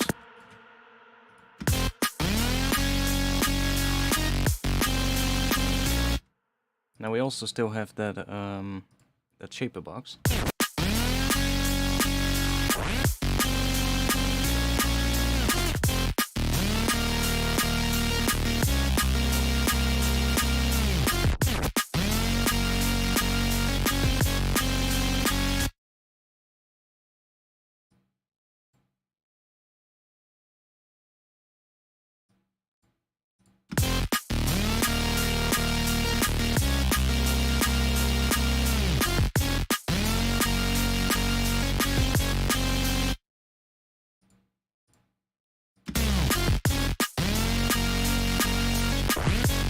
Ah, yeah.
Yeah, I'm not gonna get started with the next section today, but that's fine.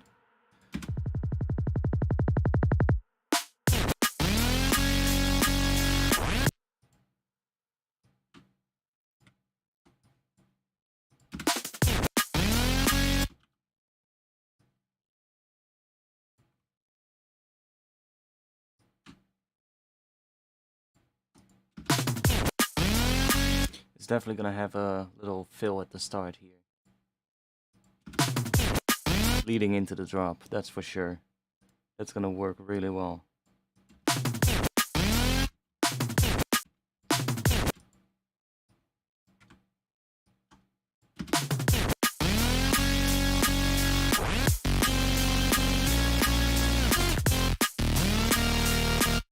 But if I can get this section sounding really good, then that would already be quite a good achievement, because this is kind of like the A section of the drop, so good to have this one right.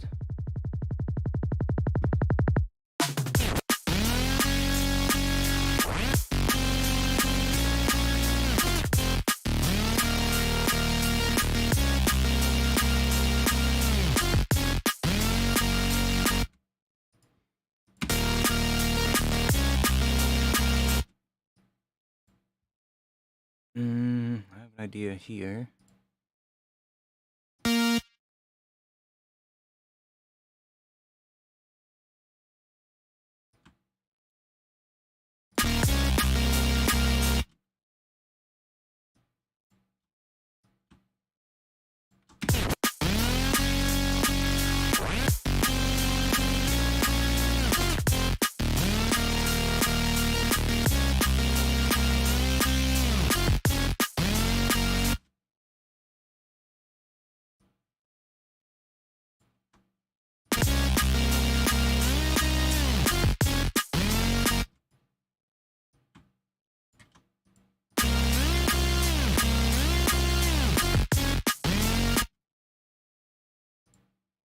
Mm.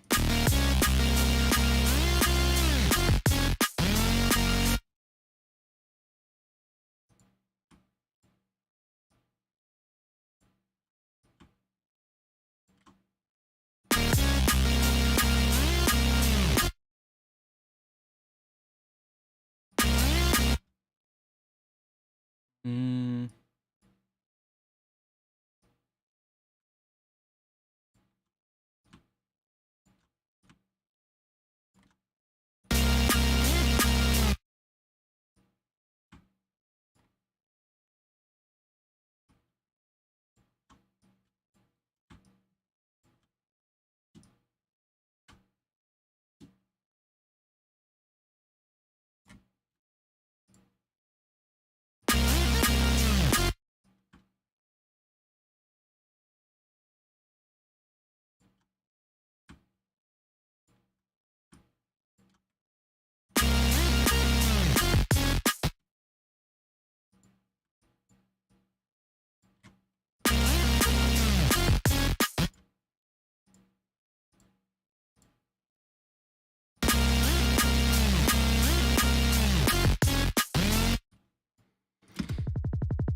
Such a mindfuck.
Ooh.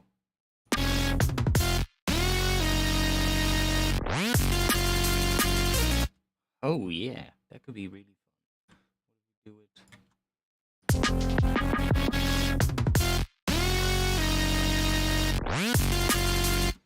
Ta-da.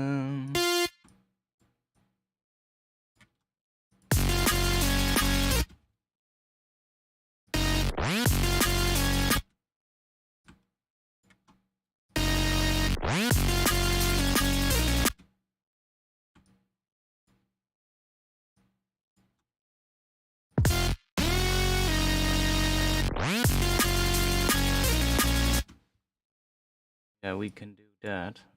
I have a great idea now. Get rid of these. Just put you there.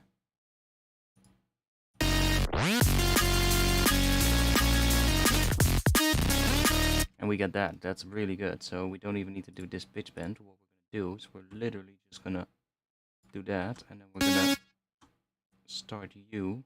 Come on. From here.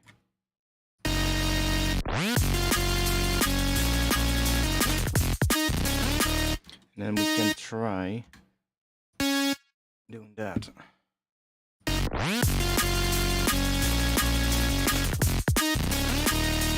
Kind of works as well. Or do this.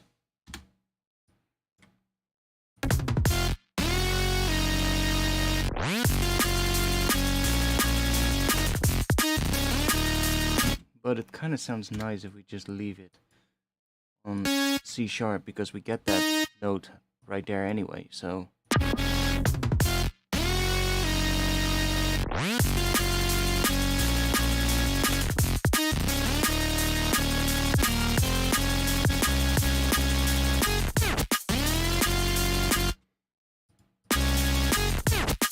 Okay, there. We don't want to have the whatever it is, the shaper box.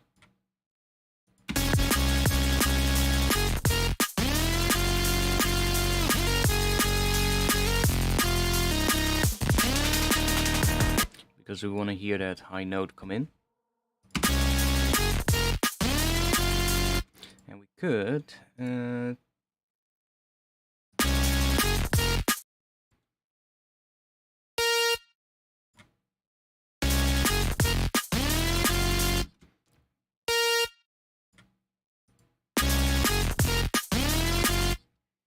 yeah, why not?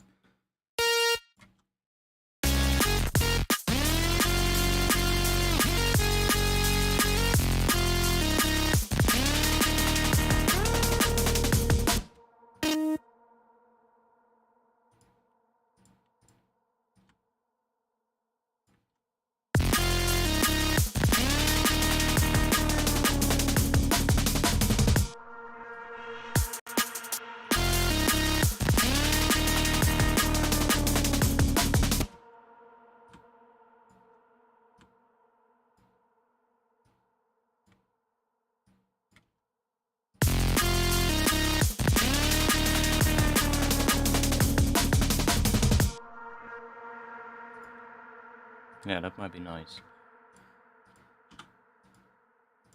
A lot of work for this section, but hey, sounds pretty nice compared to at the start of the stream.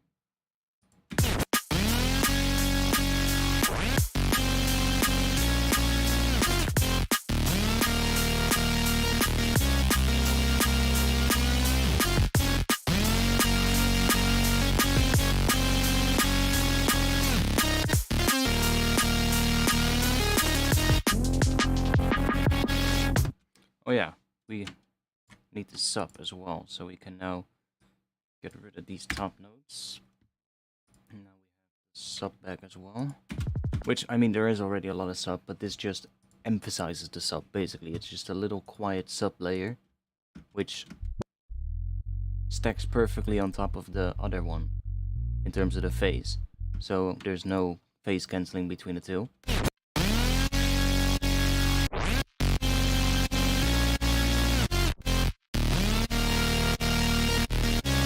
It also makes the mids a little bit less loud because it's running more sub into the saturator on the group. And that kind of helps tame the mids in a weird way. So yeah, it makes sense. And it also adds some I don't know, it makes the saturator work a little bit harder because there's a tiny bit more sub running into it.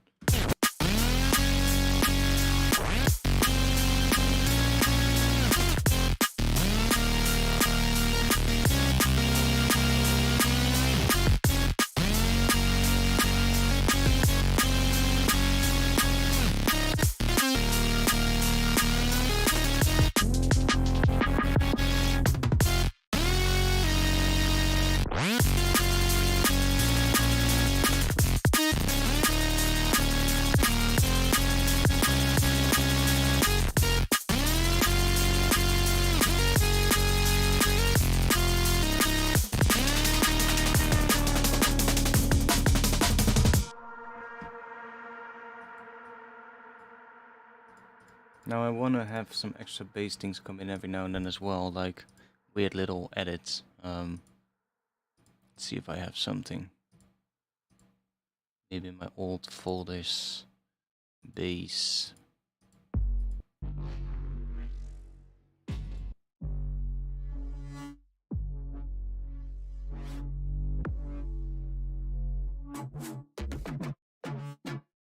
Yeah, like that kind of weird shit. So if we think about where would we want to have something.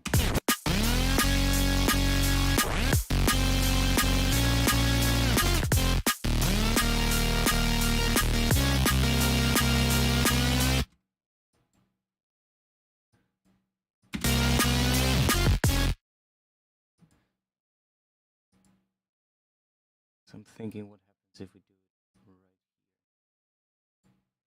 So if we just do this, then take like the bass out for one beat at the end there, which means this one is also gonna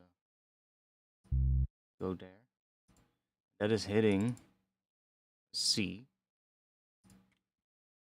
but the underlying thing is also, the underlying chord is F. So if I now just put another track here and take, I don't know, this long as file, just, that is F sharp. So if I put that on F, so one semitone down, then just take a little cut like that, and I can boost the level a bit as well, so it's a bit more like what level it should be. And then we should already we're kind of still letting the bass continue, but the top note is still there because that's the one that has the pitch bend on it. So let's see what happens if we do this. See? That still works just fine. And we can really make the bass do all kinds of interesting things. So if we go to like a section where the bass is doing some more weird shit here, like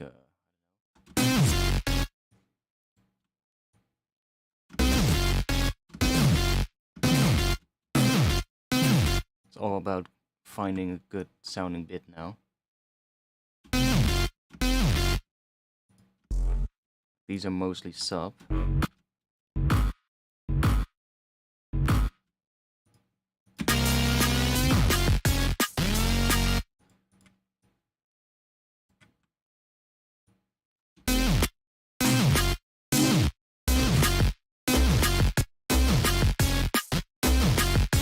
We can also put it into a sampler, that might even be better.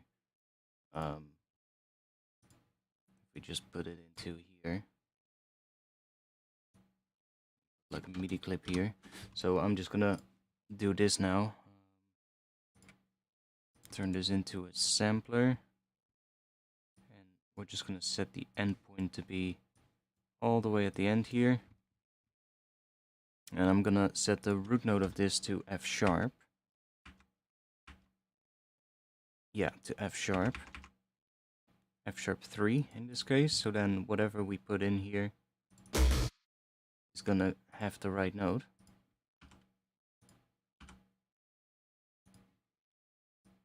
Then we can literally just use this and just find something. And then all we have to do is make the level a bit louder.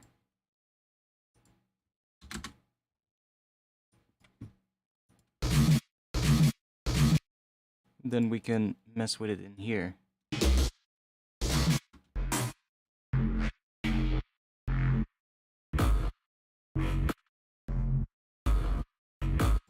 We can also add like a pitch envelope, so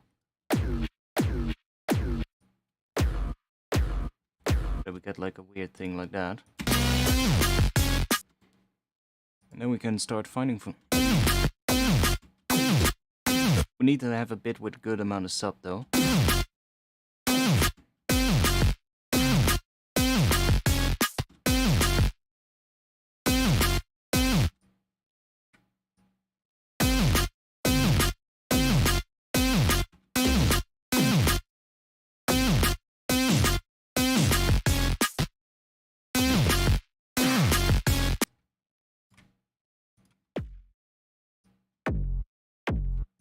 Ooh.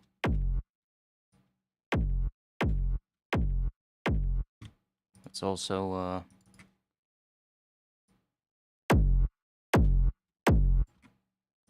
make sure we have plenty of sub.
Yeah, see, so this is gonna be a lot of work finding like the right edits for this, but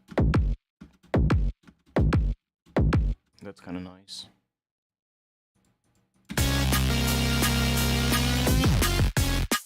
But it's still a bit much, right, at the start, so... And then this one is off as well, so...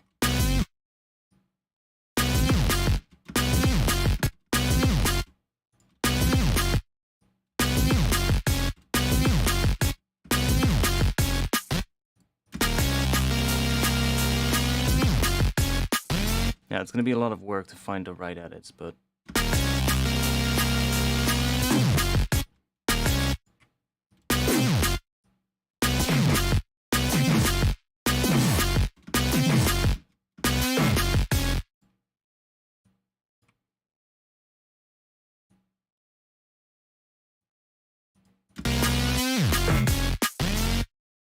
Actually...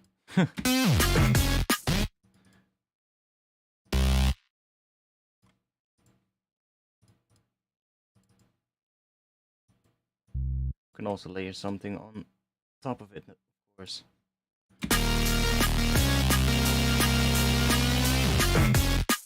Don't necessarily have to replace something. F sharp.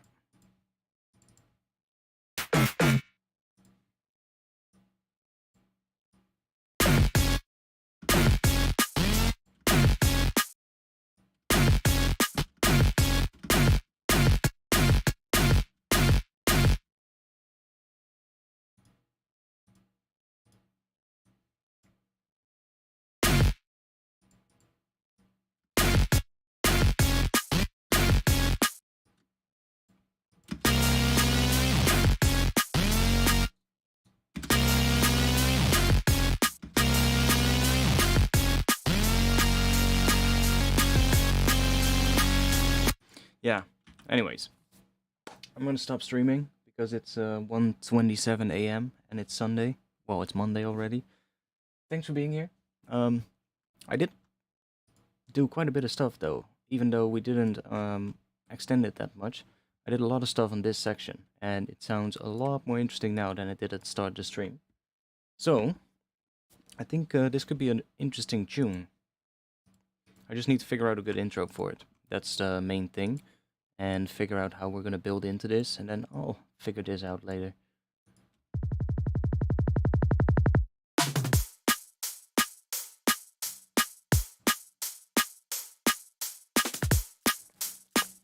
Drum's sounding pretty good now too.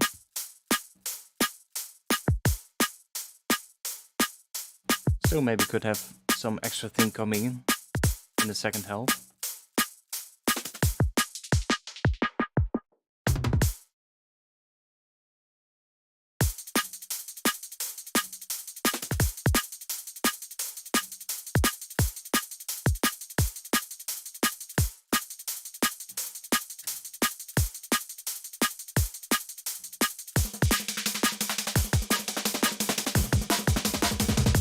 And some, which is it, this one? We want to have some volume automation on that as well. So it starts a bit quieter.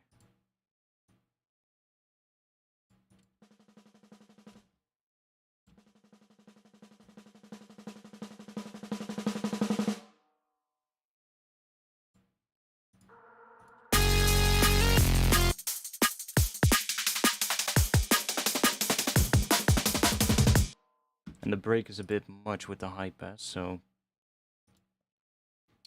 that's this one.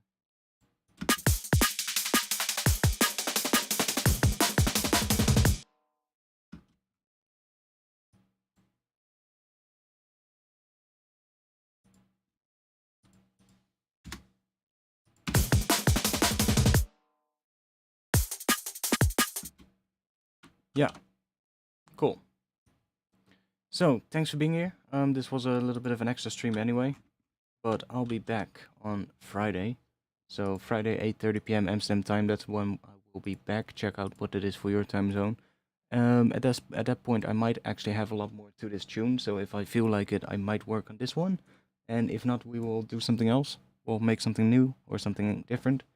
I'll be in the Discord after the stream, so if you want to have a chat, if you have some questions, join the Discord. Link is in the description below the stream. That's also where you'll find links to my Patreon. So if you want to help support, that's the place to do that. And that way you can download a whole bunch of samples every time, and racks and presets and all kinds of other things. And you will help me out as well. So thanks for being here. I'll play this as we end, and I'll see you guys again, not next week, on Friday. Thanks for watching. Peace.